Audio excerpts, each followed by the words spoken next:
Before we dive into the next exciting story, drop a comment below and let me know what time is it where you're watching from. I'm curious to see where everyone's tuning in from around the world.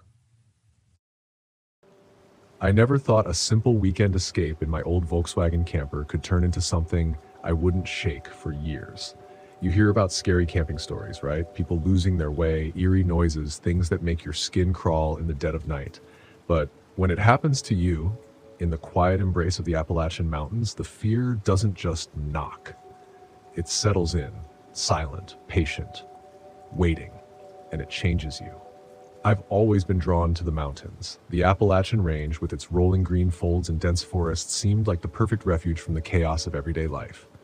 I'm Mark, 33, a freelance writer with a restless soul. For years, my Volkswagen camper, the kind with the faded orange stripe down the side, had been my escape pod. It's compact, cozy, and the perfect home for solo trips. That spring, I decided to try something new, a solo RV camping trip deep into the Appalachians, somewhere off the beaten path, away from crowded campgrounds and chatter. I picked a spot near the Smoky Mountains National Park, an area locals called Whisper Hollow. I'd heard the name casually tossed around by a few seasoned hikers in a roadside diner back in Asheville, but no one would say much beyond vague warnings. Quiet place, one said, keeps to itself. Another added, not many stay the night. That should have been a red flag, but I was chasing solitude, the kind that stretches like the endless sky above those ridges. So with a packed backpack, my camper stocked with essentials, and a map I'd studied obsessively, I drove deep into the forest. The paved roads turned to gravel, then dirt, the trees closing in until sunlight was just speckles on the forest floor. The campsite was what you'd expect for a hidden gem, secluded, surrounded by towering oaks and maples, a crystal-clear creek snaking nearby. No other campers, just the hum of the wilderness. I parked my camper near a flat patch of earth, arranged my little setup, and felt a thrill that only comes from being utterly alone in the wild. That first night, something was off. It wasn't a sudden shock or a loud noise, it was subtle. The forest felt too quiet. No birds singing their last calls, no crickets, just the whisper of the wind threading through the leaves, almost like a slow exhale. Lying on the bed inside my camper, I stared at the ceiling, the pale moonlight filtering through the curtains. I kept hearing this soft tapping, like fingernails brushing tree bark, but it never seemed close enough to pinpoint. I told myself it was nothing, maybe a squirrel or rain starting early. But the tapping kept coming. Slow, deliberate, like a rhythm. My heartbeat started matching it. Then, faintly, I heard something else. A voice. Low, almost a whisper carried on the breeze. It was too distant to understand, but clear enough to send a shiver down my spine. I told myself it was my mind playing tricks, that it was just the forest murmuring. The next day, I met a man named Earl, about 60, a local who'd lived in a nearby cabin for decades. He was rough around the edges but friendly enough. When I mentioned Whisper Hollow, his face tightened. "You don't want to be here after dark," he said, his voice low and serious. "Things don't like visitors around these parts." I pressed for details. Earl hesitated, then spoke of strange disappearances over the years. Campers, hikers, folks passing through. No bodies found, just vanishing. Some blamed the old forest. Others said it was something else, something that watches from the shadows. That night, the tapping returned, louder and more insistent. I felt it pressing against the thin walls of my camper, a rhythm echoing the pounding of my own fear. The voice returned too, more urgent now, slipping into my dreams, snatches of warning or menace I couldn't grasp. By the third night, the air had turned sharp and cold, unnatural for late spring. I was exhausted but couldn't sleep. Outside, a faint light flickered between the trees like a firefly's glow, but too steady. Then I heard footsteps, slow, deliberate, circling the camper. No rustling, no breaking branches, just footsteps on dry leaves. I wanted to believe it was a deer or a lost hiker, but my gut screamed otherwise. I sat frozen, heart thudding, listening as the steps paused at the edge of the clearing, then retreated into silence. Morning brought no relief. My camper door was smeared with dark streaks, mud or something else, I couldn't tell. The map I'd laid on the dashboard was torn, edges shredded.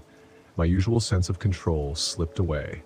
I decided to leave, packing in silence, the forest now feeling less like refuge and more like a cage.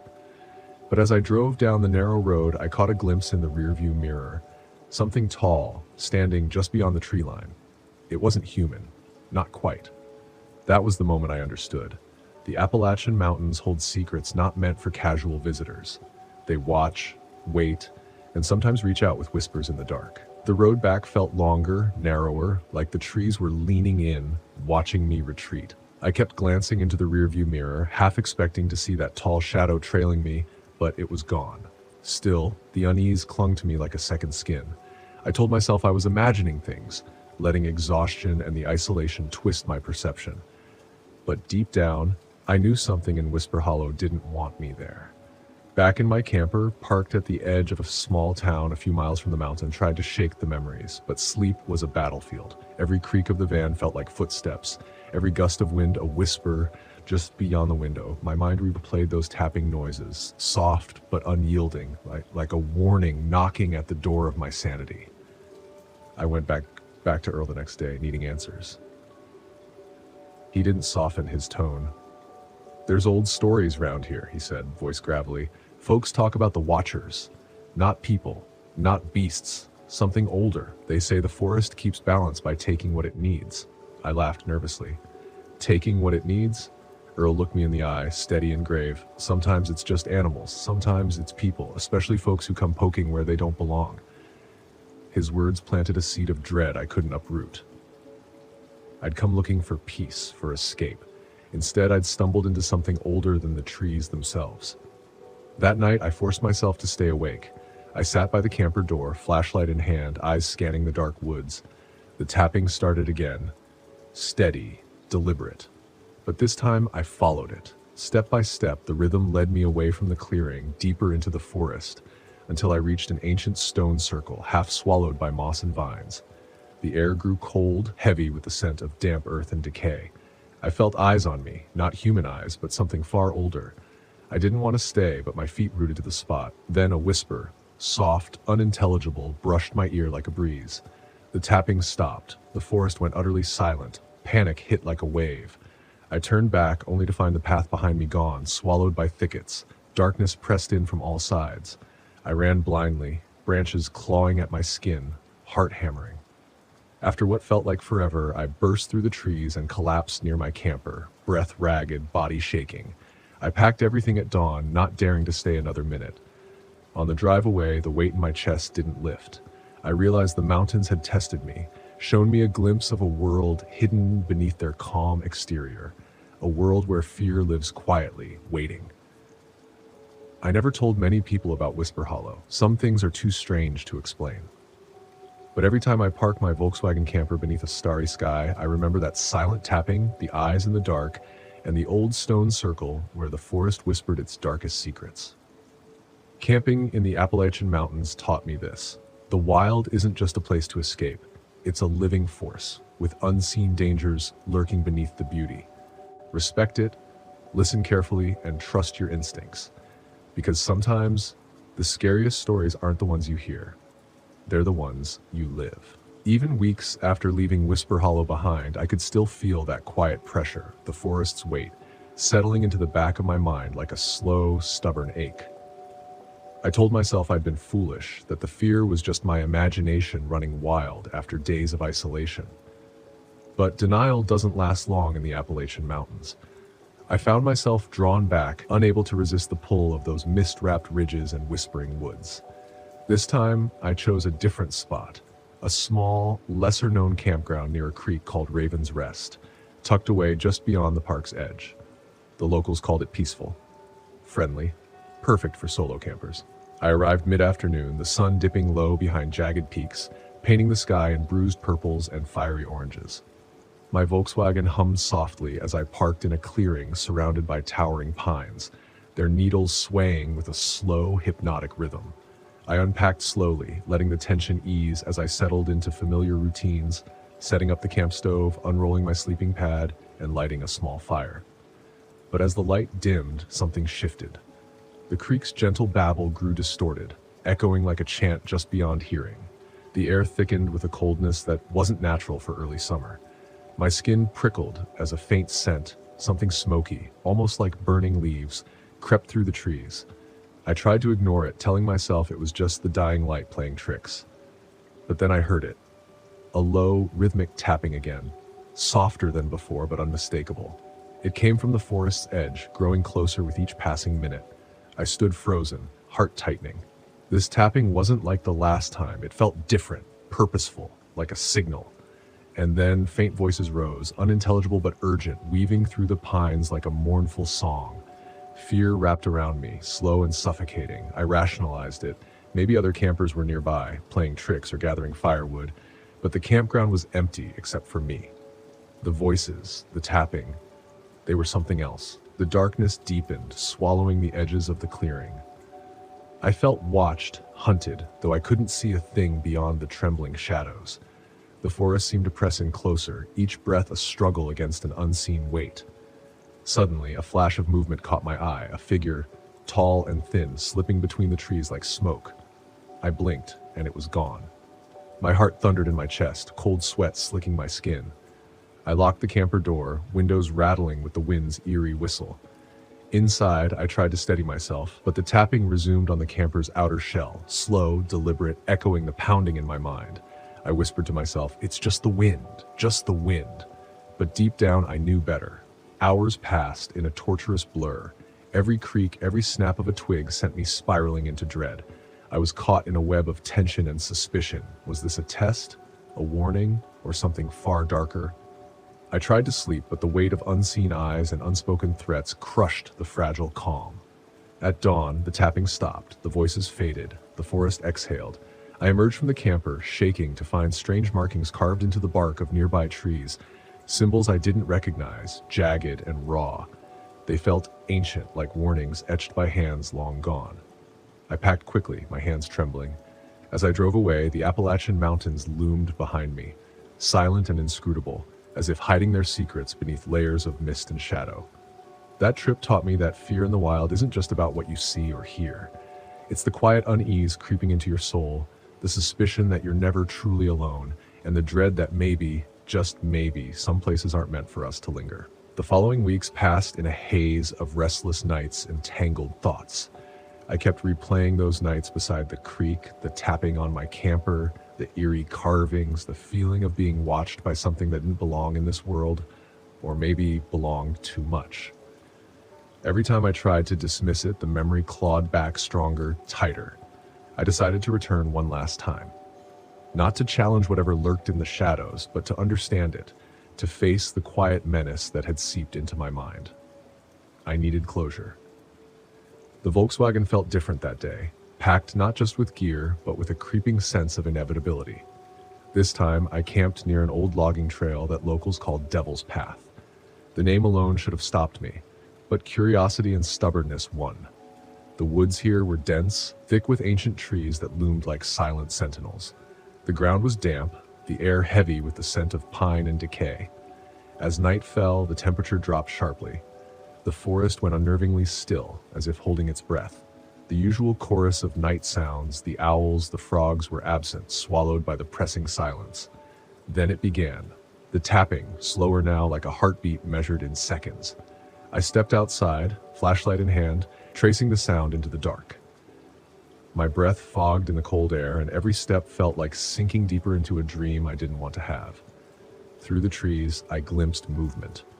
Pale eyes reflecting my flashlight beam, vanishing before I could focus. The tapping morphed into a whispered chant, words I couldn't understand but felt carved into my bones. I stood frozen, torn between fleeing and seeking answers. A sudden chill raced down my spine as a shape emerged. Tall, impossibly thin, shifting in and out of the shadows like smoke. It didn't speak, but I felt its intent, curious, probing, ancient. My mind wrestled with terror and fascination, the primal fight to survive, tangled with a strange empathy for whatever haunted these woods. I backed away slowly, heart pounding, voice barely a whisper. I'm not here to harm, I just want to understand. The figure wavered, then faded, leaving only the echo of that impossible tapping. I returned to my camper, heart heavy but somehow lighter. Fear hadn't vanished, but it had transformed, no longer paralyzing, but a quiet respect for the unknown. Before dawn, I packed up. As I drove away, the Appalachian Mountains receded into mist, the forest keeping its secrets beneath layers of shadow and time. That trip changed me. I learned that camping, especially solo, means confronting not just the wilderness outside, but the wilderness within. The fear, the suspicion, the dread, they're part of the journey. Part of learning how to listen and trust not only your instincts, but the silent stories the land tells. Camping in a Volkswagen in those mountains isn't just about escape. It's about standing at the edge of something vast and unknowable, feeling small but alive, and carrying the lessons back into the world beyond the trees. And sometimes, the greatest danger isn't what lurks in the dark, but the fear that almost keeps you from stepping into the light. Driving away from the Appalachian Mountains that morning, the dawn breaking through low-hanging clouds, I felt something shift inside me. The fear that had gripped me so tightly during those nights was no longer a paralyzing force. It had become a reminder, a pulse that connected me to the wild, to the unknown, and to myself.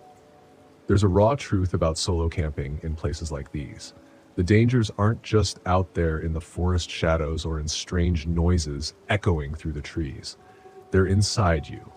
The creeping doubt, the instinct that warns when something's wrong, the flicker of courage that pushes you to keep going, even when every fiber of your being screams to run. In that Volkswagen camper, surrounded by the towering pines and misty ridges, I learned that true safety isn't just about maps or gear or even experience. It's about listening to the land, to your intuition, to the silent warnings that come in the form of tapping, shadows, and cold whispers. The Appalachian wilderness taught me this. Respect is survival. Respect for the forest's secrets, respect for its unseen guardians, respect for your own limits and fears. When you honor that balance, you don't just survive, you become part of the story the mountains have told for centuries. So, to anyone out there who's drawn to the road less traveled, who packs their Volkswagen and sets out alone under the vast star-studded sky, remember this: fear isn't your enemy, it's your guide. The quiet unease, the growing tension, the suspicion that something's just beyond sight, they are the forest speaking through you. Embrace it, learn from it. And when the darkest moments come, when panic threatens to take hold, remember that the only way out is through. Because the wild is more than a place. It's a living force that challenges you, shapes you, and ultimately reveals the depths of who you are. And when you come home from that trip, your heart's still racing, your mind forever changed. You'll know that the unseen dangers you faced weren't just threats. They were the mountain's way of saying you belonged. Even if just for a moment. And that is the most powerful lesson any solo camper in the Appalachian Mountains or anywhere wild and untamed can ever learn. I've always loved the quiet. That's the real reason I camp alone and hike alone. It's not about proving anything to anyone. It's about the silence. The kind of silence that presses against you like a weight, smoothing out the chaos of everyday life. Out here, far from deadlines and the blaring traffic, I can hear my own thoughts. But it's a fragile thing, the peace that the wilderness offers. I've learned that the quiet can also play tricks on you, turn on you. That's what happened to me in the San Juan National Forest. I'd been camping alone plenty of times before, but this trip was different. I still have trouble putting it into words. All I know is that the silence stopped being my friend somewhere on the second day. I'd planned to be out there for 4 days, just long enough to clear my head and reset. The spot I'd picked was remote, a stretch of dense forest near Pagosa Springs that even the locals didn't visit often. It was perfect, or so I thought. The first day went like it always does.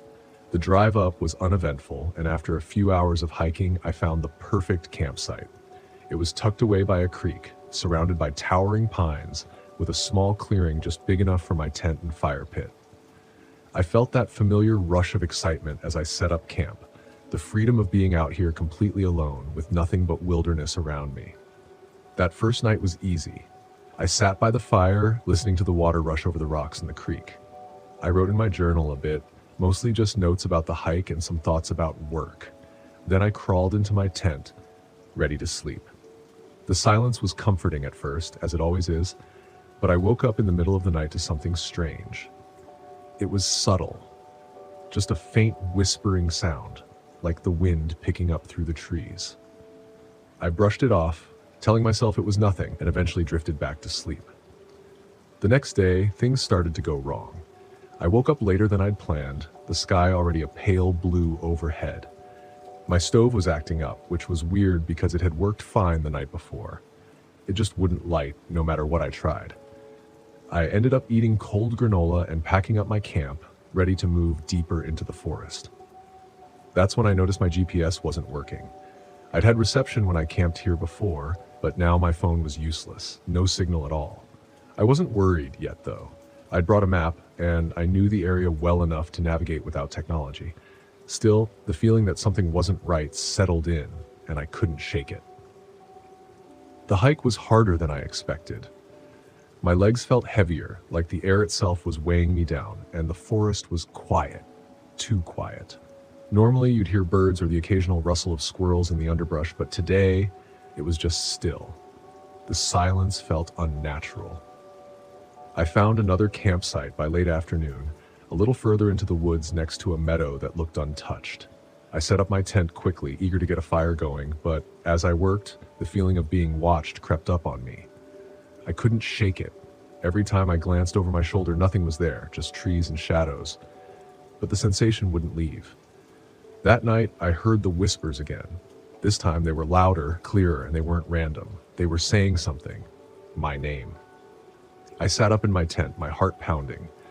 The sound was faint but unmistakable, drifting on the breeze from somewhere just beyond the clearing. I grabbed my flashlight, unzipped the tent, and shone the light into the trees. Nothing. The forest was still, the fire flickering in the corner of my vision. I stood there for a long time, listening, but the whispering had stopped. It was just the wind. It had to be. Still, I couldn't shake the feeling that I wasn't alone. By the third day, I was exhausted. I hadn't slept much the night before, and the feeling of unease had only grown stronger. My gear wasn't cooperating either. When I tried to pack up my tent, I found that the poles had bent. They were new, barely used, but somehow they were warped, like something had twisted them while I slept. It didn't make sense. The whispering was back too, even during the day.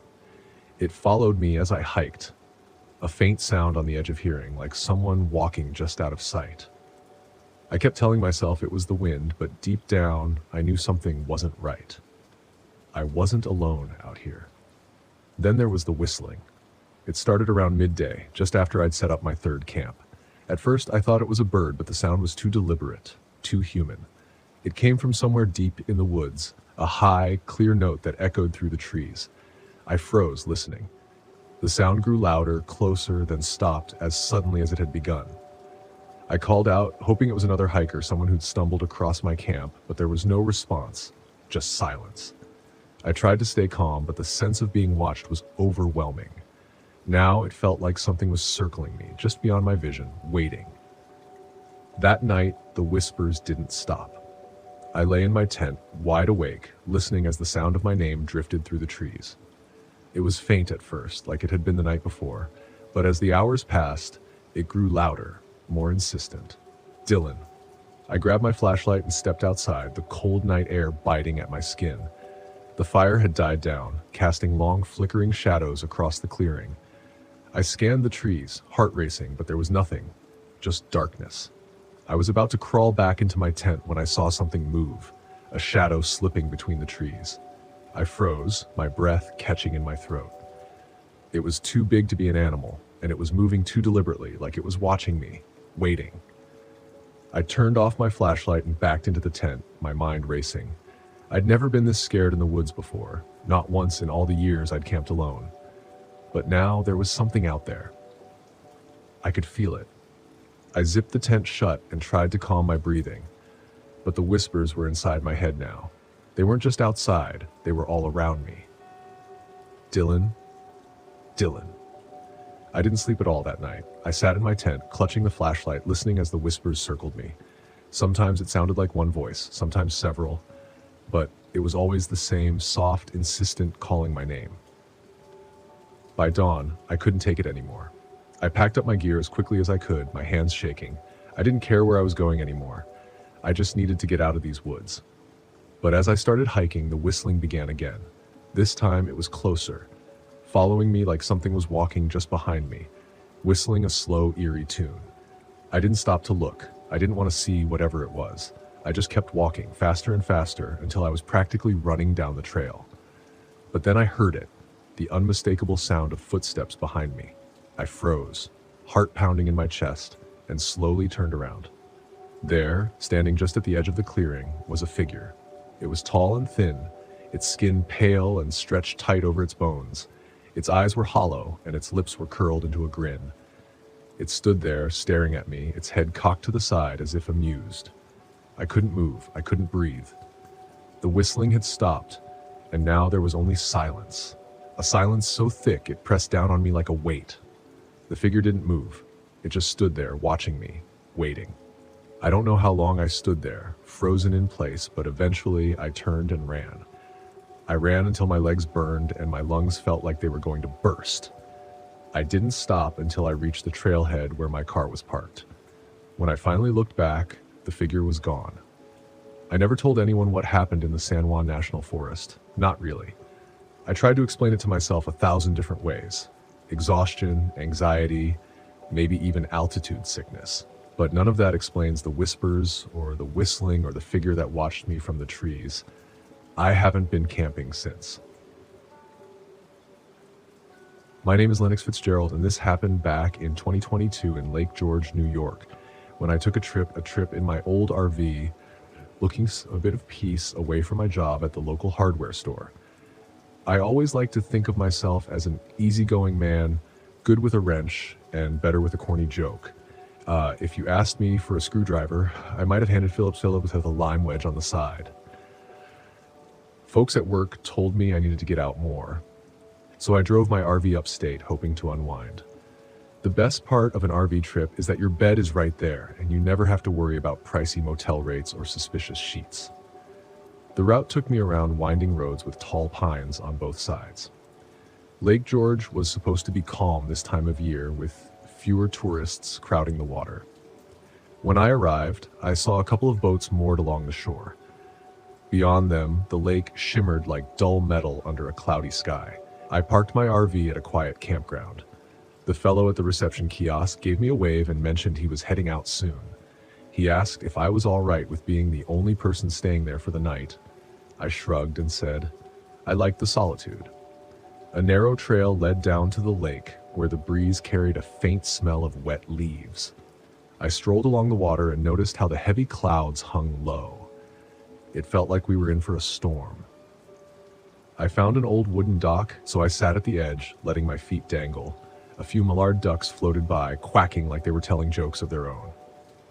That night, I set up a small campfire near the RV. The wind whistled through the pines, and I felt at ease for the first time in months. I grilled a hot dog, sipped a soda, and reveled in the quiet. By the time I crawled into the RV to sleep, I felt more relaxed than I'd been in a while. But I woke around midnight to a rustling sound outside. It sounded like someone rummaging through the trash bin I'd tied to a post. I peeked out the RV window expecting a raccoon, but couldn't see much in the dark. Morning greeted me with a cold drizzle. I stepped outside to find the trash bin tipped over and garbage strewn on the ground. In the midst of the mess, there were footprints larger than mine. At first, I shrugged it off, thinking maybe a bigger animal had wandered through, but something about those footprints struck me as human. The day passed without much trouble. I picked up groceries at a convenience store a few miles away. The clerk, a wiry man with tired eyes, hinted I should keep an eye on my belongings. Folks around Lake George had been complaining about theft. I thanked him and made a joke about my wallet being too thin to attract any thieves. He didn't laugh. Back at the campground, I met a young couple, Derek and Sandra, who had just pulled in with their own RV.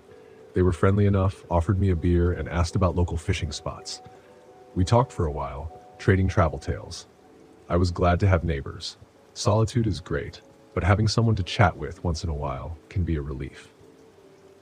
As dusk settled, I decided to check out that same wooden dock again, figuring I might catch a glimpse of the sunset.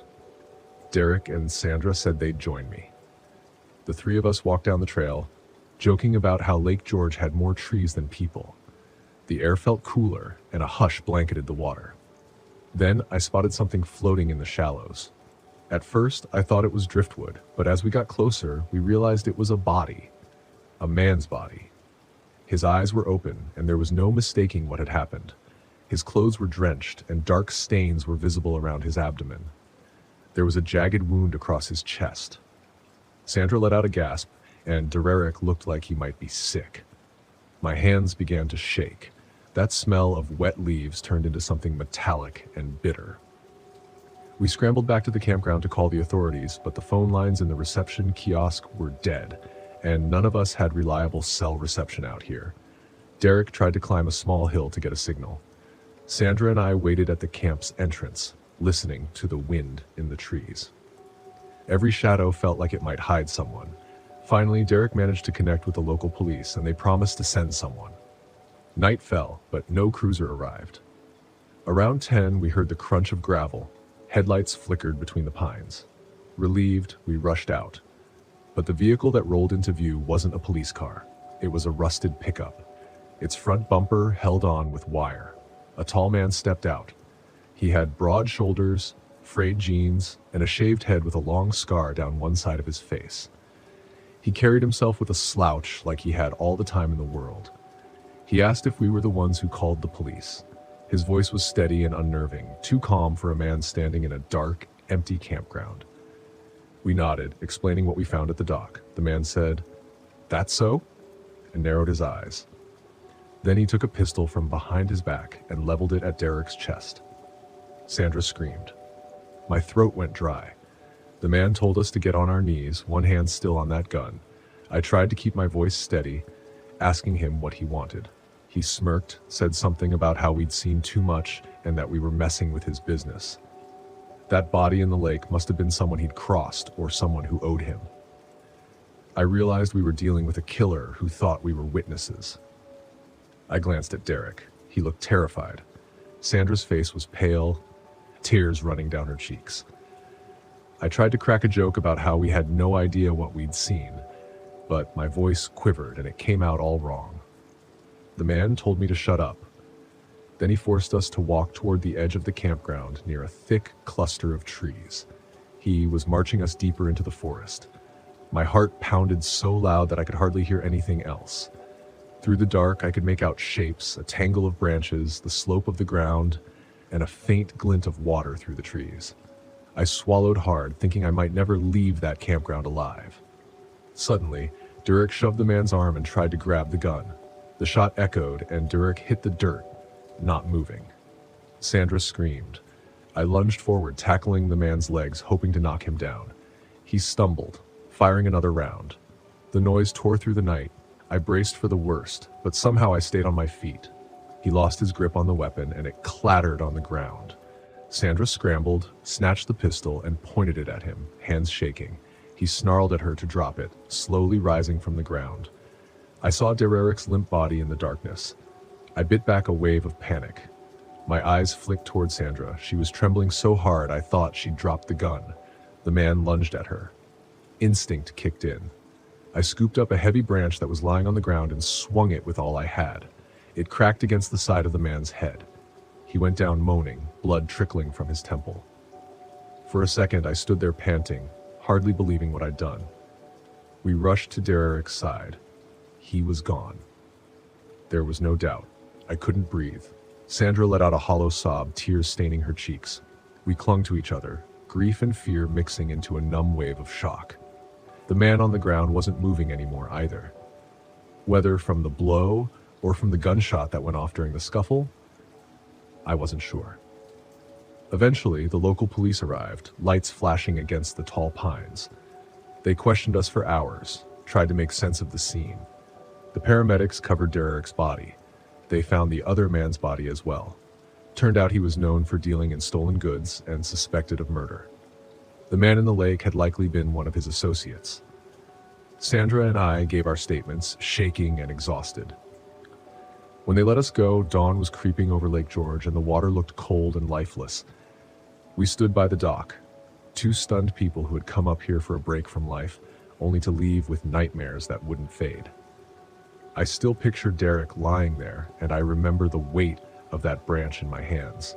I'll keep that memory locked away but it follows me even now whenever I close my eyes. It's something I'll never joke about. My name is River Perez, and I was 31 years old when this happened in the fall of 2022. I've always been a skeptic. Science, facts, logic, that's my religion. Host stories and urban legends, they're just entertainment, a way for people to make sense of what they can't explain. At least, that's what it hot before that weekend in Dolly. Sads. It was supposed to be a routine backpacking trip. Just me, best friend, Chris, and his girlfriend, Lila.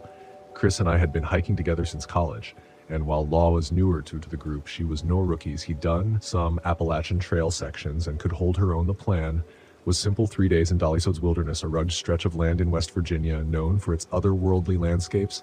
Chris had picked it after reading about its haunted reputation. I rolled my eyes, but agreed it would be a good story for him to tell over beers. We set off on a Friday morning, our pack heavy with gear, water, and food. The first few hours were uneventful. The air was crisp, the trail well marked, and the scenery stunning. Locked a few paces ahead, her long braids winging ash, she stopped. Devry Sufin to snap photos. Chris wash his usual self-cracking jokes about the ghosts watching us youth. Casper's going to show up and roast marshmallows with us, she said, nudging my arm more like Bigfoot. I replied, hope you packed extra jerky. By midday, we'd veered off the main trail onto a less traveled path. That was our first mistake, Chris insisted. It would be more authentic, a word that always meant trouble. La looked uneasy but didn't argue. It should have turned us back then, but my pride wouldn't let me admit we were heading into uncharted territory that night. He set up Campina, small clearing surrounded by towering pines. The sky was clear and the stars were so bright you could almost forget civilization existed. After we sat around the fire, trading stories and laughing. Law, us quieter than usual here, eased darting to the trees. Severi Sufton, you okay? I asked. Yeah, she said quickly, for a smile, just, I don't know, this place feels weird, like it's watching us. Chris Loft, the sods have eyes. Shoo, don't worry, babe, I'll protect you from the big bad forest. I rolled my eyes.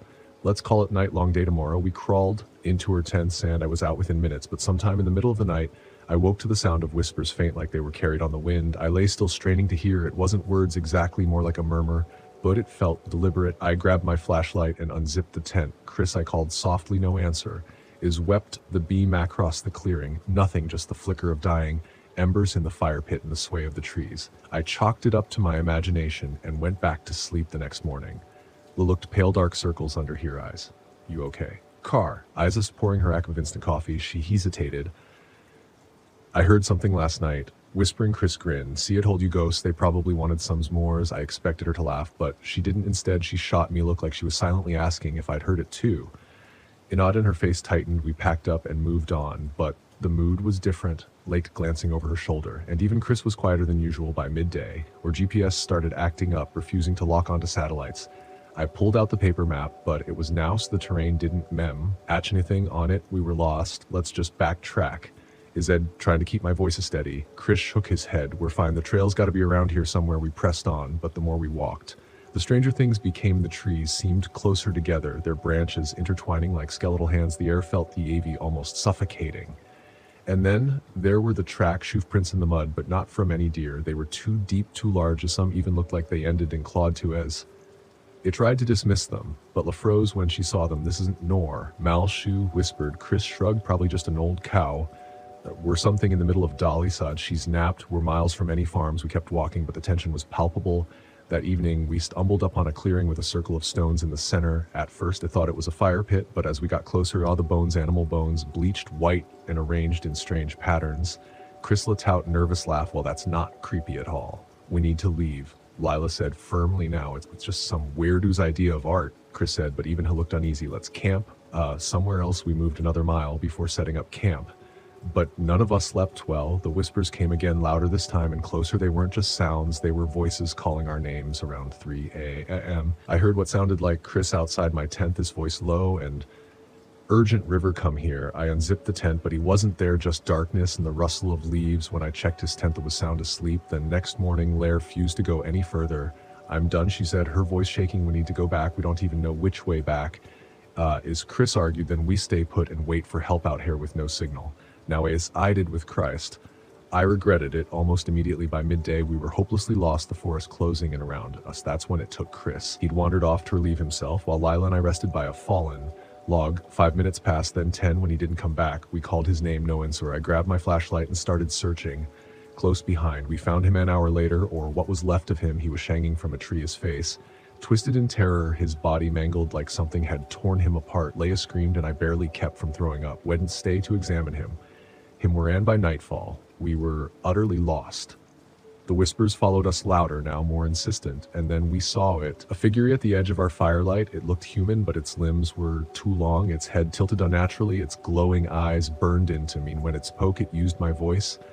"River, come here," Ella started, chanting under her breath something about sage and protection. The figure hissed and retreated, but I knew it wasn't gone. We didn't sleep that night, and by dawn we were stumbling through the forest, exhausted and terrified. When we finally reached the edge of the woods, I almost cried. We collapsed near a ranger station, and when they found us, we tried to explain, but noon. E believed us. They chalked it up to exposure, and Trauma Chris's body was never found. I haven't been back to the woods since. I don't plan to whatever's out there. It's not meant to be understood. And I know one thing for sure, some legends are real. The fog was thicker than I'd expected.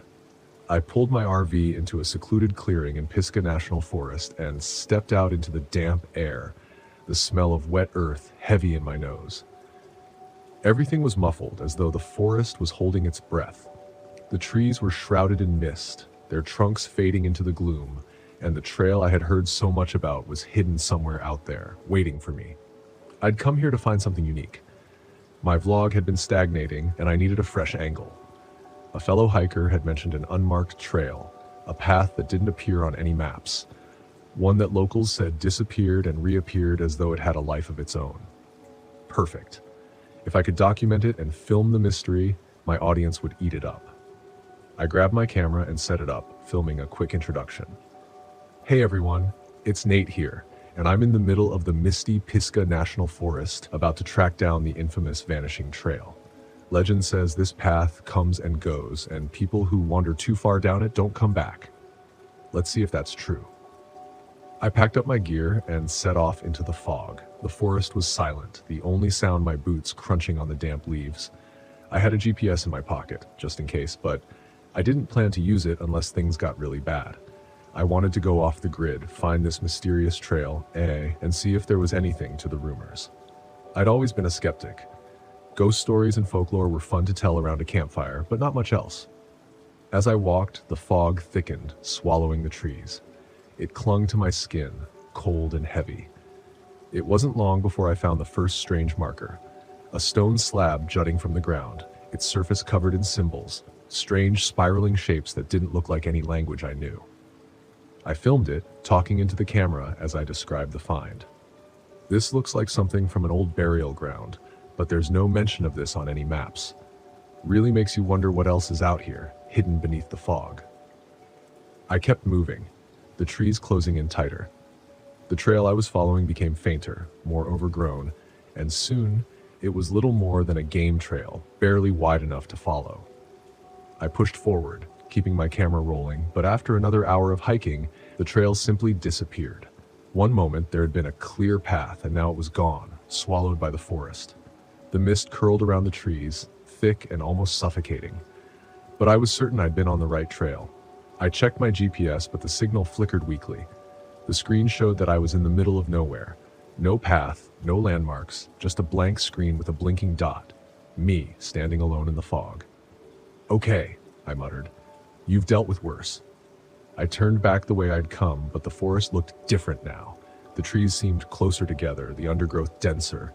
The fog was disorienting, and I had to rely on instinct to retrace my steps. The GPS was useless. I kept walking, scanning the ground for signs of the trail, but there was nothing. I was starting to feel uneasy. That's when I heard it. Footsteps, not mine. I froze, listening. The sound came from deeper in the forest, slow, deliberate footsteps crunching on the leaves. I turned, scanning the fog, but there was nothing, just the swirling mist.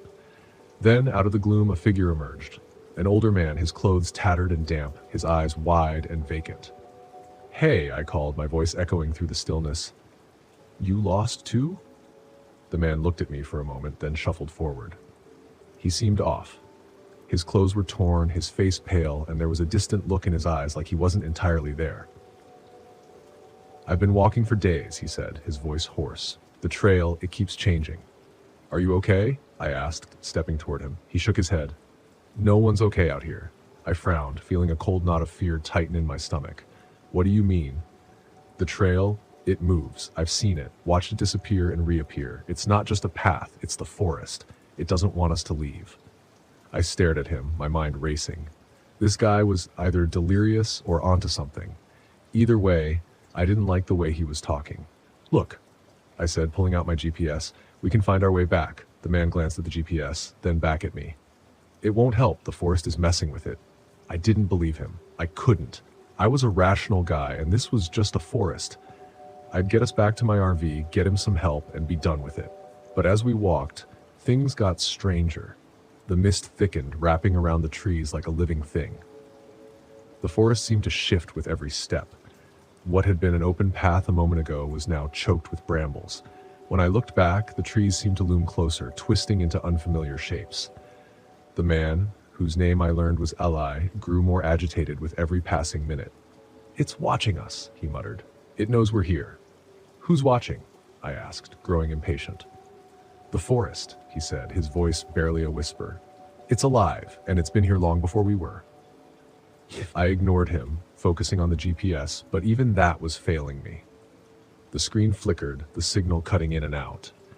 At one point, it showed me standing on a clear path, but when I looked up, there was nothing but trees, thick, twisted trees that looked like they had grown there for centuries. We kept walking, the fog growing thicker, pressing in on us. The air felt heavy, almost suffocating, and then the whispers started. Faint at first, like the wind through the leaves, but then more distinct voices calling out from the mist. "Nate." I froze, my heart hammering in my chest. "Did you hear that?" I asked. Eli nodded, his eyes wide. "It's calling us. The forest." I tried to shake it off, tell myself it was just the wind, but deep down I knew that wasn't true. The voice had spoken my name. We came across a backpack tangled in the branches of a tree, high above our heads. It was old, covered in dirt and torn, but when I climbed up to retrieve it, I found fresh supplies inside. Water, food, like someone had packed it yesterday. I felt a chill run down my spine. How had it gotten there? Eli was growing more paranoid, his eyes darting around as though he expected the trees to come alive at any moment. "We need to leave," he kept saying, "before it's too late." We pushed forward, but no matter which direction we went, we ended up back where we started. The fog seemed to pulse with an unnatural energy, the whispers growing louder. Then, without warning, Eli was gone. I turned around, and he was just gone. The forest had swallowed him whole without a sound. I called out his name, but there was no response, only the dense mist pressing in on me. Panic set in.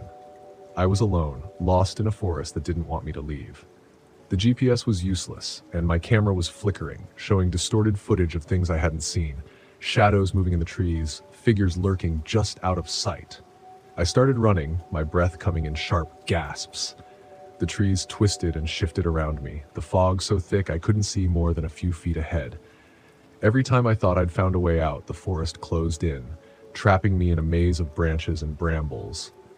The whispers were louder now, calling my name over and over.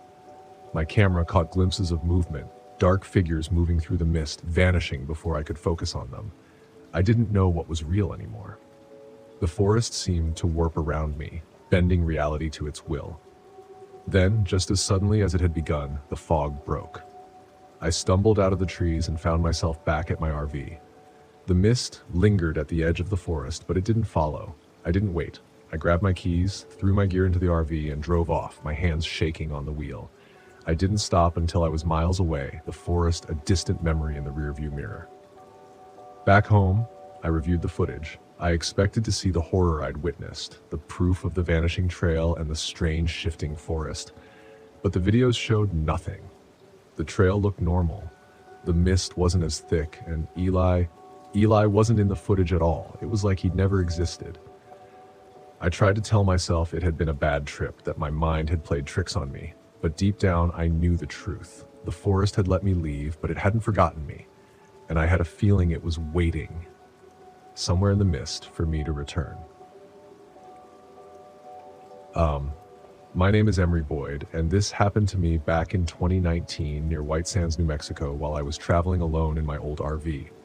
I'd bought this RV for cheap, mostly because I liked the idea of cruising at my own pace and sleeping wherever I parked. I grew up in a small town in Oklahoma where folks called me Terry and teased me for being a dreamer who rarely finished a job on time. But I found ways to laugh at myself, and people got used to the idea that I had big plans, even if I never looked like the type. I'd saved enough money to take a month off, and I figured I'd roll through the American Southwest, see the bright sand dunes, then move on to the next desert wonder. On the day it all started, the sun beat down on my RV's windshield. I squinted behind my cheap sunglasses, trying to make sense of the two-lane highway. The air conditioner had stopped working miles ago, so I had every window cracked, letting warm air wash over me. It was a relief when I saw a sign for a public camping area a few miles ahead. I pulled in just after lunch, parked on a flat stretch of gravel, and hopped out to stretch my legs. I spent an hour wandering around the dunes. The sand felt so fine under my sneakers that I kicked off my shoes for a bit just to feel it between my toes. As I roamed, I spotted another traveler, a wiry guy named Eerie, decked out in a loud Hawaiian shirt. He was in his early 30s like me, had a ridiculous handlebar mustache, and told me he'd been backpacking across the country for half a year. We talked for a while, joked about how we were both professional drifters, and then parted ways. He was heading toward a small ridge with a vantage point, hoping to catch the sunset.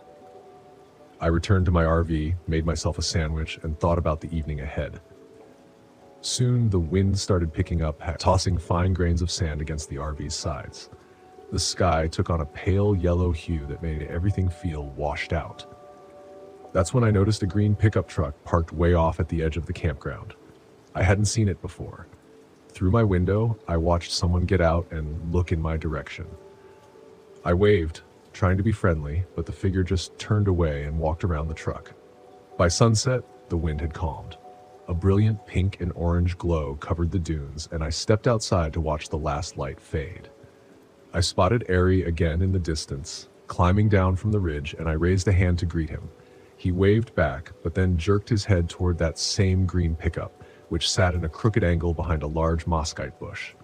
I shrugged, feeling a pang of curiosity. Yet, I didn't think much of it. Maybe it belonged to someone who liked privacy. Night fell quickly, and the temperature plunged. I huddled inside the RV, reading an old paperback under my dim ceiling lamp.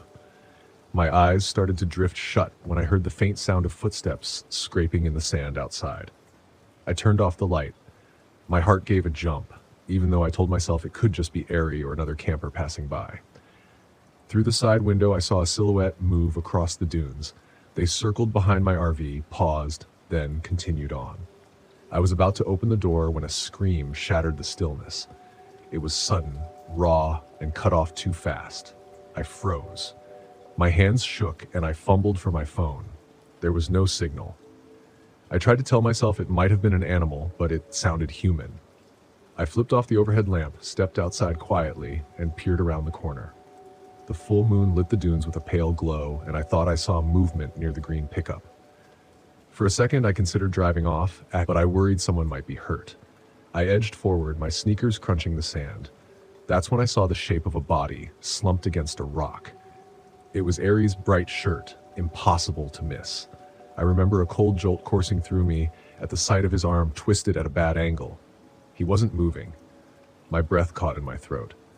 Then from behind the pickup, a tall man in dusty jeans appeared. He wore no shirt, and he was covered in tattoos that snaked across his chest and down his left arm.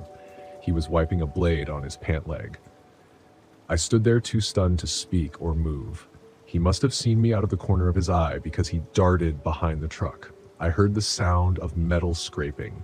Without hesitating, I scrambled back toward my RV, adrenaline sending me stumbling over patches of sand.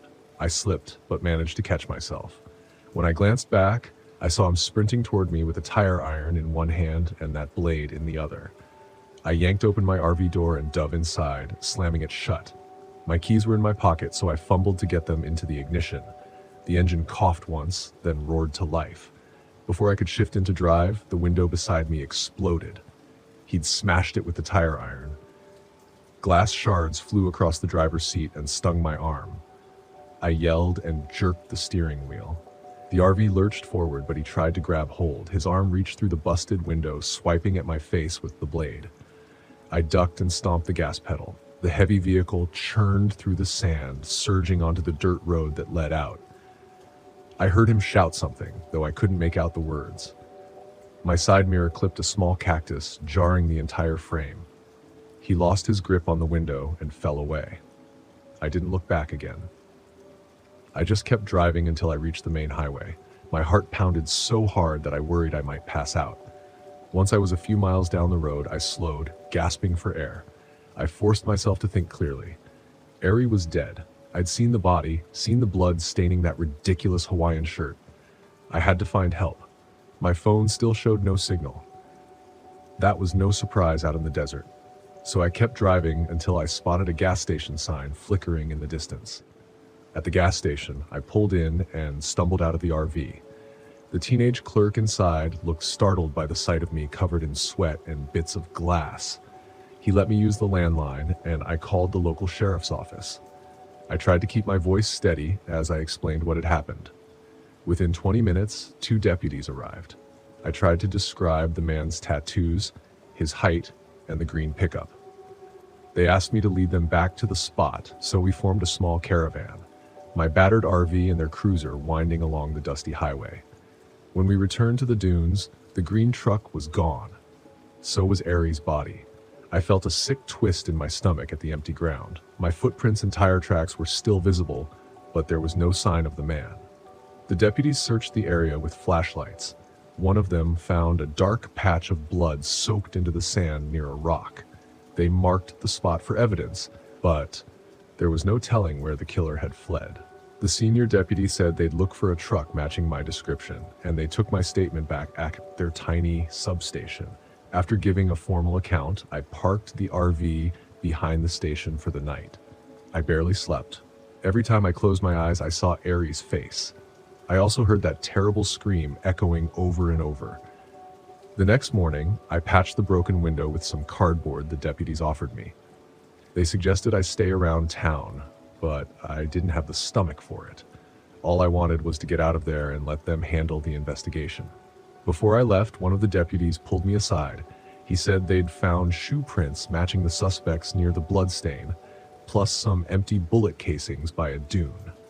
None of it pointed to a clear motive, and no one had recognized the truck from my description. I thanked them and hit the road, heading east, hoping to find some sense of peace. But the entire drive, I kept thinking about how easily that man had snuffed out a life, and how close I'd come to being next. I never heard if they caught him. Part of me wonders if he slipped across the border or drove deeper into the desert until he spotted another solitary traveler. I don't know. All I do know is that Eerie's big grin haunts me. He was just a cheerful drifter crossing paths with a stranger. And now he's gone. I tried to joke around a bit more in my travels after that. Telling myself humor was how I coped. But something changed in me. I started double-checking every lock. I lost my taste for quiet campgrounds and began staying in busy RV parks with bright streetlights. It's funny how a single moment can shift your view of the world from wide-eyed wonder to guarded caution. Maybe I'm still a dreamer at heart, but these days, I don't take my safety for granted. That's about all I can say. Sometimes I catch myself replaying that night, thinking of what I could have done differently. In the end, I did everything I could just to stay alive. I hope the deputies got a lead, but I guess I'll never know. I just keep rolling down the highway, trying to outrun the memory of that green pickup under the desert moon.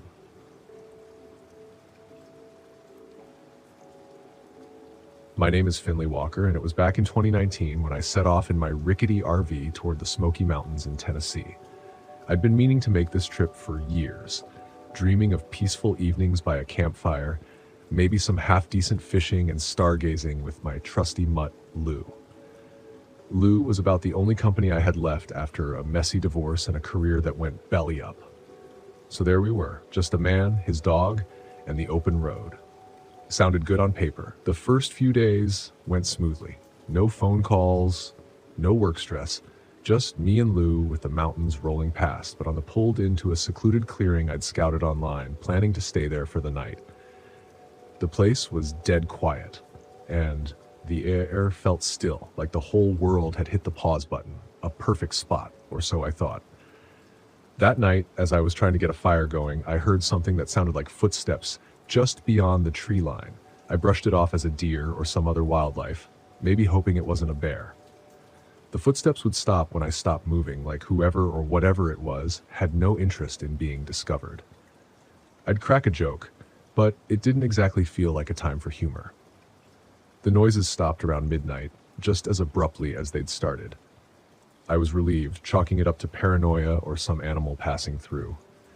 But when I woke up the next morning, I noticed something strange. The rocks I'd left scattered around the fire pit were arranged in a neat little pile, stacked like some kind of primitive signal. My stomach tightened. Lou, usually calm as a stone, was on edge too, sniffing around like he'd picked up a scent that made him uneasy. Maybe it was a harmless prank, or maybe not. Day 4 rolled around, and I figured I'd do a bit of exploring while there was still daylight. I packed up my gear, leaving my RV behind as I set out to find a nearby stream. After an hour or so of walking, I found a shallow creek, perfect for cooling off. I thought about taking a quick dip, but then I noticed something peculiar on the opposite bank. It was a pile of bones, all clean and white like they'd been picked dry. At first, I thought they were from an animal, a deer maybe. But then I saw what looked disturbingly like a human jawbone among the bones. The rest of the day, I couldn't shake off the feeling that I was being followed. Each snap of a twig or rustle of leaves sent a jolt through me, making me turn around like a paranoid idiot. It didn't help that Lou had started acting jumpy, growling at nothing in particular, his hackles up.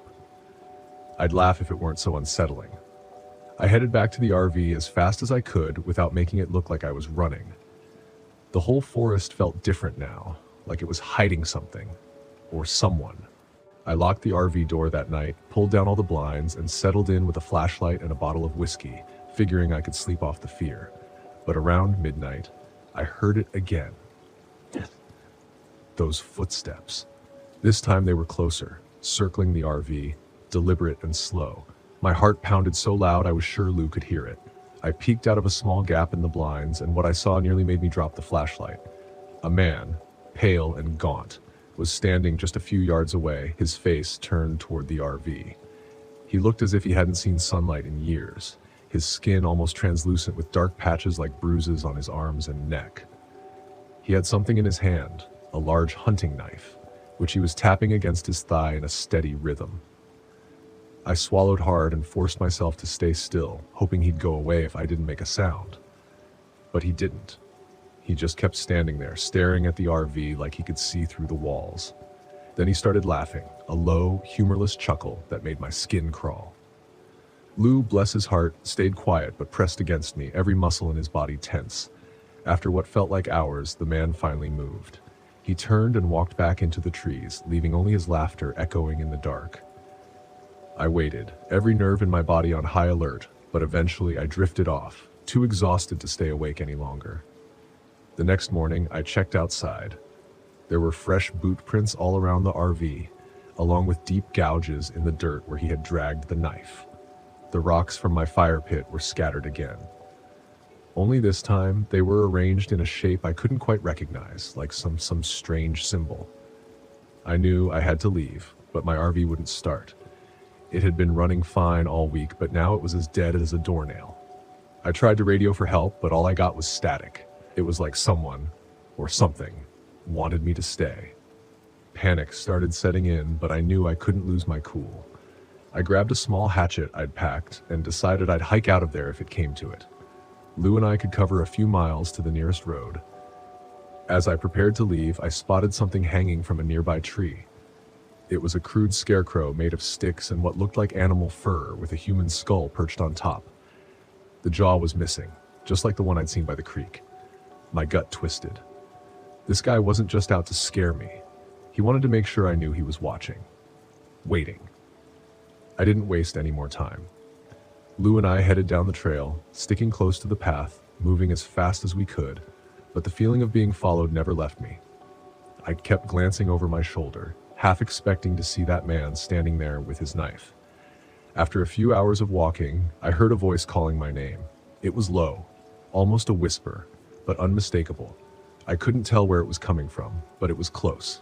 Too close. My heart was pounding like a drum, but I forced myself to keep moving. Lou was whimpering, pressing against my leg, clearly just as terrified. The voice kept calling, over and over, each time sounding a little closer. Then I saw him, standing on the trail ahead of us, grinning. His teeth were sharp, broken in places like he'd been gnawing on something hard. He raised his knife, pointing it at me like an invitation. "I'm going to find you, Finley," he said, his voice raspy and guttural. "Ain't no one coming to save you." I swung my hatchet, keeping him at bay, and backed away, my heart hammering. He didn't flinch. He just stood there, grinning like he enjoyed the fear in my eyes. Then he lunged, and I swung the hatchet hard, hearing a sickening crunch as it connected with his shoulder. He let out a low, guttural scream, but didn't stop. He kept coming, even with blood pouring down his arm. I ran, pulling Lou with me, not looking back until we reached the edge of the clearing where the RV was parked. I could still hear his laughter echoing through the trees, fading as I reached the vehicle. Miraculously, the RV started up on the first try, as if it had been waiting for me. I didn't look back. I didn't want to see if he was standing there, watching as I drove away. I floored it, heading straight for the nearest town, not stopping until I was miles away.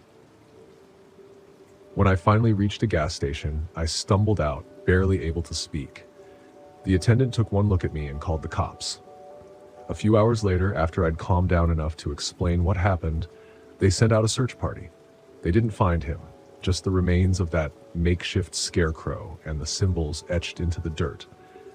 They told me he was probably some local recluse, maybe a deranged survivalist who'd gone off the grid. But the look in their eyes told me they didn't believe that. Not really. Last I heard, they found another body near that campsite, a missing hiker who'd been out there a few months before. His jawbone was missing too.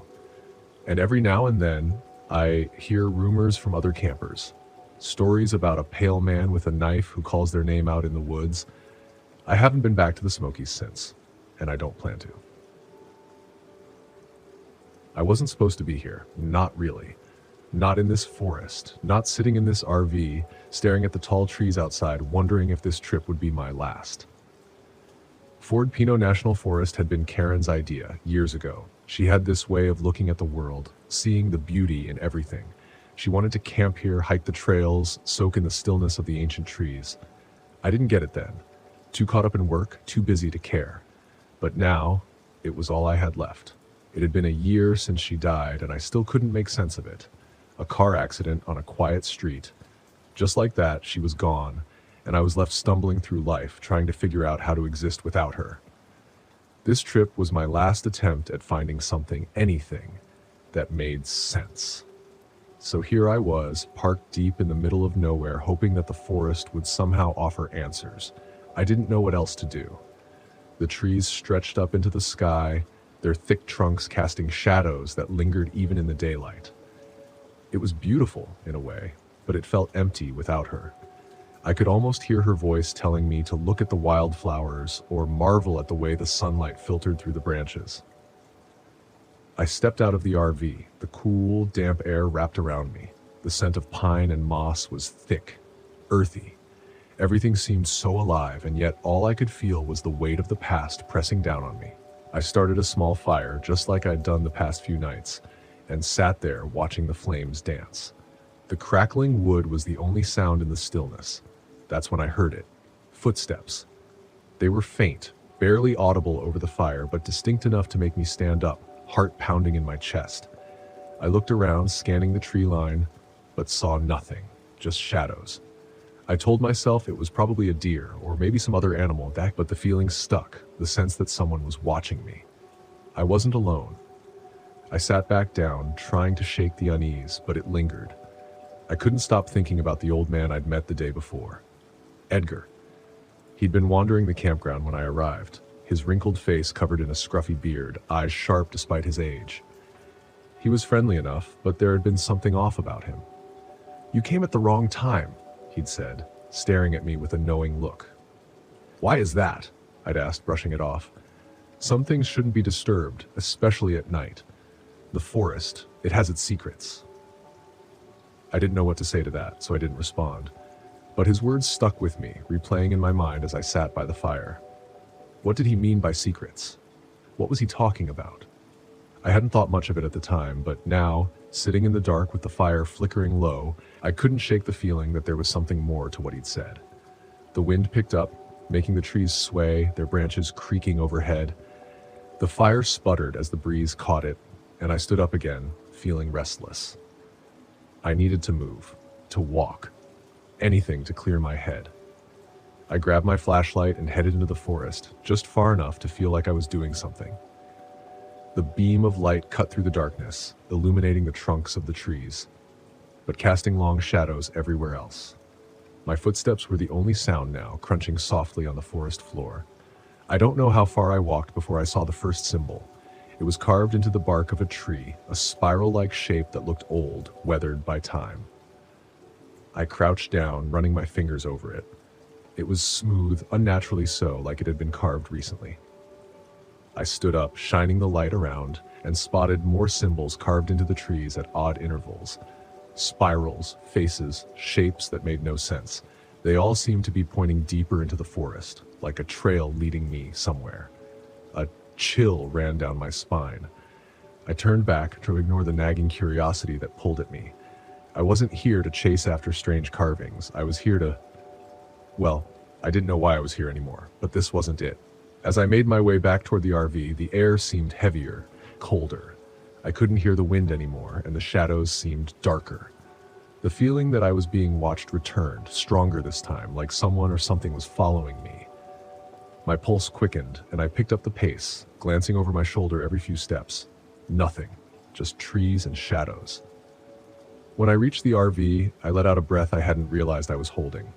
The fire had gone out, leaving nothing but smoldering embers. I climbed inside, locked the door behind me, and sat on the edge of the bed, heart still racing. I was just tired. That's all it was.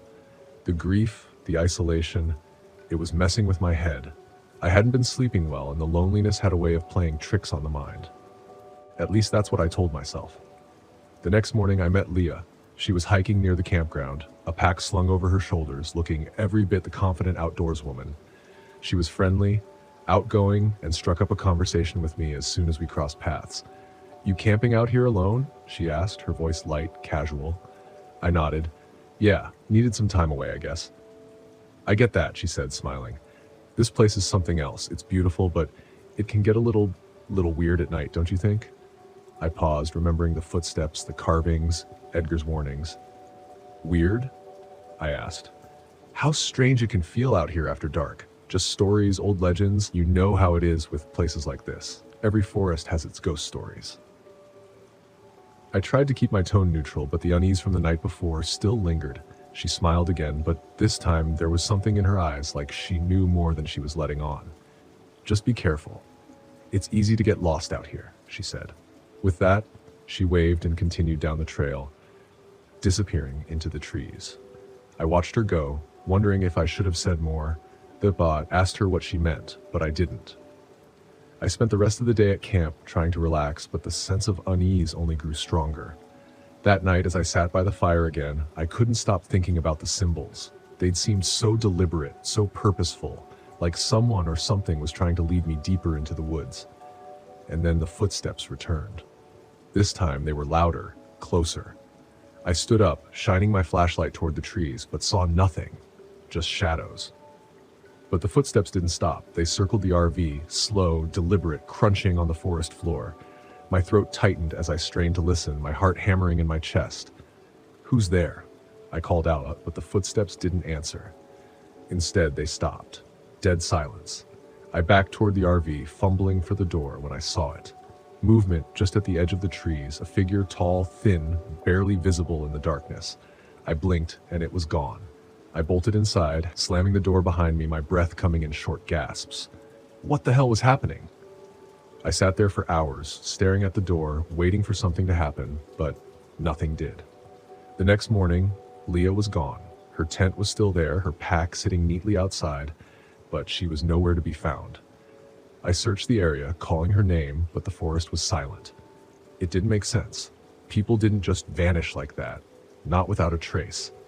I thought about Edgar, about the stories he'd told, the forgotten one he'd called it, a legend about a man who'd wandered too far into the forest, losing himself until he became part of the land itself. Now, they said he lured others to join him, preying on their grief, their loneliness, until they disappeared too. I didn't believe it. I couldn't. But Leah was gone, and the symbols were still there, etched into the trees like a warning or an invitation. The footsteps returned that night, and this time, I knew what they wanted. I could hear her voice, Karen's voice, calling to me from the trees.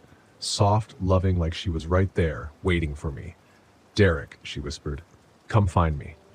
My heart ached, torn between the impossible and the undeniable. I knew it wasn't real. I knew it, but I wanted to believe it was. I stepped outside. The cold air bit at my skin. The forest was dark, silent, but the voice was there, guiding me. I walked toward the trees, my feet moving on their own, drawn by the sound of her voice. "Derek," she called again. "Don't leave me." I stopped at the edge of the woods, staring into the darkness. I could see her now, just beyond the first row of trees, her face, her smile.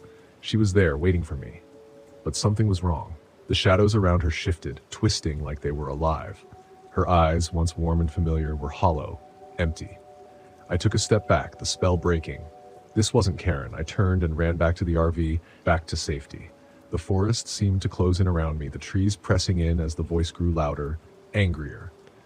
"Derek!" I slammed the door behind me, heart pounding, breath coming in ragged gasps. I could still hear her screaming my name in the trees, but I didn't go back. I couldn't. I left Guford Pino the next morning, the RV's engine sputtering to life as I drove away. I didn't look back. I didn't need to. The forest had its secrets. I wasn't meant to know them. And whatever it was out there, whatever the forgotten one truly was, it would stay there, waiting for someone else. My name is Indy Hilbert, and this happened back in 2003 in White Sands National Park in New Mexico while I was on a solo RV trip, eager to see those white gypsum dunes I'd heard so much about. I remember pulling into the park's nearly empty campground late in the afternoon. The sun hit the sand just right, turning everything a pale shade of pink, which was more beautiful than I'd expected. I parked my rickety RV, an old Class C that groaned whenever it hit a bump, and hopped out with my camera in hand. I like to think of myself as a sort of easygoing traveler, always ready with a joke, never one to get scared too easily. Truth is, I've got a bit of a scattered past. I used to manage a bowling alley in Indiana. Then I decided I needed a change and started driving around the country. White Sands was supposed to be a peaceful stop, a quick place to snap photos and do a short hike before heading on to Arizona. It all began simply enough. I strolled out onto the dunes, feeling the fine powder slip between my toes. A gentle breeze drifted past, and the evening air carried a faint smell of desert creosote and hot sand. I felt more relaxed than I had in months, maybe even years. My stomach rumbled, so I headed back to the campground to cook some canned chili. I remember whistling a tune from a kids' TV show I used to watch while I lit the small stove in the RV's cramped kitchen. Nothing felt out of place, no alarm bells in my head. The next morning, I decided to take my time exploring. There weren't many others around, just a couple parked in a newer RV on the far side of the lot, and an older man with a tent near some scraggly bushes. He waved at me, and I waved back, figuring maybe I'd talk to him later. I hiked into the dunes, snapping pictures and making silly jokes to myself about how I'd post them to my non-existent travel blog. The day was hot, but the bright sand reflected so much light it almost felt like being in a snowfield. Around noon, I turned back toward the campground for lunch. That's when I noticed something odd. The older man with the tent had left. His site looked ransacked.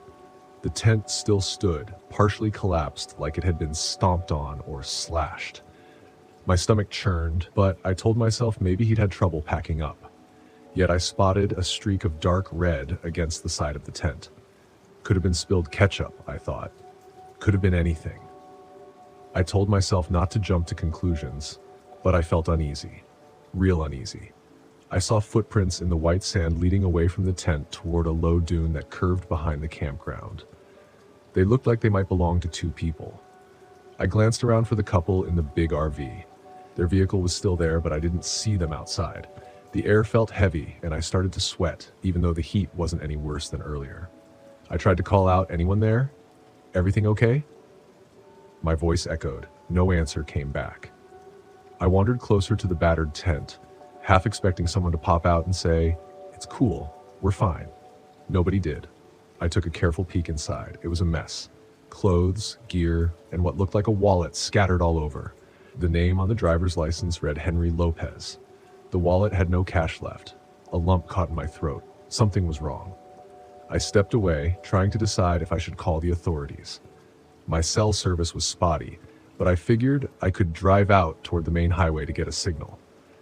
Then I heard a faint noise, like a short cry cut off too soon. It came from behind that low dune.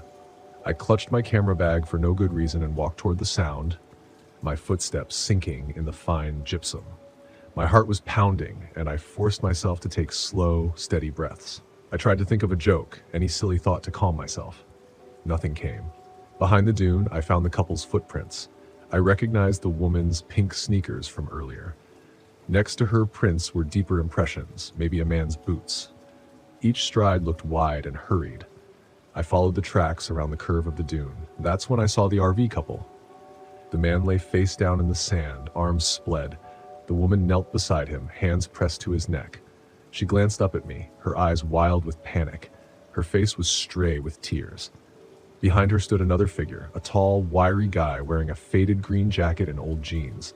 His hair was shaved close and he had a crooked scar along his left cheek. In his right hand, he held a knife, a long, ugly blade that glinted in the desert sun. My chest tightened. I wanted to say something, do something.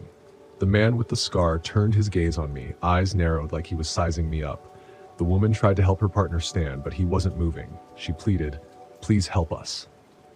Her voice shook. The scarred man kicked sand at her and smirked. I noticed a patch of dried blood on his jacket sleeve. I forced words out. "Hey, let's just calm down, okay? We can talk." My voice sounded shaky, but I tried to keep it steady.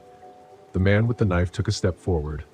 I swallowed, raised my palms in what I hoped was a peaceful gesture, and felt my heart hammering. My mind raced. Why was he doing this? He didn't look like a desperate drifter. He looked more like someone who'd done this before and didn't mind doing it again. He spoke in a low monotone. "Back off. This don't concern you." I saw his knuckles tighten around the handle of the blade. The woman was sobbing softly, pressing her hand to the man on the ground whose eyes were shut. The sand under him had turned a deep red. I realized he was no longer breathing.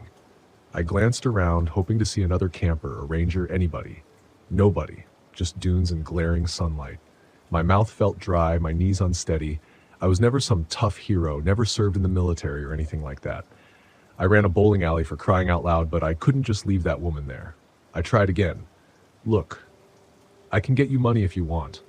I have an RV, we've got supplies." I trailed off, not sure if anything I said would matter. He just shook his head and snarled. "Shut it. Drop your bag." The sound of his voice was flat, almost dead. My hands trembled as I lowered my camera bag to the ground. It felt surreal, like I was watching from outside my body. The woman made a sudden move, trying to stand and run. The scarred man reacted in a flash, swinging the blade. She fell with a gasp. I froze, my stomach lurching. She clutched at her side, rolling onto her back, eyes filled with shock and pain. I shouted, "No!" My voice cracked. Before I knew what I was doing, I scooped up a fistful of sand and hurled it at him. He staggered back, coughing. The grit flew into his eyes. I lunged toward the woman, grabbed her arm. She winced, but managed to stand with my help. Together, we stumbled away, leaving the lifeless form of her partner in the sand. My hands felt clammy, my breath ragged. The killer wiped at his face, cursing under his breath, and then started to chase after us. We ran in a panic. The dunes felt endless, each step sinking deep, making it impossible to move fast. The white sand glared so bright it hurt to look at. I could hear him behind us, his footsteps crunching, coming closer. My heart hammered so loudly it drowned out every other sound. We crested a dune and slid down the other side. That's when I spotted a narrow service road cutting across the desert. I shouted, "There!" hoping we could follow it back to a ranger station or a main road. I half-carried the injured woman who was bleeding, but still conscious. The scarred man was only steps behind. My lungs burned, and every muscle felt like it might collapse. Then I saw something off to the side. A small maintenance shed or utility building, weather-beaten with a locked chain around the door. Desperate, I led her behind it. We crouched low, pressing our backs against the peeling wooden boards. She gripped my arm. Her breath came in sobbing gasps. A few seconds later, I heard the crunch of boots. He was searching for us, muttering curses to himself. We stayed silent, knees drawn up, hearts pounding so loud I was sure he could hear. I clutched a rock in my hand, the only weapon I had. Time stretched on, his footsteps circled away. I heard him growl a final curse, then the crunch of his boots fading. We didn't dare move for what felt like ages. Eventually, I peeked around the corner. There was no sign of him. Dazed and exhausted, we hobbled back to the campground, sticking close to the edges of the dune so we could scan for him. When we reached my RV, I helped her inside. She collapsed onto the passenger seat, her shirt soaked in blood. My fingers shook as I turned the key, praying the engine would start on the first try. It coughed to life, and I drove out of White Sands faster than I'd ever driven that old rig, rattling down the main road toward the highway. We found a state trooper patrol near the entrance. I banged on the trooper's window, barely able to speak. The woman slumped in the seat behind me, eyes fluttering. The trooper called for paramedics right away, and within minutes, an ambulance arrived. I tried to explain, but the words came out broken, my voice thick with horror. They rushed the woman off. I never even learned her name. Afterward, the trooper asked me to show him where everything happened. We went back in his cruiser, but by then the scarred man was gone. The older man with the tent was found dead near his campsite. The couple's partner was gone too. The desert sun glared down on those dunes, silent and unchanging, as if none of this had even happened. They questioned me for hours, took my statement, thanked me for trying to help. In the end, I drove away from White Sands, my RV rattling through the desert roads. My hands wouldn't stop shaking, not even when I finally pulled into a cheap motel that evening. I still see that man's lifeless eyes in my head, sometimes replaying the moment he advanced with that knife. And I remember feeling so helpless, so unprepared for real violence. I never found out if they caught him. I never went back to ask. I doubt I ever will. I thought the desert would heal me. Red Rock Canyon was supposed to be a place to clear my head, to sit in silence and let the vast empty land take away the chaos of the last few months. I'd lost everything, my wife, my job, and I needed something, anything to remind me there was still some peace left in the world. Instead, it felt like I'd driven into a nightmare. I parked the RV at the far end of the campground, as far away from the few other campers as I could get. I wanted solitude, to think, or maybe to stop thinking. I wasn't sure. The sun was setting as I stepped out, casting a deep orange glow across the red sandstone cliffs. It was beautiful, the kind of beauty that made you feel small, like the world was too big for you to matter. Maybe that's what I needed. I'd been driving for hours, with only the occasional crackle of the radio for company.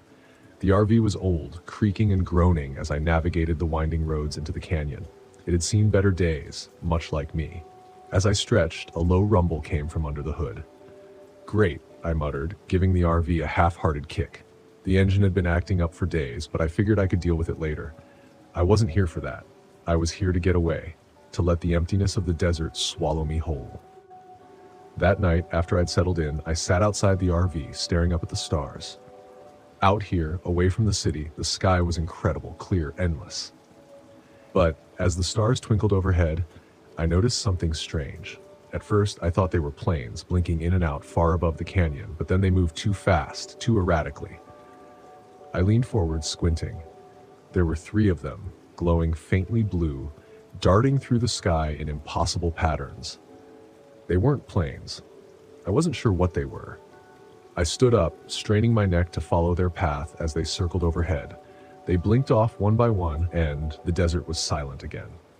Just stars, I told myself, even though I knew it wasn't true. The next morning, I woke up to find the RV's battery almost dead.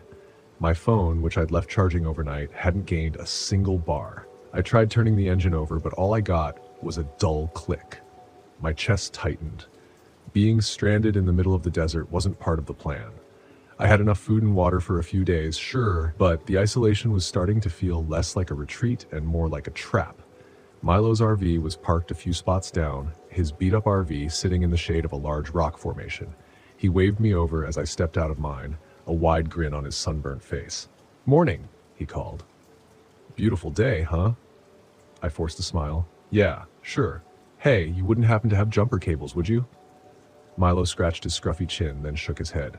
"Sorry, friend, but I can give you a ride into town later if you need help. It's not too far." I thanked him, but something about Milo unsettled me. Maybe it was how relaxed he seemed, like this place wasn't bothering him at all. As I stood there, he tilted his head toward the canyon walls. "You see the lights last night?" he asked. I froze. "Yeah, what were they?" He shrugged like it was nothing. "Oh, those things. People talk about them all the time. Could be military, could be something else. No one really knows, but they've been around as long as I've been camping out here." I laughed nervously. "Something else, huh?" Milo smiled, but it didn't reach his eyes. "People say they're not from this world. I don't know about that, but sometimes they follow you. Just don't go too far out at night and you'll be fine." I forced another laugh, but my stomach churned. Milo's tone was too casual, too accepting. I thanked him again and went back to my RV, trying to shake off the feeling that I was missing something important. The day dragged on, the heat baking the ground beneath my feet. I spent the afternoon hiking a short trail near the campground, trying to clear my head, but the vast emptiness only made me feel more alone. I kept thinking about the lights, about how they'd moved, how they seemed to watch me.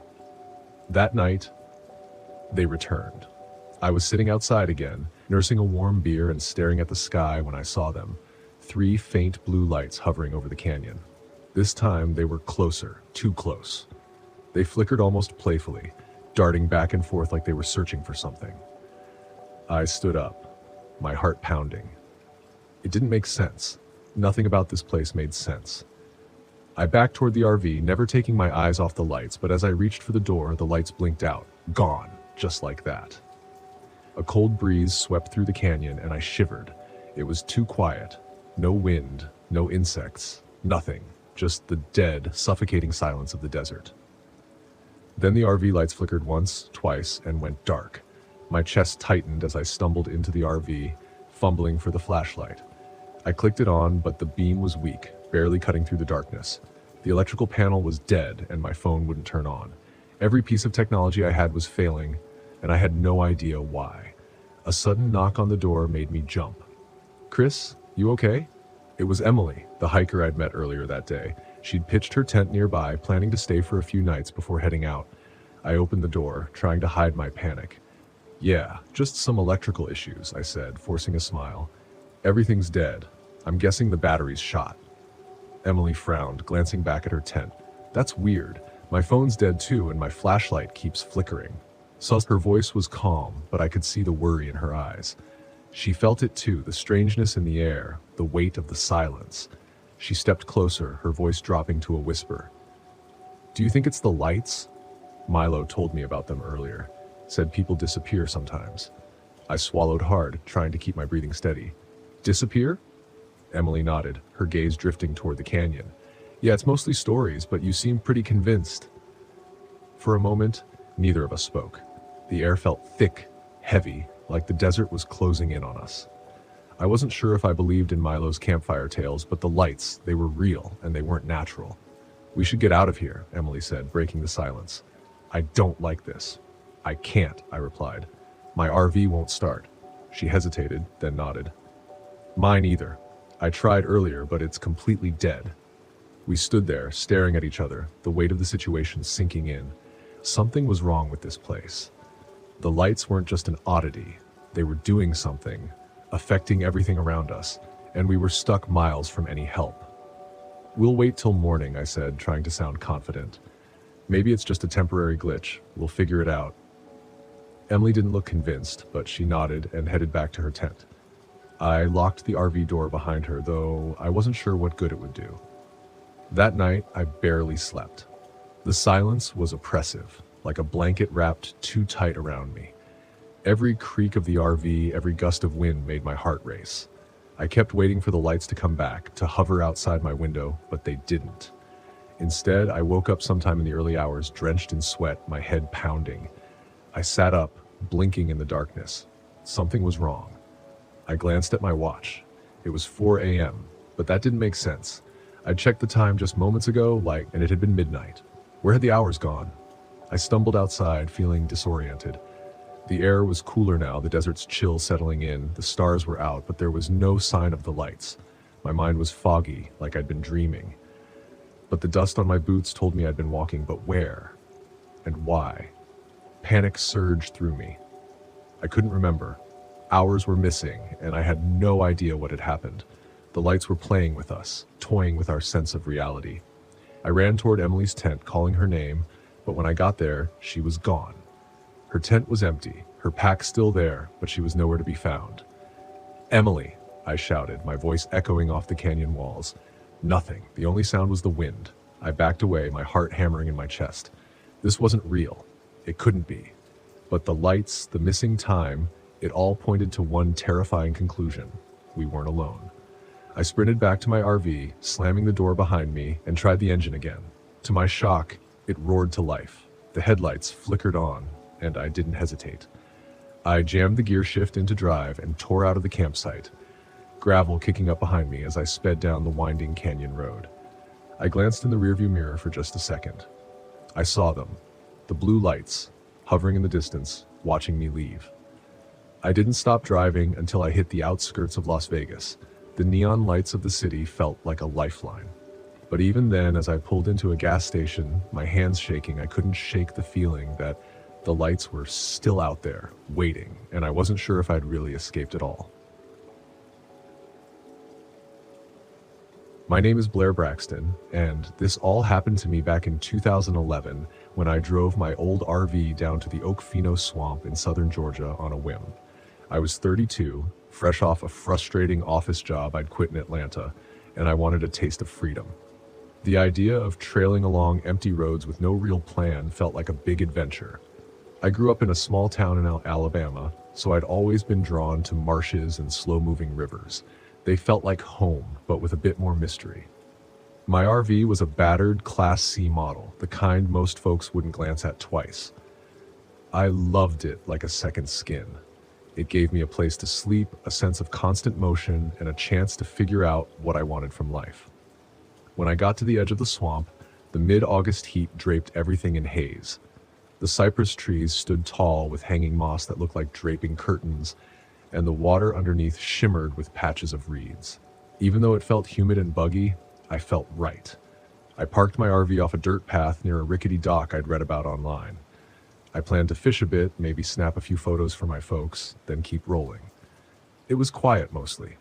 A few distant splashes hinted at gators or fish. Somewhere in the background, cicadas hummed. On my second day, I met a local guy named Ted. He was fishing off the same dock, hooking live worms and complaining about the biting flies. He asked if I was camping there alone, and when I told him I was in the RV just up the shore, he chuckled and said I should watch for gators. I joked I'd just park on higher ground. We chatted about catfish, old trucks, and the best roads for traveling south. He seemed nice enough, so we agreed to meet again around dusk to share a few beers. That evening, I found Ted by the dock.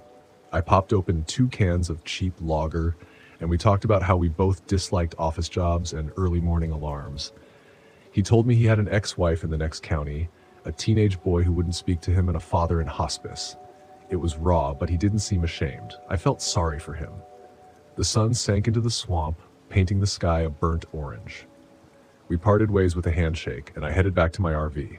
My plan was simple: get a decent night's sleep, wake up early, and keep driving. Later that night, something knocked on the side of my RV. Not an animal tapping or a random tree branch. It was 3 distinct raps. I sat up in my bunk. My heart thudded, but I managed to swallow my nerves. Grabbing a flashlight, I opened the door a crack. No one stood there. I flicked the beam around, caught only the dark silhouette of cypress trunks and moss. I settled back down, but couldn't fully relax. In the morning, I found no footprints or signs of anyone, just that sticky, swampy stillness. I decided to trust my gut and find a safer area. I started the RV, but halfway down the muddy road, I had to pull over. A battered pickup blocked the path. It was an older model with a caved-in side door. No one was inside, but I saw something that made my throat tighten. A smear of what looked like blood on the driver's seat. Not a speck or a drop, a streak. My mind raced through possibilities. Maybe it was from a cut on someone's leg. Maybe it wasn't blood at all. I got out to see if there was any driver in distress. That's when I heard a muffled cry somewhere behind the trees. I walked around calling out. The cry went silent. The quiet felt heavier than before. My foot caught on a tree root and I nearly tumbled into a soggy ditch. Then I caught a glimpse of something pale in the dirt. It was an arm, stiff and discolored, attached to a body face down in the reeds. I stood there trying not to gag. When I inched closer, I saw that the person's throat had been cut. I stumbled back, shaking. This was real. I backed away slowly, trying not to make noise. I hustled back to my RV, ready to call the police. My phone had zero reception. I fiddled with it, cursed, and remembered the last gas station was at least 7 miles away. I had no choice but to move the truck myself so I could drive off. When I got to the pickup, a figure stepped out from behind it. He was tall and wiry with a sun-beaten face and watery gray eyes. He had an old camouflage jacket tied around his waist and a short machete hanging from his belt. "You lost?" he asked, voice quiet. His eyes flicked to my RV, then back to me. I tried to stay calm. "Just passing through. I need to get around your truck." He sized me up. His gaze settled on the small fishing knife I had sheathed at my hip. "You don't look like law enforcement," he said. "I'm not." My voice wavered, which annoyed me. "I need to get out of here. There's..." He stepped forward, cutting me off. I saw a red stain on his shirt. It looked too fresh to be anything but blood. "You didn't see anything," he said. "If you want to walk away, forget you saw anything." My instincts screamed that he was responsible for the body by the ditch. I tried to look calm, like I was willing to pretend. I nodded and told him I'd keep my mouth shut. I even forced a half smile. It must not have been convincing because he jerked his head toward the swamp. "Throw the knife in the water," he said, pointing. "Now." I tried to obey, but my hands shook so hard I dropped it in the mud first. Then I tossed it into the dark water. "Now move the truck," he ordered. "Then you drive away and never come back." My stomach churned. I stepped toward his truck, slid into the driver's seat, and tried to crank the ignition. It was an older stick shift, so I took a moment to get it going. I managed to roll it aside, clearing the path for my RV. He watched every movement. Then, before I climbed out, I spotted something in the passenger seat. Another machete caked with dark stains. My hands felt clammy. As I stepped out, he stood a few feet away, machete in hand. I waited for his next move. He pointed down the road. "Get in your RV. Go." I slipped past him, never turning my back. My mind was locked on that body I'd seen, and I worried there might be more. I wondered if Ted was safe or if Ted was still around at all. The second I made it into the driver's seat, I floored the gas. My RV groaned and bounced over the ruts, but I didn't slow. The road bent around thick trees, and each turn felt like it might reveal him again, standing there. The sweat trickled down my neck, my heart pounding. I needed to warn someone, get help, or at least find a phone signal.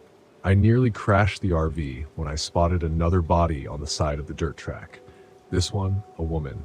Her shirt was ripped, and I caught sight of a deep slash in her side. The sight made my stomach lurch. I kept going, though, because I was sure if I stopped, I'd end up like her. Then the road opened onto a small paved lane. A sign read, "Public access next left." Relief flooded me at the promise of something resembling civilization.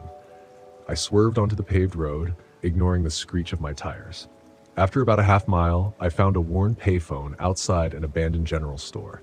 Miraculously, it had a dial tone. My hands shook so badly I fumbled the coins. I managed to call 911. My voice sounded panicked, and the dispatcher got the gist. Multiple bodies, an armed man, and I was in serious trouble. I waited there, half expecting the man to burst out of the woods. My adrenaline spiked at every rustle of leaves. Eventually, a local county sheriff's cruiser pulled up. 2 deputies jumped out. I explained what happened, stammering about the corpse in the reeds, the pickup blocking the road, and the attacker's machete. They told me to lock myself in the cruiser while they called for backup. Within an hour, more law enforcement arrived. They brought an ambulance, though there was no one to save out there. I watched as they sped back down that dirt path, sirens wailing. At some point, a deputy with a mustache and tired eyes took my statement. I asked if they'd found anyone else alive. He said no. The man with the machete had vanished into the swamp. They found 3 bodies, including the one I'd stumbled over. They also found Ted near the dock. He hadn't made it. The deputies took me to a station. I gave them every detail I could recall. My clothes were smeared with mud, and I looked worse than I'd felt in a long while. I spent hours going over the timeline, explaining how I had no clue what was going on until I'd seen that first body. By dawn, they let me go. I stepped out into the gray light, feeling heavier than I ever had. I cranked my RV and pulled onto the highway. My eyes stung from exhaustion, and my chest felt tight. Every time I closed my eyes, I saw Ted's grin, the man's machete, and those lifeless bodies in the swamp. I wondered how I'd ever sleep again. But I drove on, telling myself I was fortunate to have escaped at all. That gave me enough to keep going, mile after mile, until the road felt a little kinder. I never heard if they caught him. That's the part that still twists my stomach. I try to move forward, taking each day as it comes, but every so often I wake up in a sweat, remembering the knock on my RV in the dead of night. The swamp taught me a lesson I'll never forget. Some places hold horrors you can't see until it's too late. And sometimes all you can do is drive away with your life intact. 6 months in the Smokies, 6 months. 6 whole months without touching a drop. I should have been proud, right? But sitting alone in this RV deep in the Great Smoky Mountains, I didn't feel proud. I felt restless, empty. Even the kind of empty that creeps up on you, settling in your bones when there's nothing but the sound of your own thoughts bouncing around your skull. This trip was supposed to be a celebration, a gift to myself for staying clean. I thought the solitude would help me clear my head, maybe give me some perspective. The Smokies had always been a place of peace for me. My dad used to take me camping here when I was a kid, back when life was simple, before the bottle got its hooks into me. I pulled out my phone, flicking through pictures of those old trips. My thumb hesitated over the last photo of my dad and me standing by a roaring campfire. That was before everything went to hell, before the drinking became my escape from everything I couldn't face. The phone buzzed, pulling me back to the present. It was my brother, Jake, checking in as usual. "Hey man," he said when I answered. "How's the trip? You hanging in there?" Jake was always the responsible one. Clean cut, married with kids, a steady job. He'd been my lifeline after the wreckage of my addiction. I owed him more than I could ever repay. "Yeah, it's good," I lied. "Just me and the trees. Peaceful." "You staying out of trouble?" I chuckled. "I'm not exactly near any temptations out here," I said. I didn't tell him about the bottle I'd brought with me. It sat in the back of the RV, unopened but still there, just in case. A cruel comfort. I'd stared at it more than once already, the amber liquid calling to me in the quiet. "Good to hear," Jake said, though I could hear the doubt in his voice. "Just keep your head straight, all right? I know it's tough being out there alone, but you got this. Call me if you need anything." "I will. Thanks." I ended the call and tossed the phone onto the bed. The sun was setting outside, casting long shadows through the trees. The sky faded from a soft orange to deep purple, and with it the familiar sense of isolation began to settle in. The first night in the Smokies should have been serene, but as soon as the darkness took over, I felt it. The unease. The forest around me was too quiet. It was like it was holding its breath. No wind, no rustling leaves, just the faint crackle of my campfire outside. I sat at the picnic table near the fire, trying to relax, but the silence only seemed to grow heavier. I poked at the flames with a stick, hoping they'd somehow keep the stillness at bay. Then I heard it. A whistle. Faint at first, like a breeze cutting through the trees, but unmistakably human. I froze, listening. It was tuneless, just a single drawn-out note that seemed to float through the air. I scanned the tree line, but there was nothing.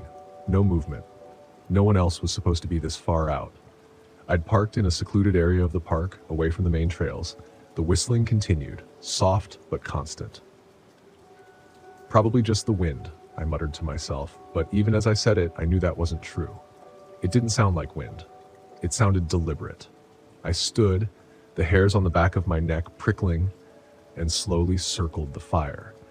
I kept the flames between me and the trees, my eyes darting between the dark shapes of the pines.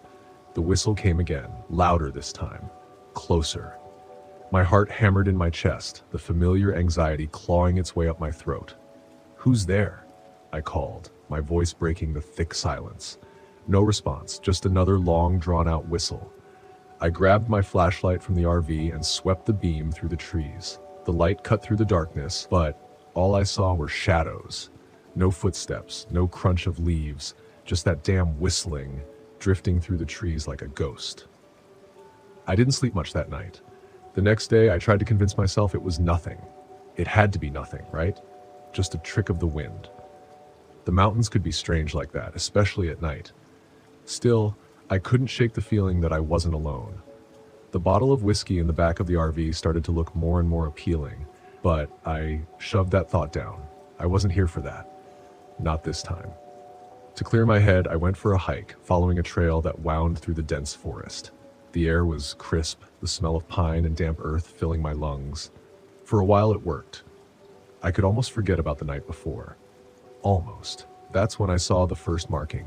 It was carved into the bark of a tree, a rough, jagged symbol that looked like a spiral or maybe an eye. I couldn't tell. It didn't look natural though. It felt intentional, like a warning. I ran my fingers over it, the grooves deep and uneven. I kept walking, but the further I went, the more of the symbols I saw. Spirals, faces, strange runes carved into the trees, all leading deeper into the woods. It felt like they were guiding me somewhere, though I wasn't sure I wanted to find out where. That night, the whistling returned. I was sitting by the fire again, trying to keep my mind off the bottle, when the sound came drifting through the trees. This time it wasn't soft. It was louder, closer. I stood up, flashlight in hand, and scanned the forest. My heart pounded in my ears, my mouth went dry. The whistling seemed to circle the campsite, moving slowly but deliberately. It was all I could hear, filling the silence like a haunting lullaby. I turned, and that's when I saw him. Standing just beyond the tree line was a figure. A man, gaunt and pale, his hollow eyes fixed on me. He stood motionless, his lips pursed as he whistled that same eerie, tuneless note. "Hey!" I called, my voice cracking. "What do you want?" The figure didn't respond. He just stood there, watching me. The whistling grew louder, more insistent, cutting through the night air like a knife. I took a step toward him, but as soon as I moved, he turned and disappeared into the trees. My hands were shaking. I wasn't sure if it was fear or something else, something deeper. I felt the urge to chase him, to follow that haunting sound, but my legs refused to move. I stayed by the fire until dawn, too scared to go back inside the RV. The next day I tried to leave. I packed up my gear, grabbed the keys to the RV, and decided I'd had enough of the Smokies. But when I tried to start the engine, it wouldn't turn over, just a dull click. I swore under my breath, popped the hood, and checked the battery. Everything looked fine, but the damn thing wouldn't start. I tried calling Jake, but my phone was dead. I'd charged it the night before, but now it was completely drained. No signal, no service, nothing. The forest around me felt suffocating. I couldn't shake the feeling that something was watching me, waiting just beyond the trees. The whistling started again, faint at first, then growing louder, like a taunting melody. I grabbed the bottle from the back of the RV. I wasn't going to drink it, not yet, but holding it made me feel better, more in control, as if I could use it as a weapon somehow. That night, the stranger came back. I woke up to the sound of whistling, loud, sharp, right outside the RV. I sat up, heart pounding, and looked out the window. He was standing by the fire pit, his pale face illuminated by the flames. His eyes were fixed on me, unblinking, and that awful whistling filled the air, pressing in on me from all sides. He took a step toward the RV, and I felt the panic rise in my chest. I grabbed the bottle, holding it like a club, and stumbled outside. The air was freezing, my breath coming in ragged gasps. The whistling pierced through my skull, making it hard to think. I raised the bottle, ready to throw it, but then something stopped me. For the first time in days, I heard something else. A voice, faint but real. Jake's voice. "Nick, don't do it." I blinked, shaking my head. The stranger was gone. The whistling had stopped, and there, in the silence, I realized what I had been about to do. The bottle slipped from my hands and shattered on the ground. I dropped to my knees, gasping for air, the weight of everything crashing down on me. The whistling was gone, but the fear, the isolation, it wasn't something I could run from. Not out here. Not anywhere. When the sun rose, I tried the RV again. This time, it started. I drove out of the Smokies that morning, not looking back. The whistling stayed behind, lost in the trees, but the memory of it, the temptation, would stay with me. 6 months, sober. But this trip taught me something I hadn't been ready to face. Some demons don't live in bottles. They live in the silence, in the spaces we create for ourselves when we're trying to hide from the world. My name is Logan Henderson, and this happened back in 2002 in Cape May, New Jersey, when I was on a solo road trip in my secondhand RV. I'd spent most of my adult life teaching history at a small high school in Ohio, and I never considered myself the adventurous type. But I'd saved up enough to buy an old RV, took a sabbatical, and decided to roam wherever the highway led. I liked the idea of being the scruffy teacher who'd one day share wild travel stories with students. People called it my early midlife crisis. I called it my history on wheels experience. When I pulled into Cape May, I was entranced by the antique look of the houses and the salt-tinged breeze coming off the Atlantic. I parked at a modest RV campground near the bay, convinced I'd spend 2 relaxed days wandering beaches and snapping photos of Victorian architecture. Soon after I set up camp, I met Irene, a retiree traveling in a newer rig than mine. She was chatty, offered me a lemonade, and joked that my RV looked like a tin can on wheels. I told her I preferred vintage rolling palace. She howled with laughter and said she liked my style. Irene told me about the local seafood places and insisted I grab fried clams at a shack near the marina. I planned to check it out the next day. That evening, I went for a stroll through the beachside neighborhood. The air carried a hint of seaweed and salt, and I passed a few fishermen cleaning their day's catch near the pier. The horizon was all soft pinks and oranges under a setting sun.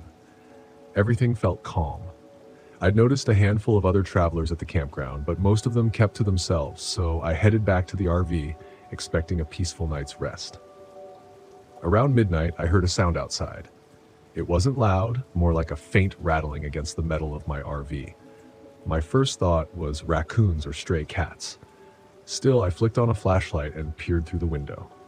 I didn't see anything. I dismissed it as paranoia. I'd never fully gotten used to sleeping in new places, and the whistling wind off the bay might have amplified harmless noises. I woke up early the next morning, determined to try those fried clams Irene had recommended. Before leaving, I noticed her RV door was wide open, which seemed odd because Irene had told me she always locked up. I stepped closer, called her name, and got no response. I knocked on the side of her RV. The interior looked ransacked, cabinets yanked open, personal items scattered across the floor. My stomach tightened. No sign of Irene and no note. I considered calling the police right away, but I thought maybe she stepped out in a hurry or had some small emergency.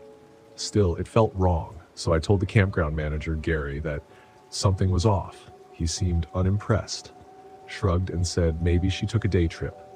Gary was tall, about my age, with a cap pulled low over his forehead. He gave off an unfriendly vibe, but he promised he'd keep an eye on things. The day went by in a haze. I ate those fried clams, delicious by the way, but my mind kept drifting back to Irene's empty RV. At dusk, I wandered over to the campground picnic area, hoping to see if Irene had turned up. Instead, I found another camper, a college kid named Rob, pacing around. He told me his friend Dalton had vanished after going for a walk that afternoon. Rob didn't know which direction he went, and he was too shaken to make sense of anything. 2 missing people in the span of a single day made my heart pound. I tried to calm Rob, but the panic in his eyes made me uneasy. Back at my RV, the air felt heavy, and I started double-checking my locks. Then I heard a muffled cry in the distance, too brief to pinpoint. I stepped out into the dark. The campground was dimly lit by a few lanterns, but nothing appeared out of place. I had this urge to walk the perimeter and see if anyone needed help, but an uneasy feeling told me to stay put. I placed a quick call to the local sheriff's office, but I didn't get much beyond the standard "we'll look into it" response. That night, I barely slept. Morning came with a salty breeze that tasted almost bitter. I forced myself to check around Irene's RV again, still empty and still in total disarray. As I backed away, Gary rounded the corner. He said, "You snooping around, buddy? Shouldn't you mind your own?" Something about his tone struck me as menacing, but I tried to stay polite, pointing out that 2 people had vanished. He replied, "People come and go around here all the time. Doesn't mean something bad happened." His dismissive attitude rattled me. I tried to shrug it off, but a nagging voice in my head told me something was very wrong. Just then, Rob appeared, pale-faced, insisting we help search for Dalton. Gary offered no assistance, just a stony glare. I volunteered to help Rob. We scoured the stretch of beach near the campground, scanning for footprints in damp sand, checking gullies for any sign of Dalton. We found nothing. A few hours later, we expanded our search to the wooded area behind the campground. The damp mulch squished under our shoes. Rob and I split up, calling Dalton's name, pushing through tangled undergrowth. The further I ventured, the more anxious I got. Eventually, I came upon a small clearing. The sun filtered through the branches, showing me something on the ground, a battered backpack. Inside, I found a wallet with Dalton's ID. My heartbeat quickened. About 15 feet away, partially hidden by a fallen log, lay a body. It was Dalton. He wasn't moving. I forced myself closer and realized he had no pulse. His shirt was soaked with blood. I felt bile rise in my throat. I yelled for Rob, who came running. He took one look, dropped to his knees in shock. We managed to call the sheriff, our hands shaking so badly we could barely hit the right buttons on the phone. Before they arrived, though, Gary appeared out of nowhere. He held a hunting knife at his side, too casual for comfort. My instincts screamed that I was in danger. When I tried to step back, Gary lunged forward and grabbed Rob by the arm. The knife glinted in the sunlight. I froze, my mind going blank. Gary hissed something about campers snooping where they don't belong. He threatened me, said I should have stayed in my tin can on wheels, and that if we'd just left things alone, it wouldn't have come to this. Rob struggled to break free, eyes wide with fear. Gary slashed at his chest, and Rob collapsed in a heap. I shouted for Gary to stop, but he wouldn't listen. It was like he'd become someone else. Or maybe he'd always been this way. I had no real weapons, just a small flashlight on my belt. In a scramble, I flung myself at Gary, desperate to save Rob. The impact knocked Gary sideways, but he was stronger than me, grappling until I slipped free. Rob was still on the ground, barely conscious, blood seeping onto the forest floor. Gary turned to me, knife raised. I remember the swirl of panic in my mind. Get out. Survive. Help Rob. Do something. In a burst of adrenaline, I kicked at Gary's leg, sending him off balance. He stumbled backward, lost his footing, and hit the ground hard. I dashed to Rob, grabbed his arm, and dragged him away from Gary's reach. Gary sprang back up, face twisted in rage, knife aimed for another strike. I swung the flashlight at him with every bit of strength I had, catching him across the temple. He collapsed. I dropped to my knees, heart hammering, trying to press down on Rob's wound to staunch the bleeding. The minutes crawled by until I heard sirens in the distance. They arrived and took control of the scene. Gary was cuffed and hauled away, still unconscious. One of the paramedics pried me off Rob to work on him. I lost track of time. The aftermath is still hard for me to process. Irene was found in a shallow ditch on the opposite side of the campground, along with 2 other victims from previous weeks. The police said Gary was a drifter who'd gotten hired under false documents. No one had suspected him. They suspect he'd been targeting lone campers, picking them off when the chance arose. Rob survived. We traded phone numbers before he was taken to the hospital, and we still text each other now and then. Whenever we talk about that day, we fall silent for a moment, remembering the fear. He always thanks me for saving his life, though feel I only did what anyone would. I find myself staring at the ocean differently these days, even when I'm miles away from it. That sense of calm I used to get near the coast has been replaced by a weary tension. But I keep traveling in my RV. I'm not sure I'll ever park in total solitude again, though. Not after Cape May. I still teach history and I still crack jokes whenever I'm nervous, but deep down I know nothing feels the same. My name is Sloan Mason, and in 2022, I decided to take a solo trip in an RV through Wyoming, stopping off in the Shoshone National Forest just near the western border of Yellowstone. I'd never done anything like this before. Growing up in the city, camping was just about the farthest thing from normal in my world. But I had some time off I'd been wanting to use, and I thought, why not? Besides, I'd spent the past few years of my life glued to a screen at work. A guy deserves a break, right? So I borrowed my uncle's beat-up RV, threw in some gear, and mapped out my route. I wasn't looking for anything crazy, just a couple of nights in the wilderness, a few hikes, maybe a campfire or two. I had no experience, but I figured I'd take it slow. As I said, I was looking for peace and quiet. I parked the RV at a small, secluded spot, just off a side road, miles from any other human being, or so I thought. There was something eerie about the stillness out there, but I brushed it off as city boy jitters. I set up my little campsite and took in the quiet that I'd been craving.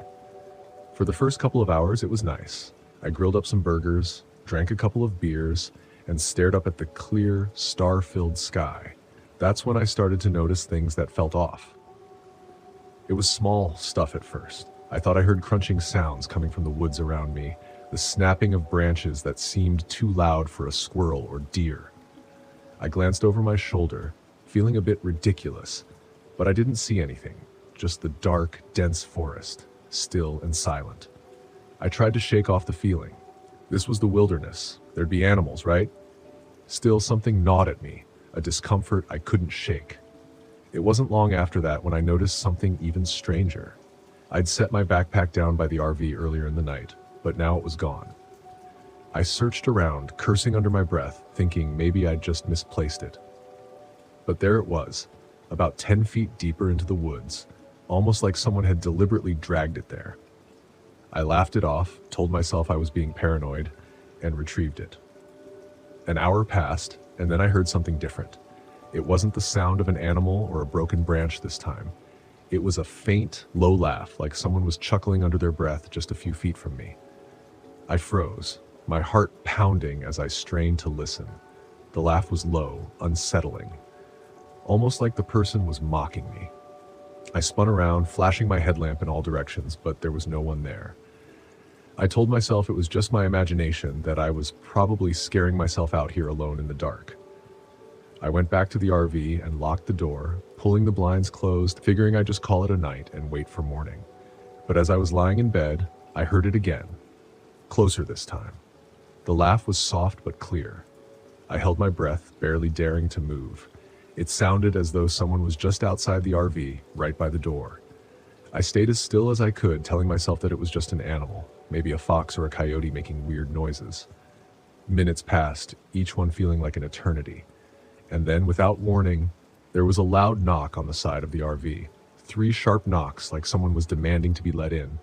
I bolted upright, my heart in my throat. I grabbed my phone, realizing it was dead. Great. Alone, unarmed, and unable to call for help. Then silence. I stayed motionless, barely daring to breathe, waiting to see if it would happen again. But nothing. Just the deafening silence of the forest at night. I eventually convinced myself that I'd imagined it, that maybe a branch had hit the side of the RV. I mean, I was out here in the middle of nowhere. Who would be knocking? I lay back down, but sleep was out of the question. Every sound was amplified 100 times, and I found myself flinching at the slightest rustle. But then, out of nowhere, I heard it again. That same laugh. Closer now, practically right next to my window. I couldn't ignore it anymore. I quietly slipped out of bed and peered through the blinds, but I didn't see anyone. Just the endless stretch of dark trees and shadows that seemed to move in the dim moonlight. I felt ridiculous, like I was in some kind of horror movie. But the fear was real, and it was starting to settle deep in my gut. Just as I was about to turn away, something caught my eye. A figure, barely visible, standing at the edge of the tree line, watching the RV. My breath caught as I stared, trying to make out any details, but it was too dark. All I could see was the shape of a person, tall and thin, unmoving, just watching. I don't know how long I stared. Part of me wanted to throw open the door and scream at him to go away, but another part was too terrified to even move. I thought maybe he'd go away. Maybe he'd realize I'd seen him and just leave. Instead, he took a step forward, then another, slowly making his way toward the RV. I felt panic surge through me. I couldn't tell if he was armed or even if he was real, but he was coming closer, and every instinct I had was screaming at me to get out. I bolted to the driver's seat, fumbled with the keys, and started the engine. As I did, he broke into a sprint. His figure illuminated for a split second by the headlights. His face was wild, hair matted and greasy, a twisted grin stretched across his face.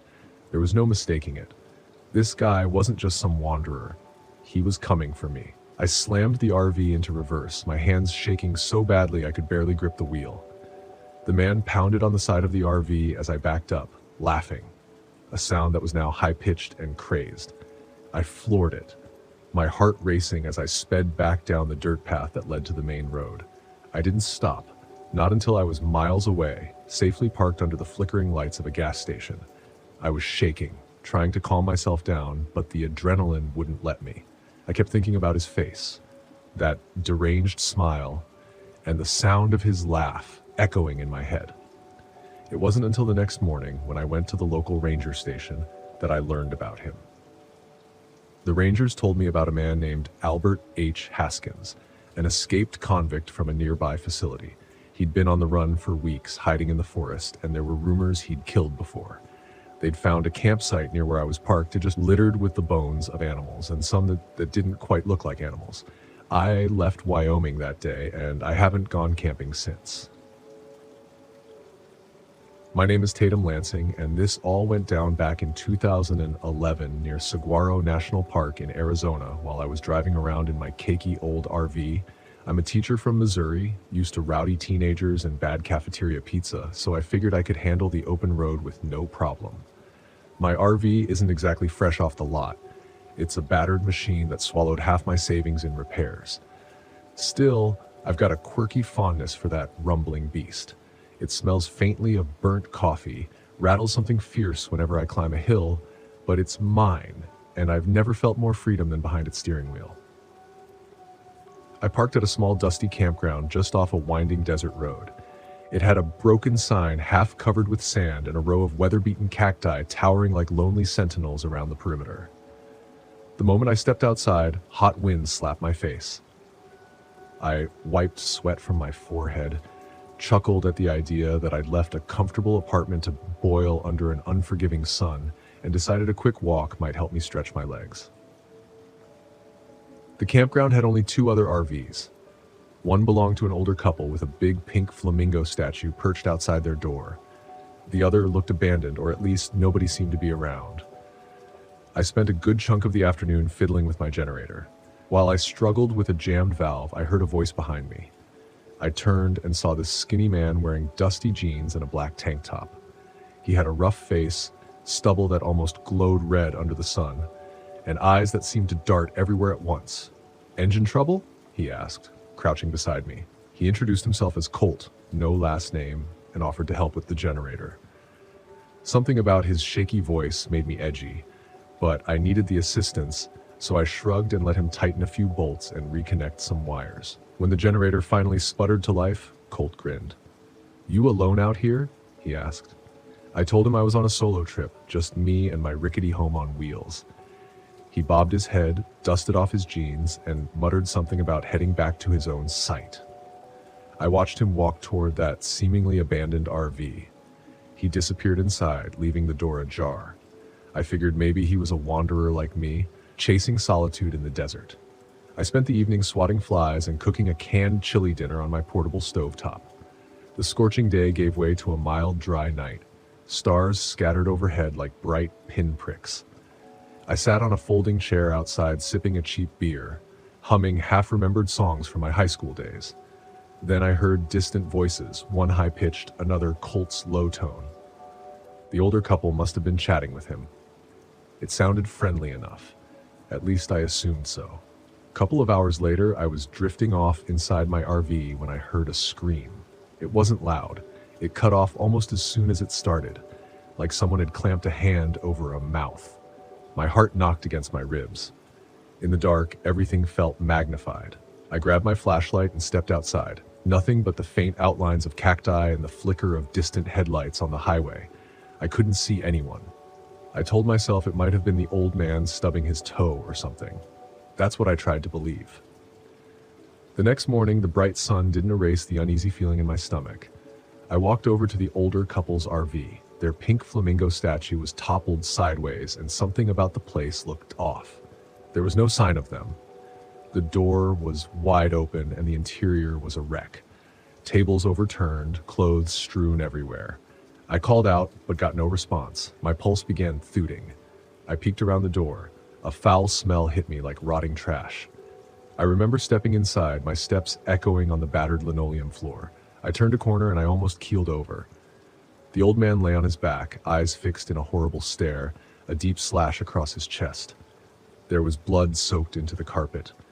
His wife wasn't there, but the stains told a violent story. I stumbled out, hand clamped over my mouth. My mind raced, and I wanted to call the police, but my phone had zero signal that far out. I rushed back to my RV, started it, ready to drive for help. The engine coughed and died. I tried again. Same thing. That jammed valve from before must have gone haywire again. I tried the generator. It churned once and sputtered out. Panic welled inside me. Then I noticed footprints in the sand around my tires, like someone had been messing with the RV during the night. Out of nowhere, Colt emerged. He walked calmly like he was out for a quiet stroll, except there was a streak of dried blood on his arm. I froze behind the steering wheel. He came close, pressed his face to the open window, and smiled. I don't think I'll ever forget the strange glint in his eyes when he said, "Something's wrong." He wasn't asking. He knew. There was a wild look in his pupils, like a man teetering on the edge. I tried to act casual. I just need to head into town, I said. My voice shook despite my attempts to sound calm. Colt leaned on the window frame. His tone stayed friendly, but there was an undercurrent that made me want to jump out of my skin. He shrugged. "I can fix your engine again." Then he made this slight motion like he was reaching behind his back. I saw a flash of metal, the tip of a long knife partly hidden under his waistband. My mouth went dry. All I could think was, this guy hurt that couple. He probably killed the old man. Maybe the wife too. Where was she? I climbed out of the RV, hands raised, trying to look as unthreatening as possible. "Let's see if we can figure out the engine," I mumbled. He just watched me, squinting against the sun while I popped the hood. He set to work, messing with hoses. I kept glancing at the knife's handle. It poked out from his belt, and I prayed he wouldn't notice how badly my hands trembled.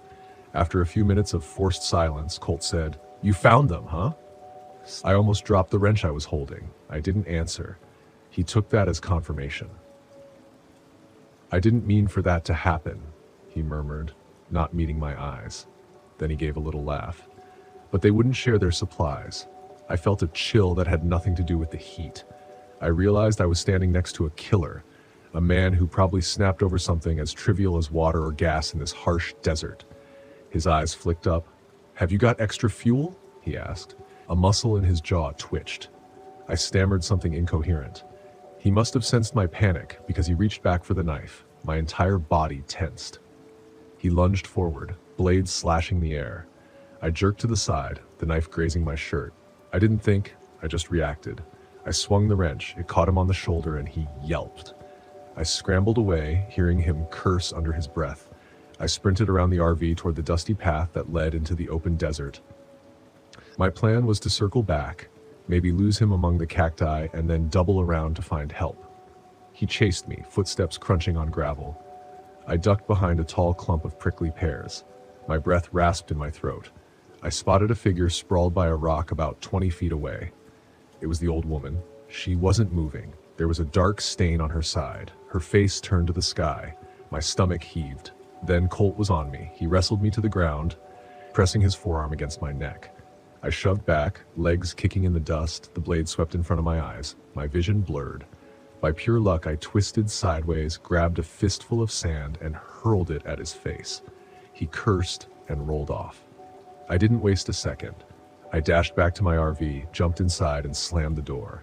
He pounded on the side, shouting something unintelligible. My hands fumbled on the key, but the engine wouldn't start. I smacked the steering wheel, just certain I was done for. Colt shattered the side window with the butt of his knife. Glass flew, and his arm snaked inside, swiping at me. I ducked, grabbed a heavy fire extinguisher from under the seat, and slammed it against his forearm. He howled, dropped the knife. I reached across the cab, grabbed the blade, and threw it onto the floorboard. He kept banging on the door, screaming. My head felt like it was about to burst. I glanced at the knife at my feet. Without thinking, I scooped it up, shoved open the door, and slashed in his direction. He jumped back. I took my chance, leaped out, and tackled him. He fought like a cornered animal, thrashing and scratching. In the chaos, he grabbed my wrist, trying to wrest the knife away. My grip loosened. The blade flew out of my hand and skidded across the dirt. I managed to land a punch on his jaw. He went limp, groaning. That was all the opening I needed. I skewered to the driver's seat and turned the key again. The engine coughed, sputtered, but then roared to life thanks to whatever Colt had done under the hood. He must have fixed it enough to run. The RV lurched forward. In the mirror, I saw him stand, face stray with dirt and blood, but he didn't chase me. He just stood there panting like a man who'd lost everything. I drove until I reached the main road and found a tiny gas station. I burst inside and told the clerk to call the authorities. The cops showed up, sirens cutting through the haze. I led them back to the campground. They found Colt stumbling around, too injured to run. They arrested him on the spot. It's been a few years since that morning, and I still dream about it sometimes. The desert heat, the tension in Colt's eyes, and the quiet finality of that older couple's RV. I think about how I almost didn't escape, but I'm alive to tell the tale. That's enough for now. My name is Bodhi Delgado, and this happened back in 2015 in Billings, Montana, while I was driving around in my old RV looking for a change of scenery. I'd saved up for that trip ever since I turned 25, stacking shelves in a grocery store while dreaming of an open road and a quiet place to write poetry of all things. I'm not good at it, but it gives me peace. I'd always heard Montana had sweeping views and big skies, so I pointed my motorhome north and never looked back. I arrived in Billings at dusk, feeling proud of myself for making decent time. The sky stretched out, amber fading into violet, and the air felt crisp against my face. The local RV park was easy to miss. No big sign or fancy entrance, just a narrow gravel road between a line of cottonwoods. I navigated the bumps carefully, windows rattling in protest. I passed a few other rigs scattered across the open lot. Some folks had metal fire rings going. The smell of wood smoke reminded me of childhood summers roasting hot dogs in my aunt's backyard. There was comfort in that smell, but there was also a strange hush that evening, like everyone had turned in early. I got out to stretch my legs, giving a polite nod to an older couple nearby, but they barely glanced up. They seemed anxious, or maybe just tired from the drive. I set up camp, fed myself a lukewarm can of chili, and settled into my seat with a notebook in my lap, hoping for some inspiration.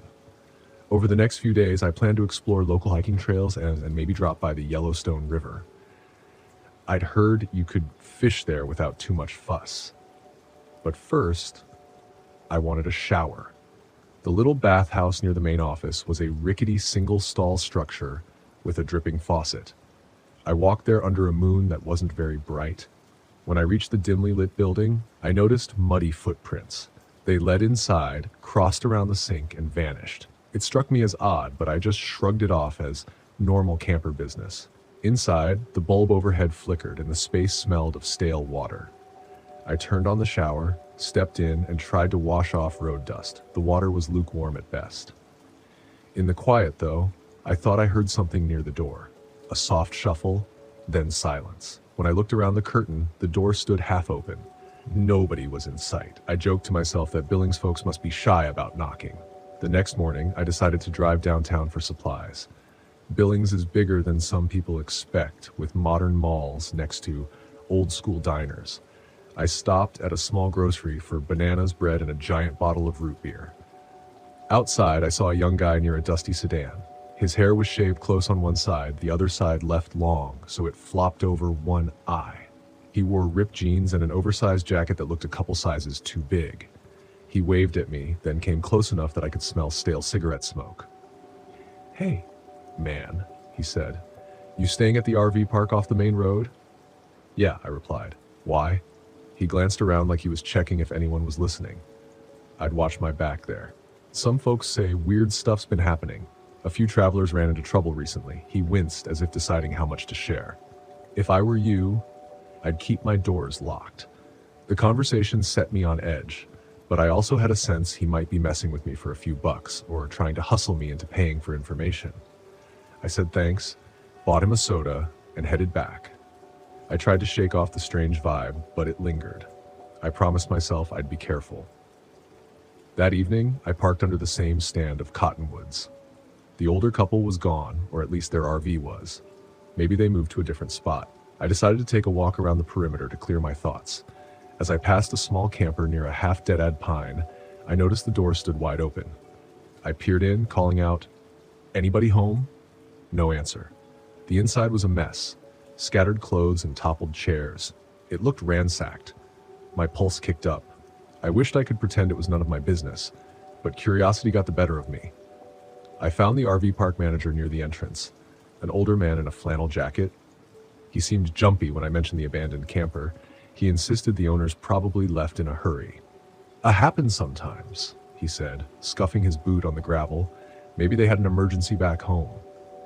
But there was something about his eyes that felt off, like he was holding back. I tried to press him, but he just waved me off and retreated into the office. I spent the night in my vehicle, doors locked, window shades drawn. Sometime past midnight, I heard movement outside. It was faint but deliberate, like someone circling the RV. My heart thumped. I lay there, hardly breathing. After a minute, everything went quiet. I wondered if I had imagined it, but I couldn't make myself fall back asleep. I wanted to leave then and there, but fear kept me frozen. Maybe in the morning I'd feel better. Daybreak arrived with cold sunlight that made the dewy grass shimmer. I told myself to drive out and never look back. Then I realized the older couple's rig was indeed gone, and the small camper remained open and empty. A line of footprints marked the muddy ground leading away from that trailer heading east. I hesitated, then followed them for a few yards before they vanished among some tire tracks. A scrap of torn fabric hung off a low tree branch. It looked like part of a shirt, maybe flannel, with a dark stain. I got back in my motorhome, thinking I'd stop at the nearest ranger station or police station. That's when I saw movement in the corner of my side mirror. A tall figure stood near the bathrooms, wearing black cargo pants and a plain white t-shirt. He was thin, almost lanky, with arms that looked too long for his body. He stared at me. His face was sunburned, and his hair was shaved close. In his hand, he held something I couldn't quite identify. Could have been a folded-up newspaper or a rag. I didn't care. I turned the key, hoping to get on the road and find help. I'd barely pulled onto the gravel when he ran up next to me and slammed his hand on my window. His nails were dirty, like he'd been clawing through the mud. I heard him shout, "You picked the wrong place, friend." Instinct took over. I floored it. He pounded on the side of my RV as I lurched forward. Gravel spat out behind me.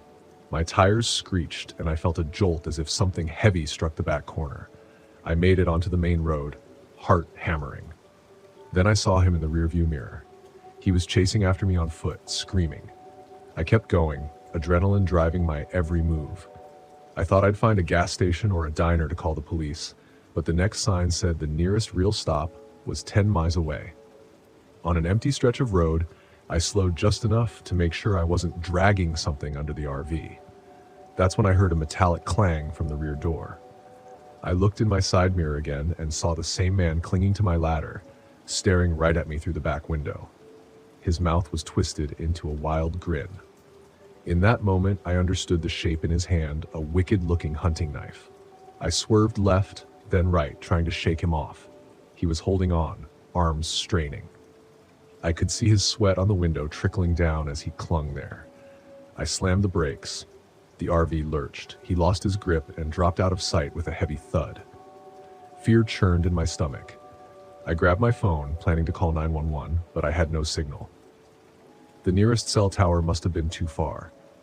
There was a thump on the passenger side. I realized he was back on his feet, yanking at the side door, trying to force it open. My mind raced. I had a small tire iron under my seat. I fumbled for it. My door was locked, but it felt like only a matter of time before he found a way in. I could hear his voice, muffled but furious. He said something about "nobody leaves me behind," though I couldn't catch all of it. Desperate, I threw the RV into gear again. The tires spun and we lurched forward. I heard him shout in pain. Then he vanished from view. I gave the pedal all I had. After 100 yards, I braked and stepped out, tire iron in hand, half expecting him to tackle me. Then I saw him sprawled on the asphalt. His shirt was torn, skin scraped raw where he must have been dragged. He wasn't moving. About 10 feet behind him lay another body, crumpled beside a battered sedan that I hadn't noticed before. It was the older man from the RV office, face pale, eyes open, chest stained red. I realized with sudden horror that this lanky attacker had probably killed him moments before chasing me. I staggered back. My stomach turned. A passing pickup finally appeared on the horizon. I waved it down, shaking from head to toe. The driver was a local rancher who immediately called the authorities. Within minutes, sirens pierced the morning air. They found more evidence in that battered sedan: clothes, IDs from missing campers, and a trunk smeared with something that made the officers grimace. I spent the next hour sitting on the road's shoulder, answering questions through chattering teeth. Police told me the man had attacked multiple travelers. As for me, I was lucky. When it was over, I drove away, too numb to really process anything. I never wrote any poetry that day, but I did learn that fear can light a fire in your belly you never knew existed. Now, whenever I think about Billings, I remember an open road, a desperate sprint for safety, and the cold shock of realizing how suddenly a life can end. My name is Koa Gibson, and in 2016, I took my RV up to Voyageurs National Park in Minnesota for a bit of peace and quiet. Being cooped up in an office staring at code all day can make a guy crave some real-world bugs. You know, the kind that don't crash your system, but buzz around your head. I'd been feeling the weight of deadlines and endless meetings, so a solo trip sounded like the perfect antidote. I packed my fishing gear, loaded up on supplies, and hit the road. The idea was to disconnect from emails and reconnect with nature. Maybe even catch a fish big enough that I wouldn't have to exaggerate its size later. The drive was long, but therapeutic. Trees replaced skyscrapers, and the air became crisp and pine-scented. By the time I reached the park entrance, the sun was dipping low, casting golden hues over the vast expanse of lakes and forests. I found a secluded spot by a lake, parked the RV, and set up camp. The silence was comforting, a natural lullaby I hadn't heard in years. The first couple of days were bliss. I hiked the trails, fished, caught nothing, but that's between us, and even tried my hand at photographing wildlife. It was on the third day that things took an odd turn. I was sitting by the campfire, attempting to roast marshmallows without setting them ablaze, a skill I clearly hadn't mastered, when I noticed a light flickering deeper in the woods. It was faint, but definitely there. I figured I wasn't alone out here, which was odd given the remoteness of my location. Maybe another camper had the same idea of escaping the grind. Curiosity piqued. I decided to check it out. Grabbing my flashlight and pocket knife, because that's what every horror movie tells you to do, right? I ventured into the trees. As I walked, I couldn't shake the feeling that something was off. The usual sounds of the forest were muted, as if the wildlife had decided this was a good time for a coffee break. After about 10 minutes, I came upon a small clearing. In the center stood a makeshift cabin, more of a shack, really, cobbled together with old timber and sheet metal. The light was coming from inside. I thought about calling out, but decided against it. Instead, I moved closer, trying to be as quiet as a guy in hiking boots can be. Peering through a gap in the wooden panels, I saw a man hunched over a table, meticulously arranging various items. At first glance, it looked like he was sorting tools, but then I noticed something that made my stomach churn. Laid out on the table were wallets, watches, and even a few passports, personal items that didn't belong in a place like this. A floorboard creaked under my weight, and the man snapped his head toward the wall. Panic surged through me, and I ducked behind a tree. After a few tense moments, I heard the door swing open. "Who's out there?" a gruff voice called. "I know someone's there." I held my breath, hoping he'd dismiss the noise as a raccoon or the wind. Instead, I heard footsteps crunching leaves, getting closer. It was then I realized that my little escapade had turned into something far more sinister. Deciding that retreat was the better part of valor, a fancy way of saying I was ready to bolt, I began to backtrack quietly. But fate, having a twisted sense of humor, had other plans. My foot snagged on a root and I went down hard, the flashlight slipping from my grasp and clattering against a rock. "Over here," the man shouted, now sounding alarmingly close. Scrambling to my feet, I abandoned any pretense of stealth and ran. Branches whipped against my face, and the underbrush clawed at my legs. Behind me, I could hear him pursuing, his heavy footsteps matching my frantic pace. Bursting through the trees, I spotted the faint glow of my campfire embers ahead. If I could just reach the RV, I might have a chance. I dashed toward it, lungs burning, every muscle urging me forward. I reached the RV and yanked the door open, slamming it shut behind me. My hands trembled as I locked it, but I knew a locked door wouldn't stop someone determined. Fumbling, I searched for my keys to start the engine. A loud thud echoed from the side of the RV, followed by the man's voice. "You can't hide in there forever." "Watch me," I yelled back, immediately regretting giving away my exact position. The engine roared to life. Thankfully, the old girl didn't pick now to have a mechanical issue. Throwing the RV into gear, I hit the gas. The vehicle lurched forward, knocking over my neatly arranged campsite. In the side mirror, I caught a glimpse of the man. He stood there, illuminated by the RV's taillights, an expression of cold fury on his face. Just when I thought I was putting distance between us, a shot rang out. The back window shattered, glass spraying the interior. I ducked instinctively, the RV swerving dangerously on the narrow path. So much for a peaceful retreat. I kept driving, maneuvering the RV through the dark forest road, branches scraping against the sides like skeletal fingers. Another shot hit the side mirror, obliterating it. Whoever this guy was, he was serious. As I reached the main road, I didn't dare slow down. It wasn't until I saw the distant lights of a gas station that I began to feel a sliver of hope. Pulling in recklessly, I honked the horn repeatedly. A startled attendant stepped out, confusion plastered on his face. "Call the police!" I shouted, jumping out of the RV. He hesitated, but then saw the state I was in, disheveled, bleeding from cuts, eyes wide with terror, and pulled out his phone.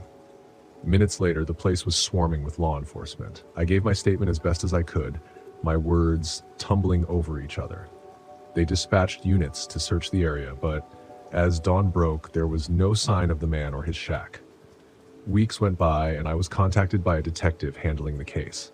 They had found the shack, but it was empty, cleared out. However, they did find something disturbing. A hidden cellar containing more personal items and grimly human remains. It appeared I had stumbled upon a serial killer's lair. "You're lucky to be alive," the detective said, a grave look in his eyes. "We've been tracking this guy for years. Goes by the name of Leonard Grimes, former military dishonorably discharged. He's been operating off the grid." "Leonard Grimes," I echoed, the name sending a chill down my spine. "Why hasn't he been caught yet?" "He's meticulous and moves frequently. You got closer than anyone ever has." As unsettling as it was, knowing his identity didn't bring much comfort. Grimes was still out there. A few days later, I received a package at my apartment. There was no return address. Hesitant, I opened it to find my missing flashlight, and a note read, "You left this behind." I reported it to the police, but there were no prints, no leads. It was a taunt, a reminder that he hadn't forgotten about me.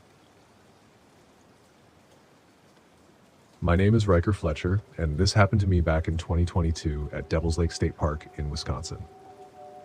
I'm a former middle school math teacher, and I'd saved up for years to buy a beaten-up RV so I could finally tour the country at my own pace. I'm not some mountain man or wilderness expert, just a guy who gets a kick out of waking up to a fresh view each morning.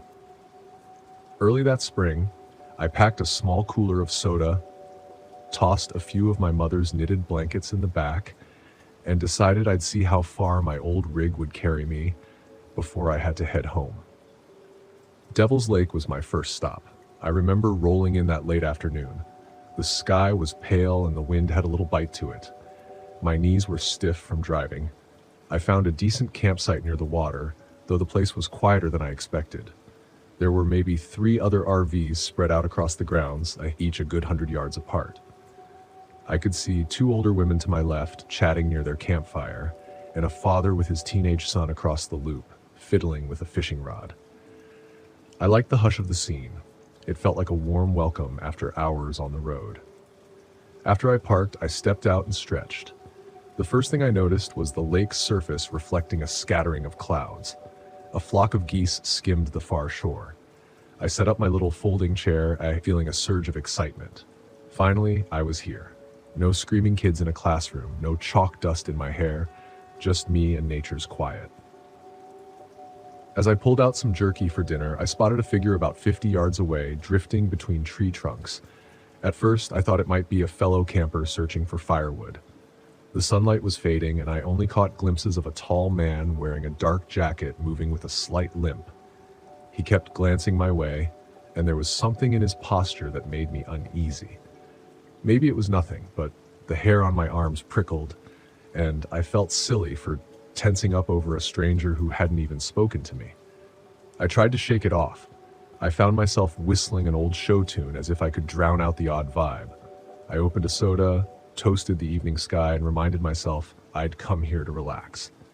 The other campers eventually ducked into their own vehicles or tents. Darkness thickened around the campground. My little lantern cast a warm circle of light that felt both cozy and isolating. Before crawling into bed, I strolled to the public restrooms. The wind carried a quiet rustling from the underbrush. I could make out the silhouettes of oak trees, a few boulders leaning toward the road. My footsteps sounded too loud. About halfway there, I noticed something near the tree, a flash of movement again. That same tall figure. He stepped away from the trunk he'd been leaning against. This time, I heard him call out, but the wind whipped his words away. I froze. He took a step forward, and I managed a quick evening before continuing on. He offered no greeting back, only stared. I've never been a tough guy, but I tried to keep a cool head. Maybe he was just shy or had trouble speaking. Still, I hurried into the restroom. I felt a strange relief the moment I locked the stall. Then I laughed at myself for feeling safer in a tiny tiled box. A minute later, I headed back to the RV. I tried to look casual, but my steps were fast. By the time I slipped inside and locked the door, my pulse hammered. I didn't see him again that night. I fell asleep, telling myself I'd probably overreacted. Next morning, I discovered the father and son had left early. The older women were nowhere to be seen either. Maybe their trips were quick, but it felt odd. I brewed some coffee on my tiny stove and ate a stale muffin, planning to hike one of the lake trails. The park's main footpath was fairly empty.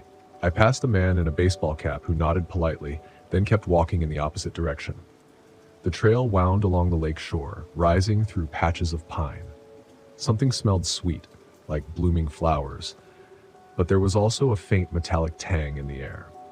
I tried ignoring it until I saw a shape slumped by a large boulder. It was the man in the baseball cap. At first, I thought he was just resting, but then I saw the blood. His cap had fallen off, revealing a gash on the side of his head. I stumbled forward, heart pounding, and realized he wasn't breathing.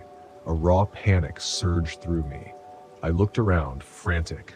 Nobody else was there. I stepped closer, hands shaking. That's when I saw the footprints in the mud leading away, fresh and deep. I wanted to call for help, but the signal on my phone was spotty. My mind spun.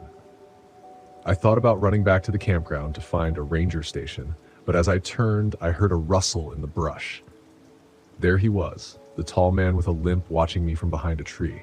Up close, I saw greasy hair plastered to his forehead, a jacket torn at the shoulder, and a smudge of dirt or blood across his jawline. I took a step back, and he advanced. My voice cracked when I yelled, "We need help. This man's hurt." He didn't answer. I noticed he held something metallic in his hand. It glinted in a stray beam of sunlight. Adrenaline took over. I bolted past the boulder, nearly tripped over a root, and sprinted downhill. I heard his footsteps behind me, heavy and uneven, but definitely in pursuit. My lungs burned. I slid down an embankment that cut a sharp path to the lake's edge. Without thinking, I made a dash along the water, kicking up gravel. I wasn't sure where I was headed, but any direction felt better than facing that man alone. Halfway back to the campground, I nearly collapsed behind a fallen log. My breath was ragged and sweat dripped into my eyes.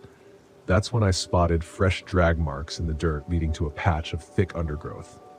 A second later, I saw a boot sticking out from behind the shrubs. A cold wave of dread washed over me. I approached and found another body, one of the older women I'd seen the day before. Her hiking jacket was streaked with mud. Her face was pale. No question she was gone. I swallowed back a wave of nausea. This was real, and I was in the middle of it. I needed the ranger station or the park office. There should be a map near the parking area, not too far from the campsite. I forced myself to keep moving. Each snapped twig made me flinch. I was sure he could hear me. My legs felt like rubber, but I refused to stop. When I finally saw the line of RVs and parked cars, I almost cried with relief. I heard an engine rumble nearby, then spotted an official-looking truck. I ran toward it, waving my arms, shouting. A park ranger climbed out, eyes wide. He asked what happened. I tried to explain in broken sentences, but before we could even process it, the tall man emerged from the trees. He moved quickly, ignoring the RERS's order to stop. There was a blur of action I barely understood. The ranger reached for his radio, trying to call for backup, but the man lunged at him with that metallic object, a large hunting knife. I shouted for help, fumbled for a rock, anything to defend myself. The ranger managed to dodge, but he stumbled on uneven ground, falling onto his back. The knife slashed the air. I threw the rock, catching the attacker in the ribs. It must have stunned him just enough for the ranger to pull out his sidearm. He fired, catching the attacker in the shoulder. The tall man staggered, dropping the blade. Blood seeped through his jacket. He glared at us, rage twisting his features. For a moment, he tried to move forward, but his knees buckled. The ranger stayed on guard, weapon trained on him. Another shot rung out when the man reached for the knife again. He collapsed, face pressed into the dirt, his breath going silent. The next hours felt like a fever dream. Police arrived with an ambulance. They checked me over, asked 1,000 questions. They cordoned off the area around the bodies. I watched them carry the tall man away under a blood-stained sheet. He was gone. Campers emerged from their vehicles, drawn by the chaos, stepping carefully around the taped-off scenes. My RV never looked so comforting as it did then, though I knew the memory of what happened would forever taint that place. I stayed long enough to give a statement. By evening, I found myself standing in line at a nearby motel, desperate for a normal shower and a locked door.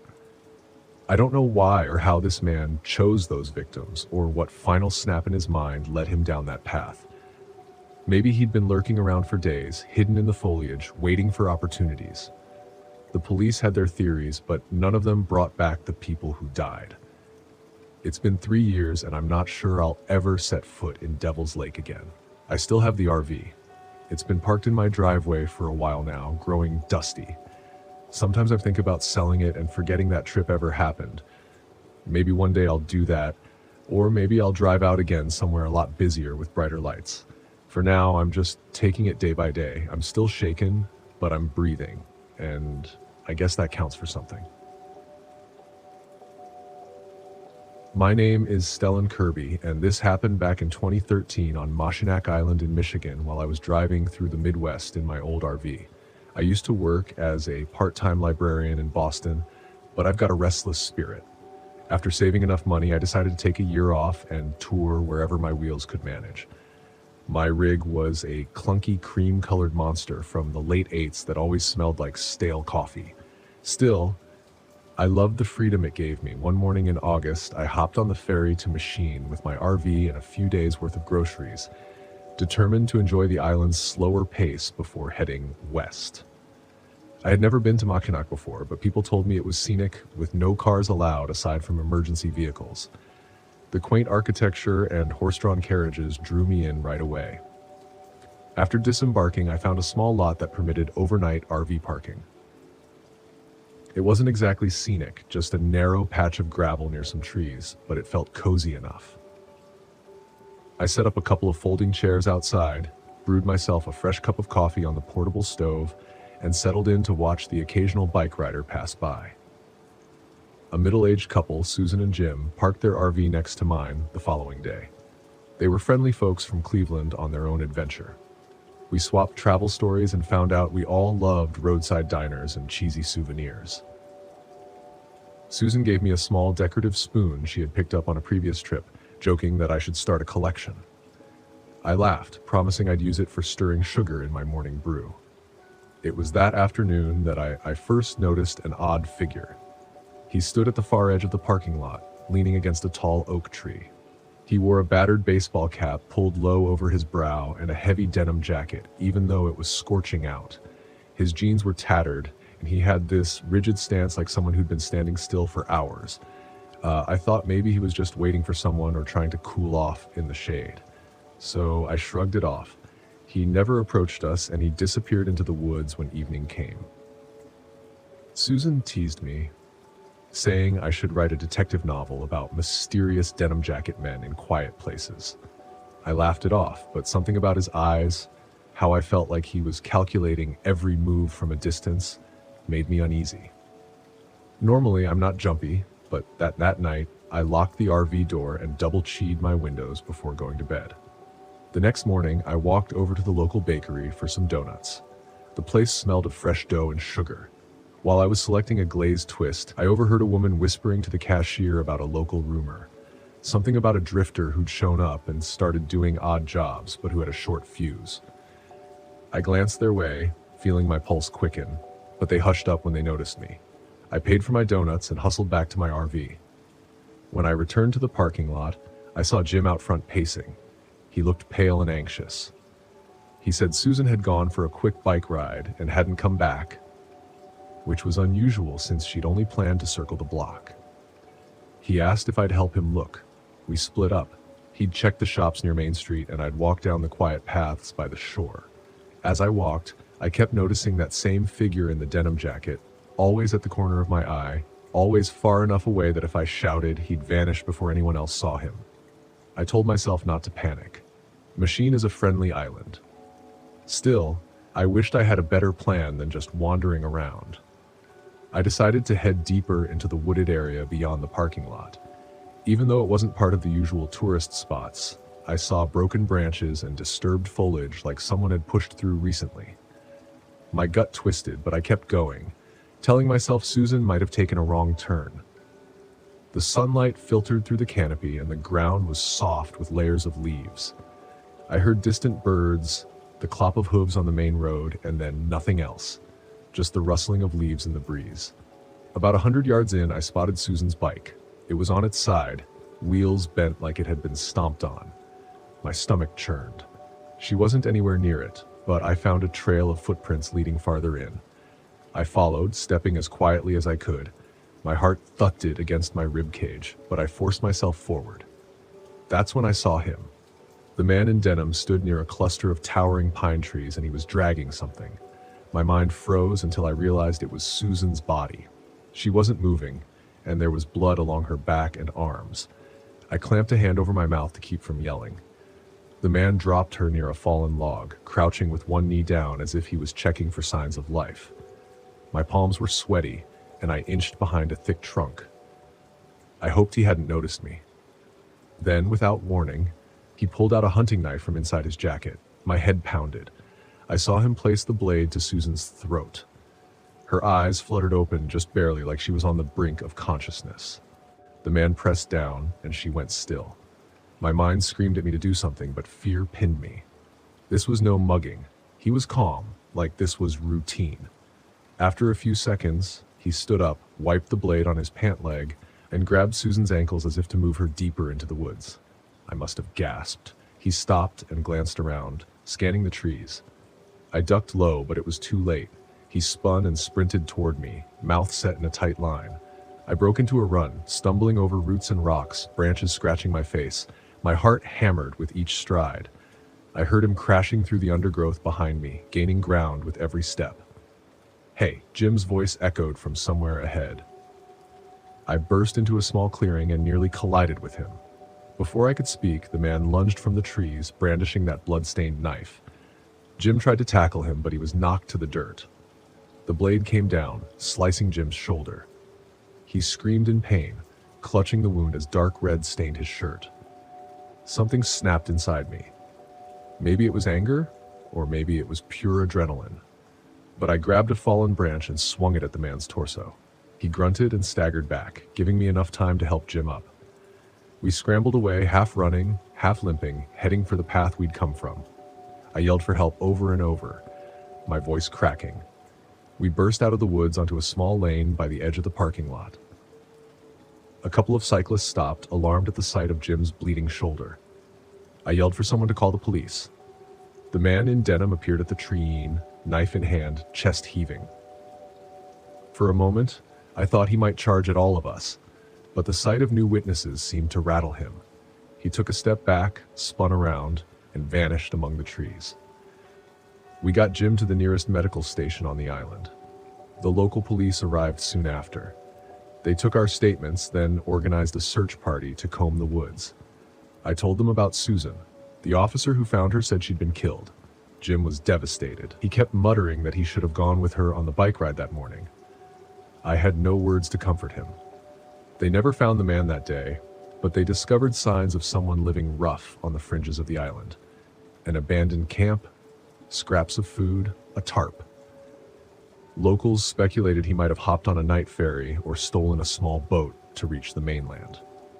I spent the next few hours filing reports, describing his face, his jacket, the horrifying moment in the trees. Then the officers told me I should consider moving on. They'd stay on alert, but Mashonac Island was still a small place, and folks were spooked. That evening, I packed up my RV and said a quiet goodbye to Jim. He looked hollow, clutching Susan's spoon with trembling hands. I gave him a shaky hug, unsure if I'd ever see him again. The ferry ride back to the mainland felt endless. My shoulders ached with tension and every little noise made me jump. I drove until I couldn't keep my eyes open, then pulled into a well-lit rest stop. My own reflection in the rearview mirror startled me. I looked older, like I'd aged a decade in one day. I locked all the doors, closed the curtains, and tried to sleep. Though every small bump in the night jolted me awake, there's not much more to say. I still remember Susan's warm smile when she handed me that silly little spoon. I think about Jim's haunted eyes as he watched me leave. I wonder if he managed to find any peace, or if the island ever located the man responsible for everything. Even now, the thought of returning there fills me with dread. I keep Susan's spoon in the RV's glove compartment, a reminder of how fast things can change. Sometimes I catch myself staring at it, wishing there was a way to rewrite that day, but there isn't. And I've made my peace with that fact. It's all part of the road I chose. And that's all I've got left now. Just a broken memory and a spoon that stirs my coffee on lonely mornings. My name is Briar Gray, and this happened to me back in 2016 in Delana, Georgia, while I was out exploring in my battered old RV and thinking I finally had the time to stretch my legs after quitting my office job that never let me use my vacation days. I was never the bravest guy, and I admit I get jumpy even when a branch scrapes my windshield at night, but I'd always loved the freedom of the open road. So when I left that job, I thought I'd drive around the southeast to clear my head and maybe discover something better. My rig was a 1988 model with peeling paint, but it had a bed, a tiny kitchen, and enough space for my fishing gear. The plan was simple: find a quiet spot by the river, enjoy a few lazy days, and not worry about a soul. That first afternoon in Delana, I steered down a winding road that cut through thick pines and rolling hills. The sky looked a bit cloudy, but I couldn't resist the idea of stopping by the Chattahoochee National Forest. I'd never been much of a hiker, but I had a little collapsible chair and my fishing rod, so I figured I'd cast a line somewhere scenic. As I pulled onto a narrow dirt path, I passed a small white sign, half rusted, that indicated there was a campsite about half a mile deeper in. The site itself was nearly empty. I saw one other RV parked under a big oak and an old sedan missing its hubcaps. I hopped out of my vehicle, stretched, and hollered a friendly hello at the older gentleman leaning against his camper. He nodded back but didn't say much. I sensed he preferred his own company, so I decided not to bother him. Then I noticed a young couple by the sedan looking like they were deciding whether to set up a tent or keep driving. It was quiet, and that suited me fine. I spent the evening fiddling with dinner, canned chili, heated in a little pot, and watched the sun go down beyond the hills. Everything felt calm until I heard this clatter of metal behind the trees. It wasn't an animal. It sounded like a shovel dropping onto rocks, sharp and deliberate. I leaned out my RV door, peered through the gathering dusk, but saw only the silhouettes of tall pines. I figured maybe someone was setting up a fire pit. Next morning, I wandered off to a nearby trail with my fishing pole strapped over my shoulder. The day was cool, and the forest floor was damp from the night's drizzle.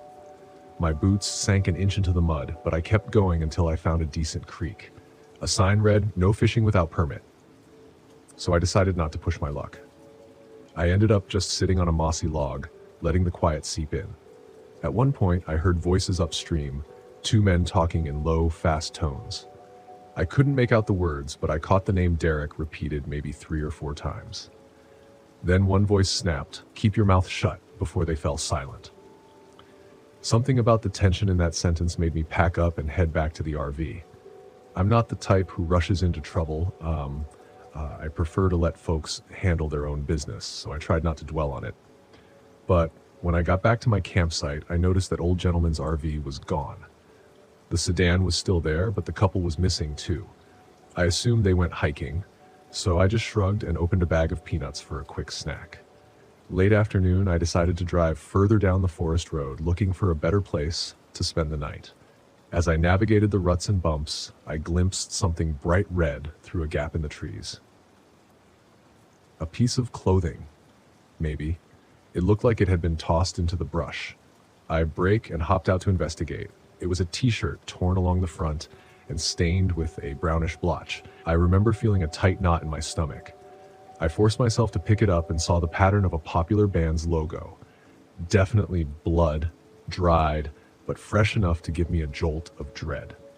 I scanned the area and spotted footprints leading deeper into the woods. I followed them for a minute, but started to lose the trail when the ground turned rocky. That's when I smelled something foul. At first, I told myself it was just a dead deer or some rancid trash, but the stench was too strong, like old meat left out in the sun. My heart beat faster.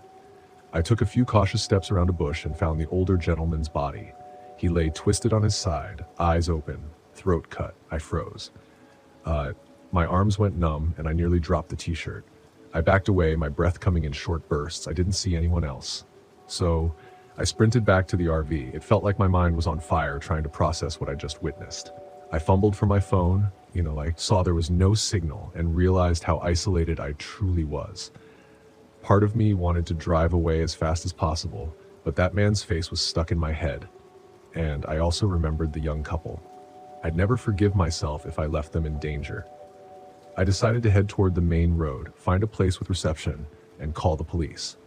But just as I started the engine, I heard a truck roar behind me. A battered pickup barreled around the corner, blocking the path. A tall man with a shaved head and a scowl jumped out. He wore a dark green jacket with a strange patch on the sleeve, some kind of homemade emblem. I saw another figure in the passenger seat, but I couldn't make out his face through the tinted glass. The tall man stomped to my window, yanked the door handle, and stared at me. His face was gaunt, eyes sunken with a scar across his left cheek. He rapped on the window, demanding I step out. My heart pounded so loud I thought he could hear it, but I forced a smile and cracked the window just enough to talk. "Get out!" he barked. His voice was icy. I gripped the steering wheel. "What's going on?" He looked at me like he wanted to rip the door off. "You seen anything you shouldn't?"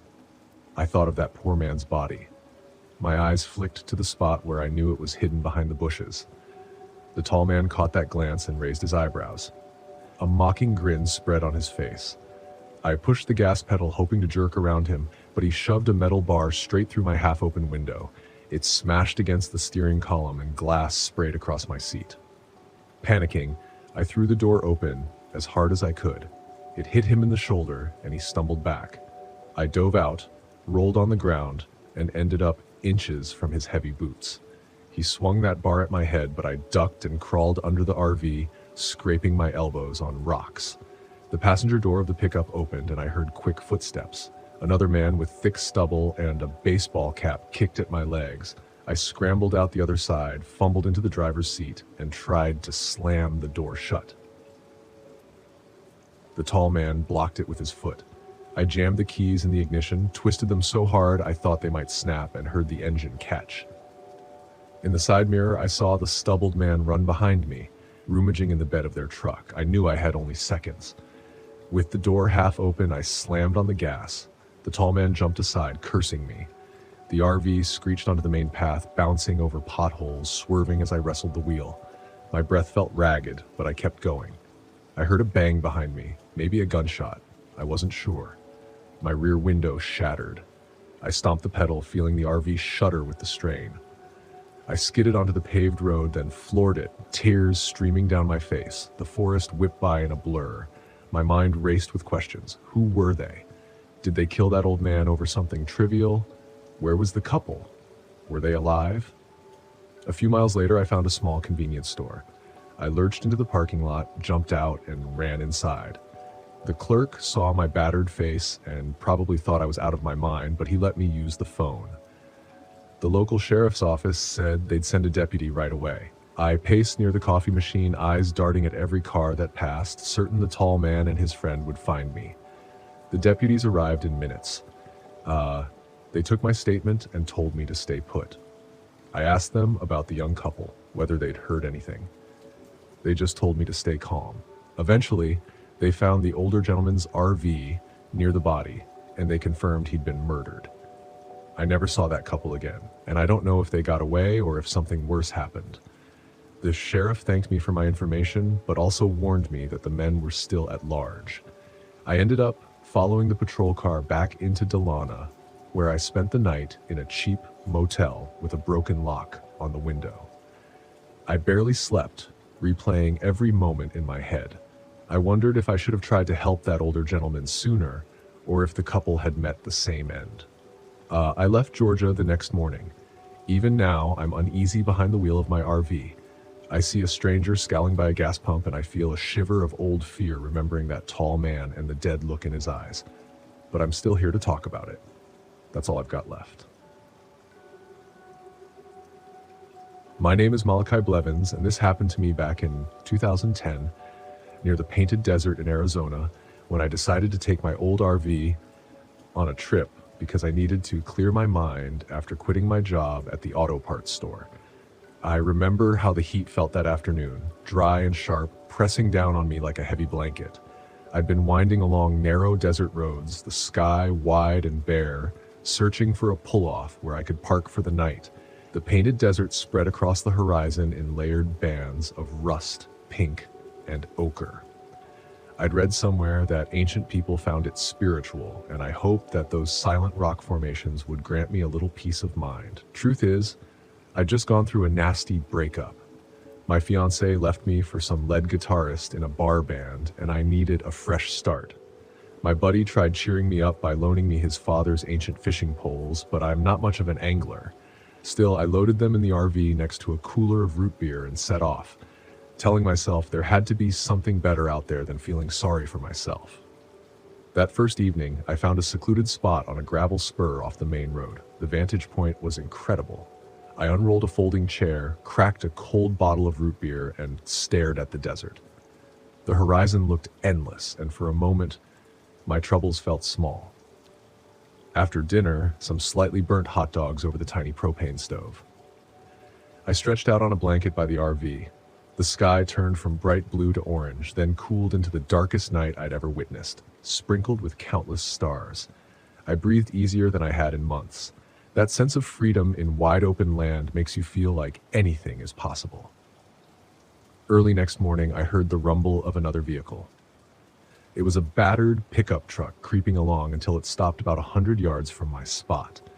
A tall man with a red bandana around his neck hopped out. He had this wiry, lean build, and his eyes seemed half hidden beneath a frayed straw hat. He glanced my way, gave a nod, then clapped the side of the truck before disappearing down a narrow trail between some scrubby bushes. I didn't think much of it. The desert draws all sorts of folks. Photographers, hikers, weirdos seeking cosmic vibes, you name it. I figured he might be on some private mission to find the best vantage for sunrise. By noon, the sun blazed overhead and I felt restless. I decided to drive a little deeper into the backcountry, see if I could spot any wildlife or interesting rock formations. Something about the Painted Desert calls you forward, like an old friend who can't wait to show you everything.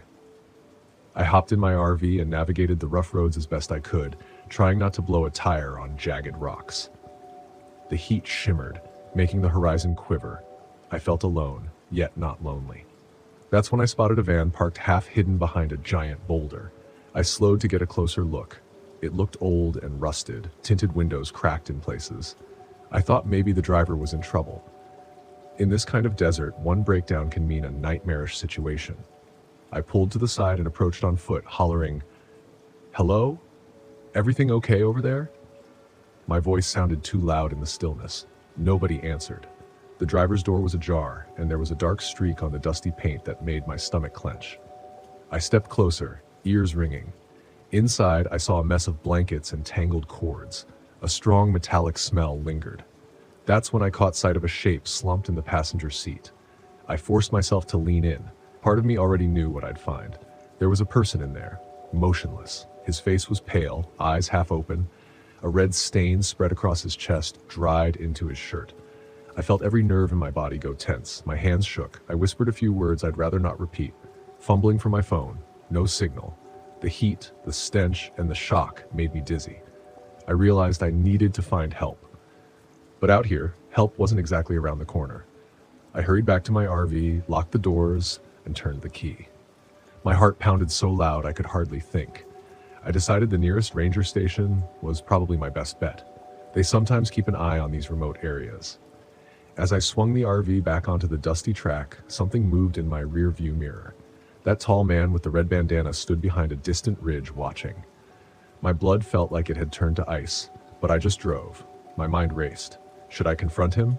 Flag him down? But something about his stance made my instincts scream to get away. So I pressed the gas, unsure if I was acting brave or cowardly. The roads twisted through ravines of layered rock. My tires kicked up clouds of dust, and every so often I glanced back to see if the man was following. I saw nothing, just that desert glare and the swirling wind. After about 20 minutes of tense driving, I spotted a sign that said Painted Desert Trailhead. And I knew there might be a small parking lot or a map kiosk, maybe a phone. I pulled in, relieved to see another vehicle, a dusty SUV with a faded license plate. The relief lasted until I noticed the SUV's windows were smashed. My gut churned with dread. I inched closer, then saw an older couple inside, slumped over the front seats. Their bodies looked twisted like they'd struggled. I was too late. The entire scene felt unreal. I didn't know whether to vomit, cry, or scream. Before I could decide, I heard a noise behind me. The tall man was there, that bandana wet with sweat, hat casting a shadow over eyes that seemed to stare right through me. He had a rifle cradled against his hip. I froze. He didn't say a word, just raised the barrel an inch, gesturing for me to step back from the SUV. I stepped back slowly, hands raised to show I wasn't a threat. My voice was shaky as I asked him what he wanted. He just crooked his finger, like telling me to move around toward the rear of the SUV. I obeyed. The desert sun felt scorching. I could hardly breathe. Then I glanced at him, and for a split second, I saw something in his expression. Something cold, methodical. He wasn't robbing me. This was different. Before he could bark another silent order, I made a decision. I turned and sprinted. He fired, the shot exploding in the stillness. I ducked behind a boulder, my heart hammered so hard I almost choked on my own breath. I had nothing to defend myself with, except a small pocket knife in the RV. Another shot ricocheted off the rocks. He was determined. I had to get to my vehicle, but it stood in the open about 50 yards away. I peered around the rock, saw him inching closer, rifle up. My palms slick with sweat, I yanked a stone from the ground and tossed it far in the opposite direction. As he glanced toward the noise, I scrambled behind another rock, trying to zigzag closer to my RV. He fired again. A chunk of rock chipped away near my head. Dust stung my eyes. I coughed, felt tears welling up from pure adrenaline and fear. Inch by inch, I edged toward the RV. The man cursed under his breath.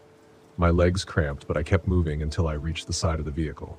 I yanked the door open, throwing myself inside. Another bullet lodged in the metal. I jammed the key into the ignition, turned it, and the engine coughed into life. A quick glance at the mirror showed him rushing forward, eyes locked on me. The rifle barrel was up again. As I floored the accelerator, the bullet shattered my side mirror. Glass rained onto the driver's seat. I gripped the wheel, knuckles white, and roared out of the lot, desert dust trailing behind me. My heart hammered so wildly, I felt like passing out.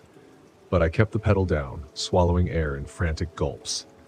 The RV rattled and pitched, but it held together, and soon the lot was a blur of desert behind me. I drove for what felt like hours, praying for the first sign of civilization. Eventually, I reached a lonely gas station with battered pumps.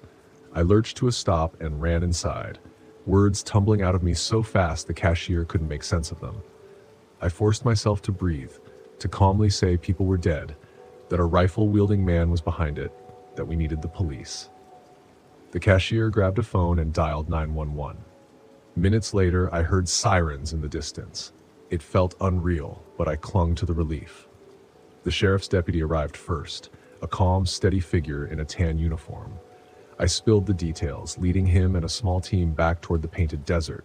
They asked me to stay in the cruiser while they investigated. I waited for what felt like an eternity, listening to distant radios crackle.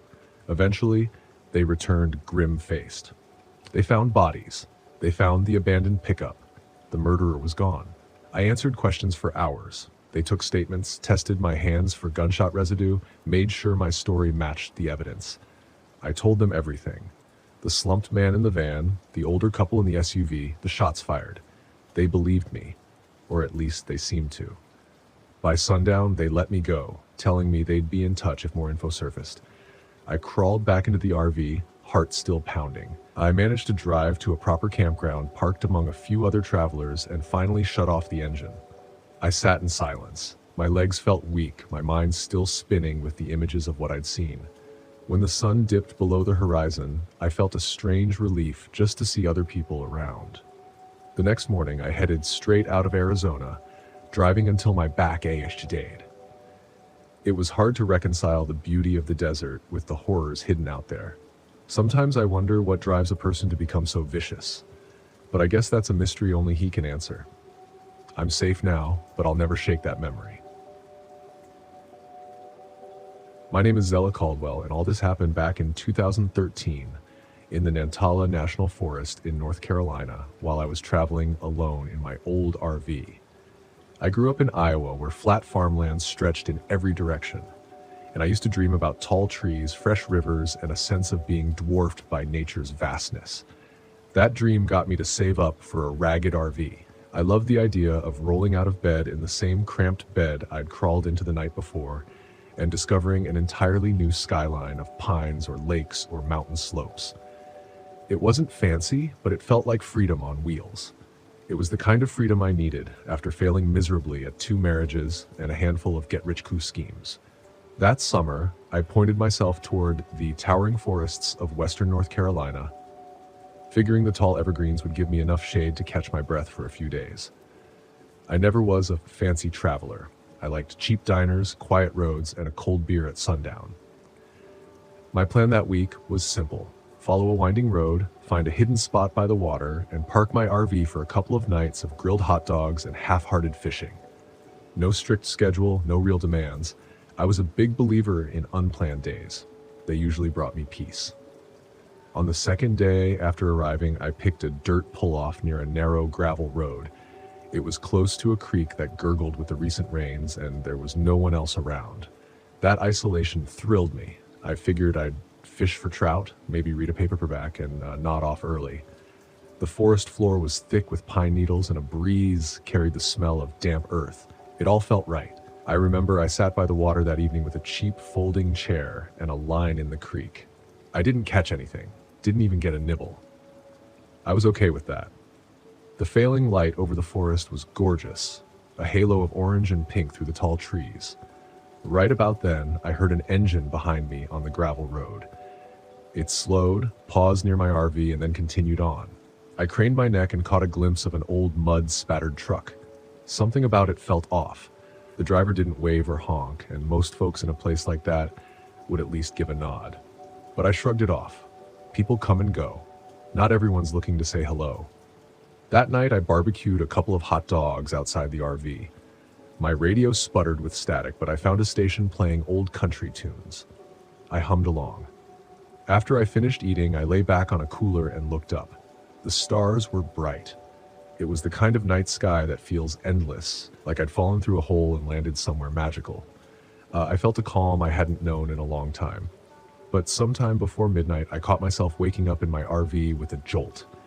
My heart was hammering. I had no clue why. The clock read 11:50 p.m. and the forest was dead quiet. I sat there listening to my own pulse. Nothing else. Eventually, I told myself I'd had a bad dream about losing another job or maybe losing my wallet again. So, I flopped back down and forced myself to sleep. The next morning, I wandered a short way downstream to see if there was a better fishing spot. The forest was thick with rhododendron. About 10 minutes in, I stumbled upon a half-buried cardboard box.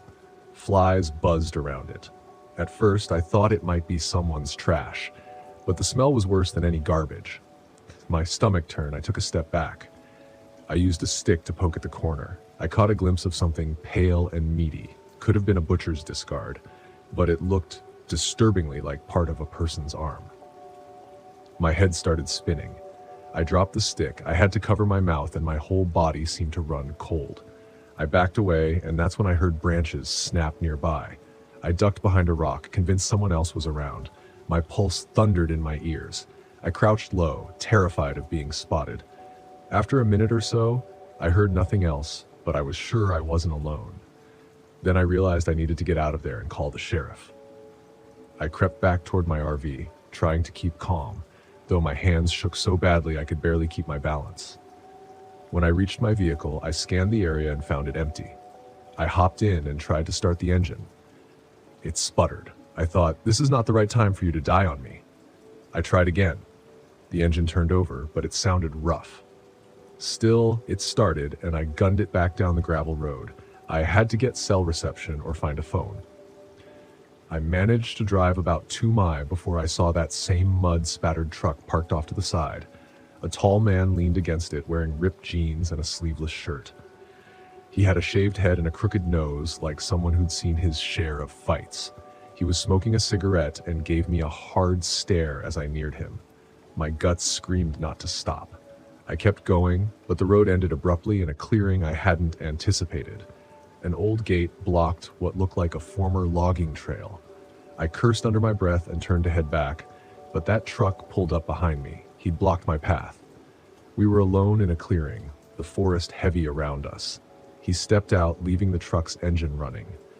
I felt trapped. My mind raced. I rolled down the window a crack and waved, trying not to show fear. He walked up to my RV door. His breath smelled like smoke and cheap whiskey. He had a scar along his collarbone. Up close, I could see a fresh smear of mud on his shirt. Or maybe it wasn't mud. He jerked his thumb at my engine. "Having trouble?" he asked. I tried to keep it casual. "It's been acting up. Thought I'd check out the area, but I must have taken a wrong turn." I forced a laugh. GPS wasn't much help out here. He didn't laugh. He stared at me with an intensity that pinned me to my seat. Not many folks come down this road. He took a step closer. "You see anything you shouldn't have?" My stomach clenched. I thought about the box in the woods. No, just trees and a creek. I'm just passing by. His left hand hovered near his belt. That's when I spotted a pistol tucked in his waistband. He seemed to notice my eyes flicker toward it. He smiled. "Maybe you should move along, friend." His voice was low, almost conversational, but there was a challenge in it. I nodded and tried to back up the RV. He stepped aside and waved me forward, though I saw no easy path around his truck. I inched forward, steering with trembling hands. Then I saw something that made me want to throw up. Inside the bed of his truck was a plastic tarp, and a human foot stuck out from under it. I was certain it was real. I forced my eyes back to the dirt track in front of me, doing my best to hide any reaction. He climbed back into his truck. I tried to pass, but the space was tight, and I clipped a tree. The RV lurched. My tires spun in the mud, and he must have taken that as a threat or a chance. I heard his door slam again. Then he charged to my side, yanked the RV's door open, and reached for me. My instincts kicked in, and I swung my elbow back, knocking his arms aside. He swore loudly. He grabbed my collar, dragging me partially out of my seat. My heart felt like it might burst. We wrestled against the door. I kicked wildly, and my boot caught his shin. He lost his grip for half a second.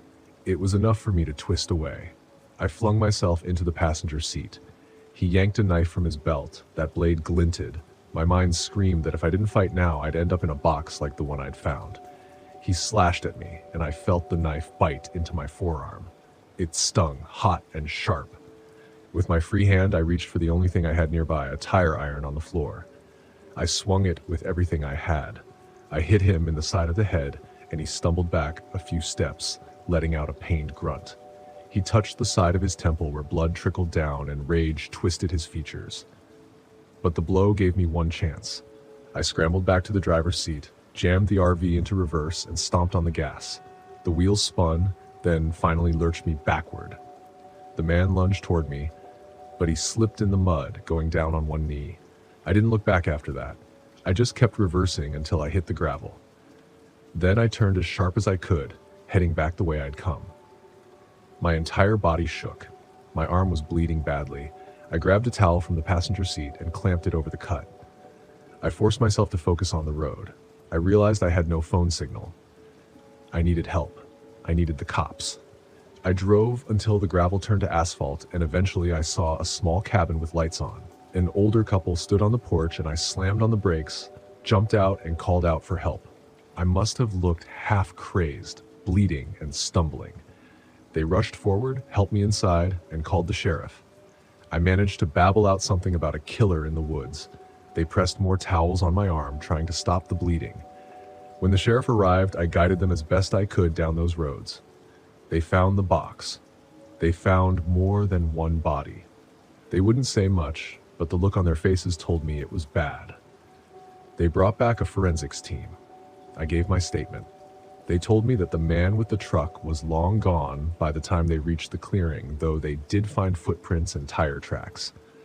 I spent a night in the local clinic, got stitches, and tried to keep my sanity together. I asked if they found any sign of him. They just shook their heads, said they'd keep looking, but it wasn't looking good. I sold the RV 2 weeks later.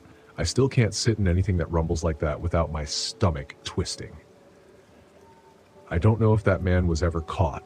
Maybe he's still out there using the woods as his hunting ground. I try not to dwell on it. Sometimes, though, I close my eyes and see his face streaked with blood and sweat. That smile that showed nothing but hatred, and I'm back there in the clearing, certain my life's about to end. But I'm here.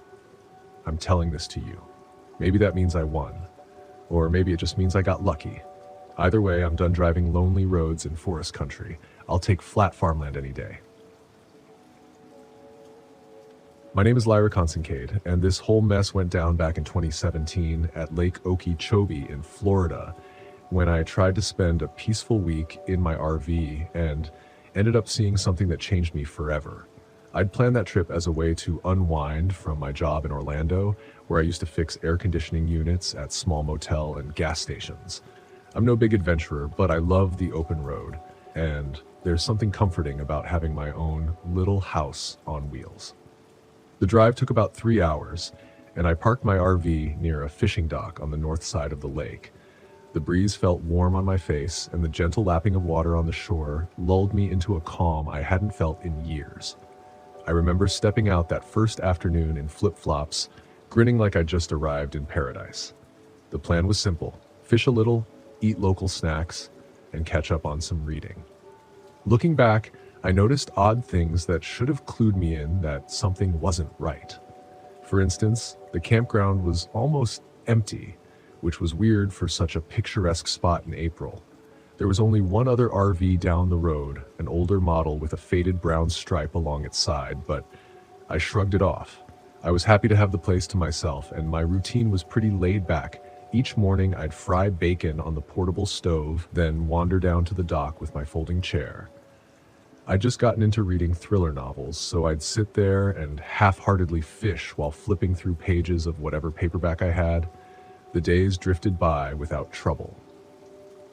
My second evening there, as I was heading back with a sad catch of just 2 small catfish, I noticed a tall man staring at me from the far side of the dock.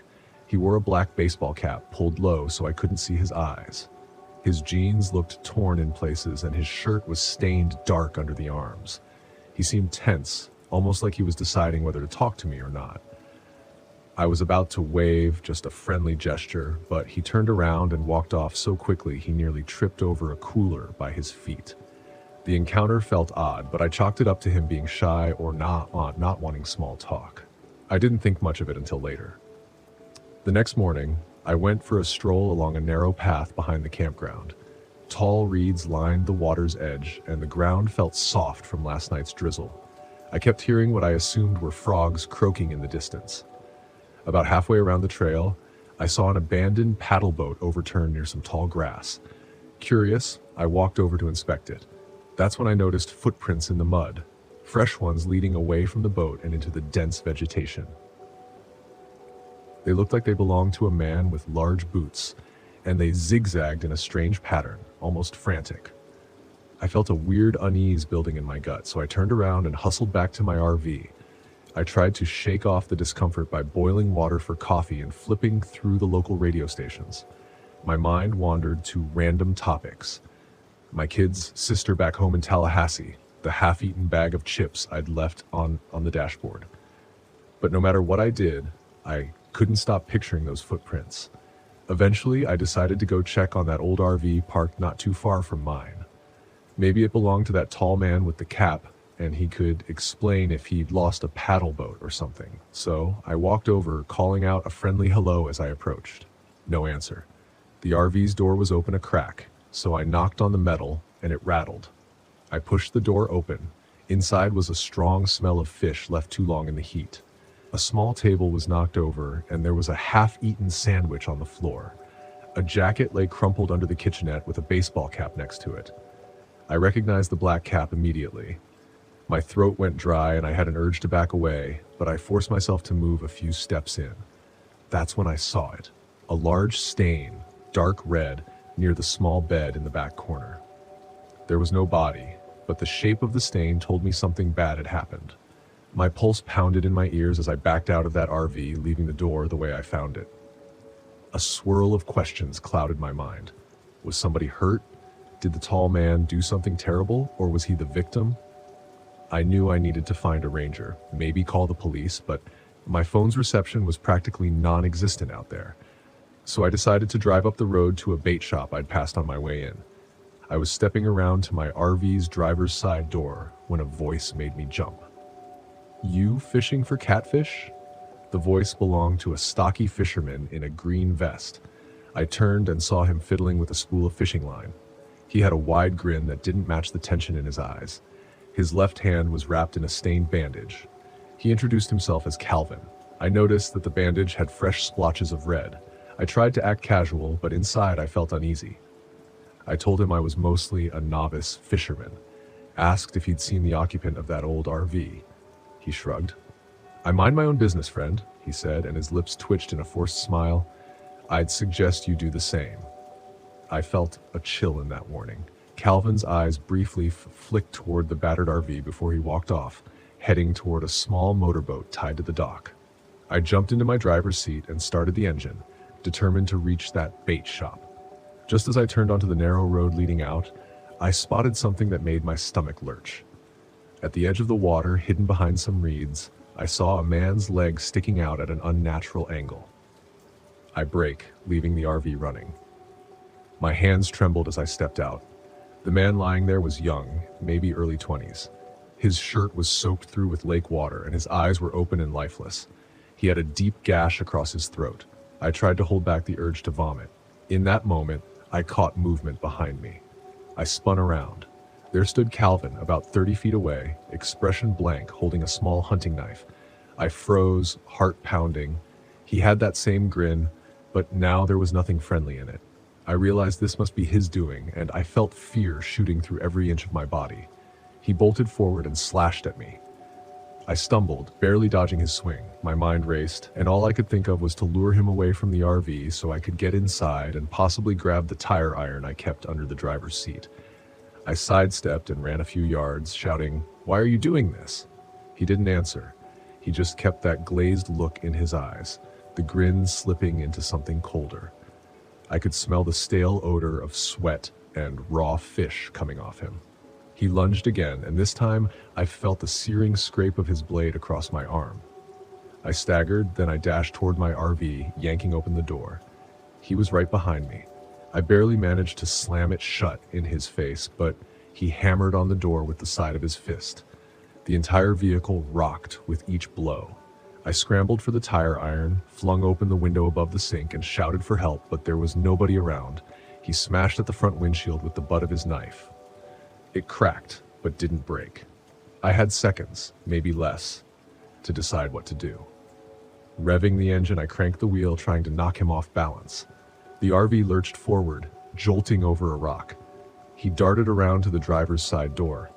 That's when I swung the tire iron through the open window and caught him right in the shoulder. He let out a sharp gasp, stumbled back, and dropped his knife. I didn't wait around. I slammed my foot on the gas and tore down that dirt road like my life depended on it.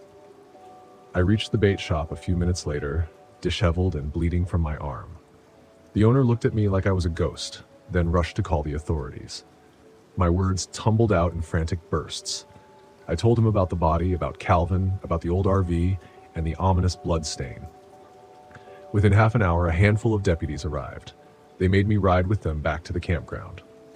My pulse hammered as we approached, but I felt a wave of relief when I saw 2 squad cars and a paramedic van already on site. They found the young man's remains by the reeds, just where I'd seen him. They also found the old RV door wide open, the interior torn apart, but Calvin was gone. A few hours later, they located him hiding near an abandoned shack by the lake. The police told me that he'd tried to run, but collapsed from a shoulder injury and blood loss. I learned he had a warrant out for assault in another county. He made no attempt to deny his crimes, though he refused to speak about what drove him to do it. I stayed long enough to give my statement, then ended up in a small clinic to get stitches in my arm. Afterward, I tried to rest in a motel on the outskirts of town, but I couldn't sleep. All I could think about was that young man who lost his life and how close I came to dying too. The next day, I started my RV, turned around, and headed home.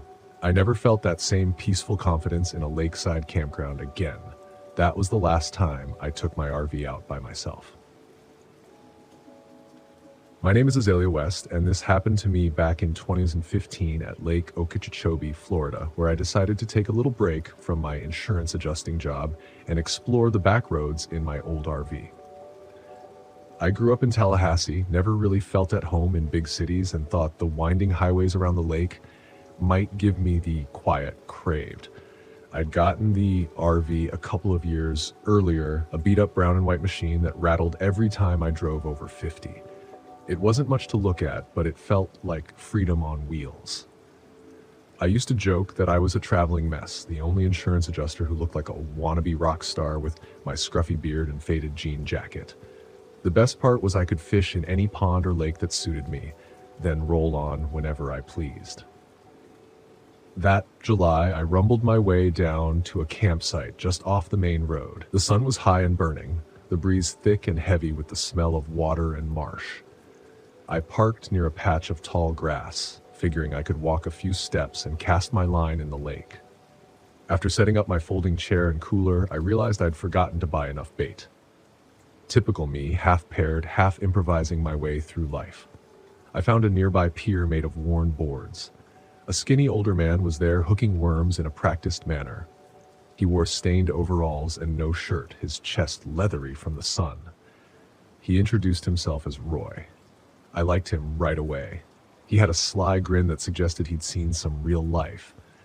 We got to talking about the weather, the fish, the places we'd been. He pulled out an extra container of worms and handed it over without a word. I thanked him and we laughed about how cheap store-bought worms had gotten smaller every year. It was close to dusk when I headed back to my RV. I didn't catch anything worth mentioning, but I felt calm anyway. The sky turned pink over the water, and I thought it was the prettiest view I'd seen in a while. I even forgot how sticky the heat was. Then I heard what sounded like a car door slam behind me. I looked over toward a gravel road near the campsite. 3 men stepped out of a dusty black sedan. One was tall with a thick mustache and a shaved head. Another had a wiry frame and a hawk nose. The third was built like a linebacker, wearing a tight black t-shirt that showed off arms covered in blurred tattoos. I remember thinking they seemed on edge, glancing around like they didn't want to be seen. They stalked away from the car, heading toward the cluster of old sheds and small docks by the lake. I didn't think much of it at the time. Maybe just some locals or guys out for a night of catfishing. But I heard a snippet of their conversation when they passed. Something about a shipment and numbers not adding up. It gave me a bad feeling, so I slipped into my RV, closed the curtains, and tried to shrug off the unease. I put on some music and opened a can of beans to heat on my tiny stove. An hour later, the air felt thick in a different way. I heard faint arguing from across the campsite. Through a crack in my window, I saw two shapes by one of the sheds. Their voices were low but intense enough to carry. I caught a glimpse of the tall man's face under the moonlight, jaw tight, eyes flashing. Then I heard a muffled shout. A moment later, everything went eerily quiet. Curiosity got the better of me. I stepped out, keeping my flashlight off, and crept in the shadows toward the shed. As I got closer, a foul smell reached me like metal and sweat. My heart pounded so hard I could feel it in my ears. I managed to peek around the corner of the shed. The tall man stood with a gun in his hand, and the muscular guy in the tight t-shirt was crouched over something on the ground. I blinked, trying to make sense of the shape at their feet. Then I realized it was a body. I recognized the overalls. It was Roy from the pier. He wasn't moving. Shock hit me like a punch in the gut. I almost lost my balance. My mouth went dry, and I remember thinking how silly my half-eaten beans must have looked back in the RV. My mind raced. Should I run? Should I yell for help? My breath rattled in my chest. The three men said something to each other in a low hiss, and I understood then that Roy had been killed. I turned, trying to slip away, but I kicked a loose rock. The sound cracked through the still air. The tall man whipped around and his eyes locked onto me. I froze. Then everything happened so fast. He raised the gun and I bolted for the nearest cover. Shots rang out. One bullet pinged against the shed's metal siding, another thumped into a wooden post. I ducked around the corner and sprinted toward my RV, my lungs burning. It felt like the entire world had shrunk to that moment of running. My sandals slapping the dirt, my arms pumping. I could hear them cursing, yelling something about no witnesses. Their footsteps hammered the ground behind me. I made it to the RV and yanked the door open. I dove inside, turned the key, and prayed to every power in existence that the engine would start. It coughed once, squealed, then roared to life. I heard a window shatter behind me. The tall man had thrown a rock or maybe hit it with the butt of his gun. Glass rained across my tiny counter. I didn't think. I slammed my foot on the gas. The RV lurched forward, nearly throwing me out of my seat. The side mirror clipped a fence post and sparks flew, but I kept going, steering wildly onto the gravel road. Behind me, the men yelled. A bullet hit the rear of the RV with a hollow clang. I swerved onto the highway, tires squealing against the blacktop. My heart hammered so hard I thought I'd keel over, but I held tight to the steering wheel, eyes glued to the road. It was dark. My headlights bobbed over the asphalt, lighting up the night just enough to see a few yards ahead. I glanced back once and caught the glow of headlights in the distance behind me. They were following. I pushed the accelerator to its limit. The old RV rattled, and I thought for sure the engine might explode. But it held together. I spotted a sign for a lakeside convenience store a few miles ahead. I decided that was my best bet. If I could get around people, maybe the killers would back off. Or maybe I could call for help. I careened into the store's parking lot, braked so hard I slid sideways across the gravel. A plume of dust rose around me. The store lights were on, a flicker behind smudged windows. I jumped out, stumbling onto unsteady feet. The sedan roared up a moment later, headlights nearly blinding me. I dashed into the store, yelling for the clerk to get down. He froze for a second, mouth open in shock, but then he ducked behind the counter. The door banged open behind me, and I heard the scuffle of boots on tile. One shot cracked through the air, blowing apart a soda display. I dove behind a rack of chips and crawled along the floor. My palms slid on spilled soda. The clerk fumbled for his phone, yelling that he was calling the police. Glass shattered again, and the overhead lights flickered. Through the rows of snacks, I saw the tall man's feet as he stomped between the aisles, scanning for me. His voice was low, furious, barking threats. He seemed unstoppable in that moment. Then something changed. Sirens wailed in the distance. Maybe the clerk's call had gone through faster than we thought. The tall man cursed and whirled around, waving for his partners to retreat. They bolted out the door. I heard their engine rev outside. I stayed crouched, my knees trembling, my mind blank with terror. When the police arrived, I stumbled out of the store, arms raised, face streaked with sweat. I babbled about Roy, about the body near the sheds, about the broken window of my RV. They took statements, checked the lot, and sent a few cruisers toward the campsite. I never found out exactly who those men were, but the officers seemed to suspect it was something big. Maybe drug running, maybe worse. I packed up the next morning once the police let me go. I couldn't bring myself to fish anymore. Not after seeing Roy's body. I'd never felt so powerless. My knuckles still felt stiff from gripping the wheel so hard the night before. To this day, I get uneasy whenever I see a black sedan with tinted windows. Sometimes I think about Roy, how his kindness cost him his life that night. It might have been me instead if I'd stuck around that pier.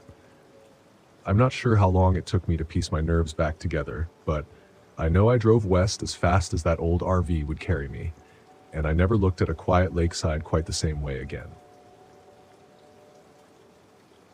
My name is Elodie Townsend, and this happened to me back in 2009 near Barstow, California in the Mojave Desert. I was 32 at the time, fresh off a bad breakup, and I thought an RV trip might clear my head. I'd bought an old Class C with peeling beige paint and mismatched tires. I called it the Wanderer, mostly because it seemed like it had wandered through tougher roads than I ever had. I like to joke that the Wanderer had more character in its rusted bumper than I had in my entire body. I'd grown up in a small town in Iowa where entertainment meant riding a tractor into the fields and hoping we didn't break anything. I wanted more adventure. So after a couple of dead-end jobs and that sour breakup, I decided to head west. The plan was simple. Drive, camp where I pleased, and keep my mind off the woman who'd left me. What I got was a lot more than heartbreak relief. On my third day out from Los Angeles, I found a desert turnoff that looked quiet. It was late afternoon, sun low in the sky, the land spread out in every direction. I spotted a wide patch of hard-packed dirt that seemed perfect for parking. No one around. The road behind me was empty, just the occasional distant truck. I liked the solitude, so I cranked the engine off, climbed out, and stretched my legs. The desert air tasted dry and salty, and a hot breeze hit my face. I noticed the occasional cactus, scrub brush, and a few jagged rock formations in the distance. My phone signal was spotty, but I had a few bars. Good enough. I just finished setting up a folding chair when I saw a dust plume rising a mile or so away. Another vehicle was coming down the same unpaved route. I watched as a battered pickup pulled into a dip, rattled along for a minute, then disappeared behind some rocks. I thought it was odd that they stopped in that hidden spot, but maybe they were just searching for shade. Still, something felt a little off. That truck looked like it had been through a war zone. Fenders dented, paint scorched. I tried not to worry. I sat in my chair, cracked open a soda, and started reading an old paperback. The sun dipped lower, turning the sky molten orange. I was ready for one of those quiet nights where I'd grill a burger on my tiny portable grill, watch the stars, and maybe write a journal entry about new beginnings. Instead, I got real trouble. I heard faint yelling, hard to tell if it was an echo or my imagination. I stood up and scanned the horizon. Nothing moved, just wind stirring the brush. Then I heard another shout, louder this time, cutting through the stillness. I tossed the book aside and hopped into the Wanderer, cranking the engine. My curiosity had me on edge, but I also felt a flicker of fear. I guided the RV toward the place where I'd seen that truck vanish. 50 yards later, I found a narrow path leading into a cluster of boulders. The tires bumped over the uneven ground, making the RV's cabinets rattle. I pulled around a rock formation and nearly crashed into a grisly scene. A silver sedan was parked haphazardly, one door flung open, and a man lay face down on the dirt, not moving. Next to him stood this wiry figure in a torn black shirt, chest heaving. He held a tire iron in one hand, spattered with blood. For a moment, I froze. The man glared at me, eyes wild like he was running on pure rage. I guess I panicked. My foot slipped off the brake. The RV jerked forward a couple feet and bumped over something. I slammed it in park, mind spinning. That's when the man with the tire iron dropped it and sprinted behind the sedan. I watched him grab a shotgun. Everything in me said, "Drive! Get out of there!" But my arms were jelly and I couldn't force them to move. Then the man pointed the shotgun at the windshield. I ducked. The glass exploded in a shower of shards. I heard pellets pinging around inside, smacking the stove and the cabinets. My heart hammered so hard I could hardly breathe. I yanked the gear shift into reverse and floored it, hearing the engine scream as the Wanderer lurched backward. Dust flew everywhere. When I straightened up, I caught sight of that man stepping over the body on the ground, moving closer. I gunned it, sliding across the desert, bouncing over shrubs. My mind raced. I needed help, but my phone might not work here. I also hated the thought of leaving someone injured behind. That poor guy was probably gone already, but what if he wasn't? So I turned a tight arc, came back around the far side of the rocks, and tried to keep the boulders between me and the attacker. I parked, ducked low, and dialed 911. My voice shook as I spoke to the dispatcher, giving them coordinates as best I could. They said they'd send a unit, but it might take time. I told them there was a gunman, that I'd seen at least one body. My hands trembled so badly I could hardly keep the phone at my ear. I crept out the side door, the hot desert wind stinging my face. I crouched, pressing my back against the Wanderer's exterior. Looking around the rear, I realized I had no weapon but a flimsy tire iron. I rummaged in a storage compartment for something, found only a broken flashlight and a small crowbar. Better than nothing. Suddenly, footsteps on gravel. I saw him at the top of a small rise, maybe 20 yards away. He had the shotgun slung over his shoulder now. He wore filthy jeans, boots caked in mud, and he had this twitch in his right eye that made him look even more dangerous. A deep scar ran from the corner of his lip down his chin, and he stared like he was sizing me up for a grave. My chest felt ready to burst. He lifted the shotgun again. I ducked behind the RV, and the next blast punched a hole through the side panel. My ears rang from the noise. I crawled around to the driver's side, wincing when I found a big cut on my palm from glass fragments. My shirt was soaked in sweat, my breathing ragged. I heard him stepping closer, boots crunching in the dirt. He shouted something I couldn't make out. Sounded like a threat or maybe a curse, but the words were slurred. My stomach turned. This guy wasn't just violent. He seemed unhinged. I pictured that other man on the ground, and I felt sick. I took a breath and moved along the side of the Wanderer, peeking around the corner. He was barely 10 yards away, looking off to his left, scanning the boulders. I rose up, lifted the crowbar high, and swung with everything in me. He half turned, and I caught him across the shoulder. He stumbled, letting out a startled yell, and the shotgun clattered to the dirt. He grabbed at his shoulder, face twisted in pain. Then he rushed me. He tackled me into the side of the RV. My rib cage lit up with agony. My feet scrambled for traction as I tried to swing the crowbar again. He deflected it, and we both fell in a heap. He got on top and punched me in the jaw. My head snapped back, and my teeth felt like they were on fire. I managed to kick free for a second, rolling away, but he reached for the crowbar.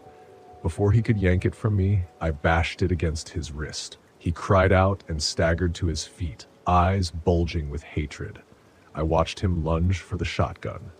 Without thinking, I tackled him around the knees. We both hit the ground hard, and the shotgun slid away another few feet. I heard sirens in the distance, a faint wail that felt like a lifeline. But I didn't trust that help would arrive in time. He swung at me, missed, then clawed at my face. I wrestled free and kicked him in the thigh, trying to keep him away from the gun. He stumbled back, mouth twisted in a snarl. A second later, he lunged for the shotgun again, desperate. I threw the crowbar, hitting him in the side. He dropped flat on his chest, coughing. I crawled for the shotgun, grabbed it, and aimed it at him. My hands shook so much I could barely hold it. We stared at each other, both panting like animals. The sirens grew closer, maybe half a minute away. His eyes darted around like he was thinking of one last move. Then his posture sagged and he stayed down. When the deputies arrived, they found us like that. Me trembling with the shotgun in my hands, him prone on the ground with bruises and cuts all over. I lowered the gun the moment I saw the uniforms. They disarmed me, cuffed him, and found the sedan's driver. He was gone, beaten to death with that tire iron. Another deputy discovered a second body inside the truck that was hidden behind the rocks.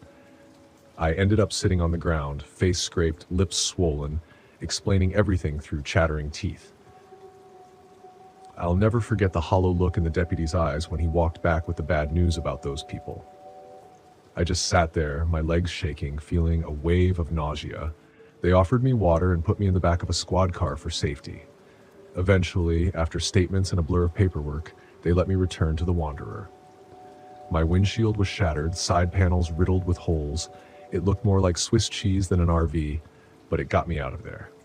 I wish I could say that night ended neatly, but it didn't. I spent hours thinking about the folks who lost their lives in that dusty patch of desert. I wondered if I'd made a wrong turn or if it had all been random. Maybe that man had snapped long ago and I was just the unlucky guy who drove up at the worst time. I parked at the next town I found, got a cheap motel, and spent the night gripping a cheap beer in one hand and some gauze in the other. Sleep felt impossible. Yet somewhere in the early hours, exhaustion took over. By morning, I woke up stiff, battered, but alive. Sometimes I think about that place near Barstow, how quiet it was at sunset and how fast everything changed. I never did replace the Wanderer's broken windshield. I figured it was a reminder to watch my step and trust my instincts. I still tell people that if they ever plan to roam the open road, they should keep an eye out for trouble. Even in a place as peaceful as the desert, it's not the land that'll hurt you. It's what people bring into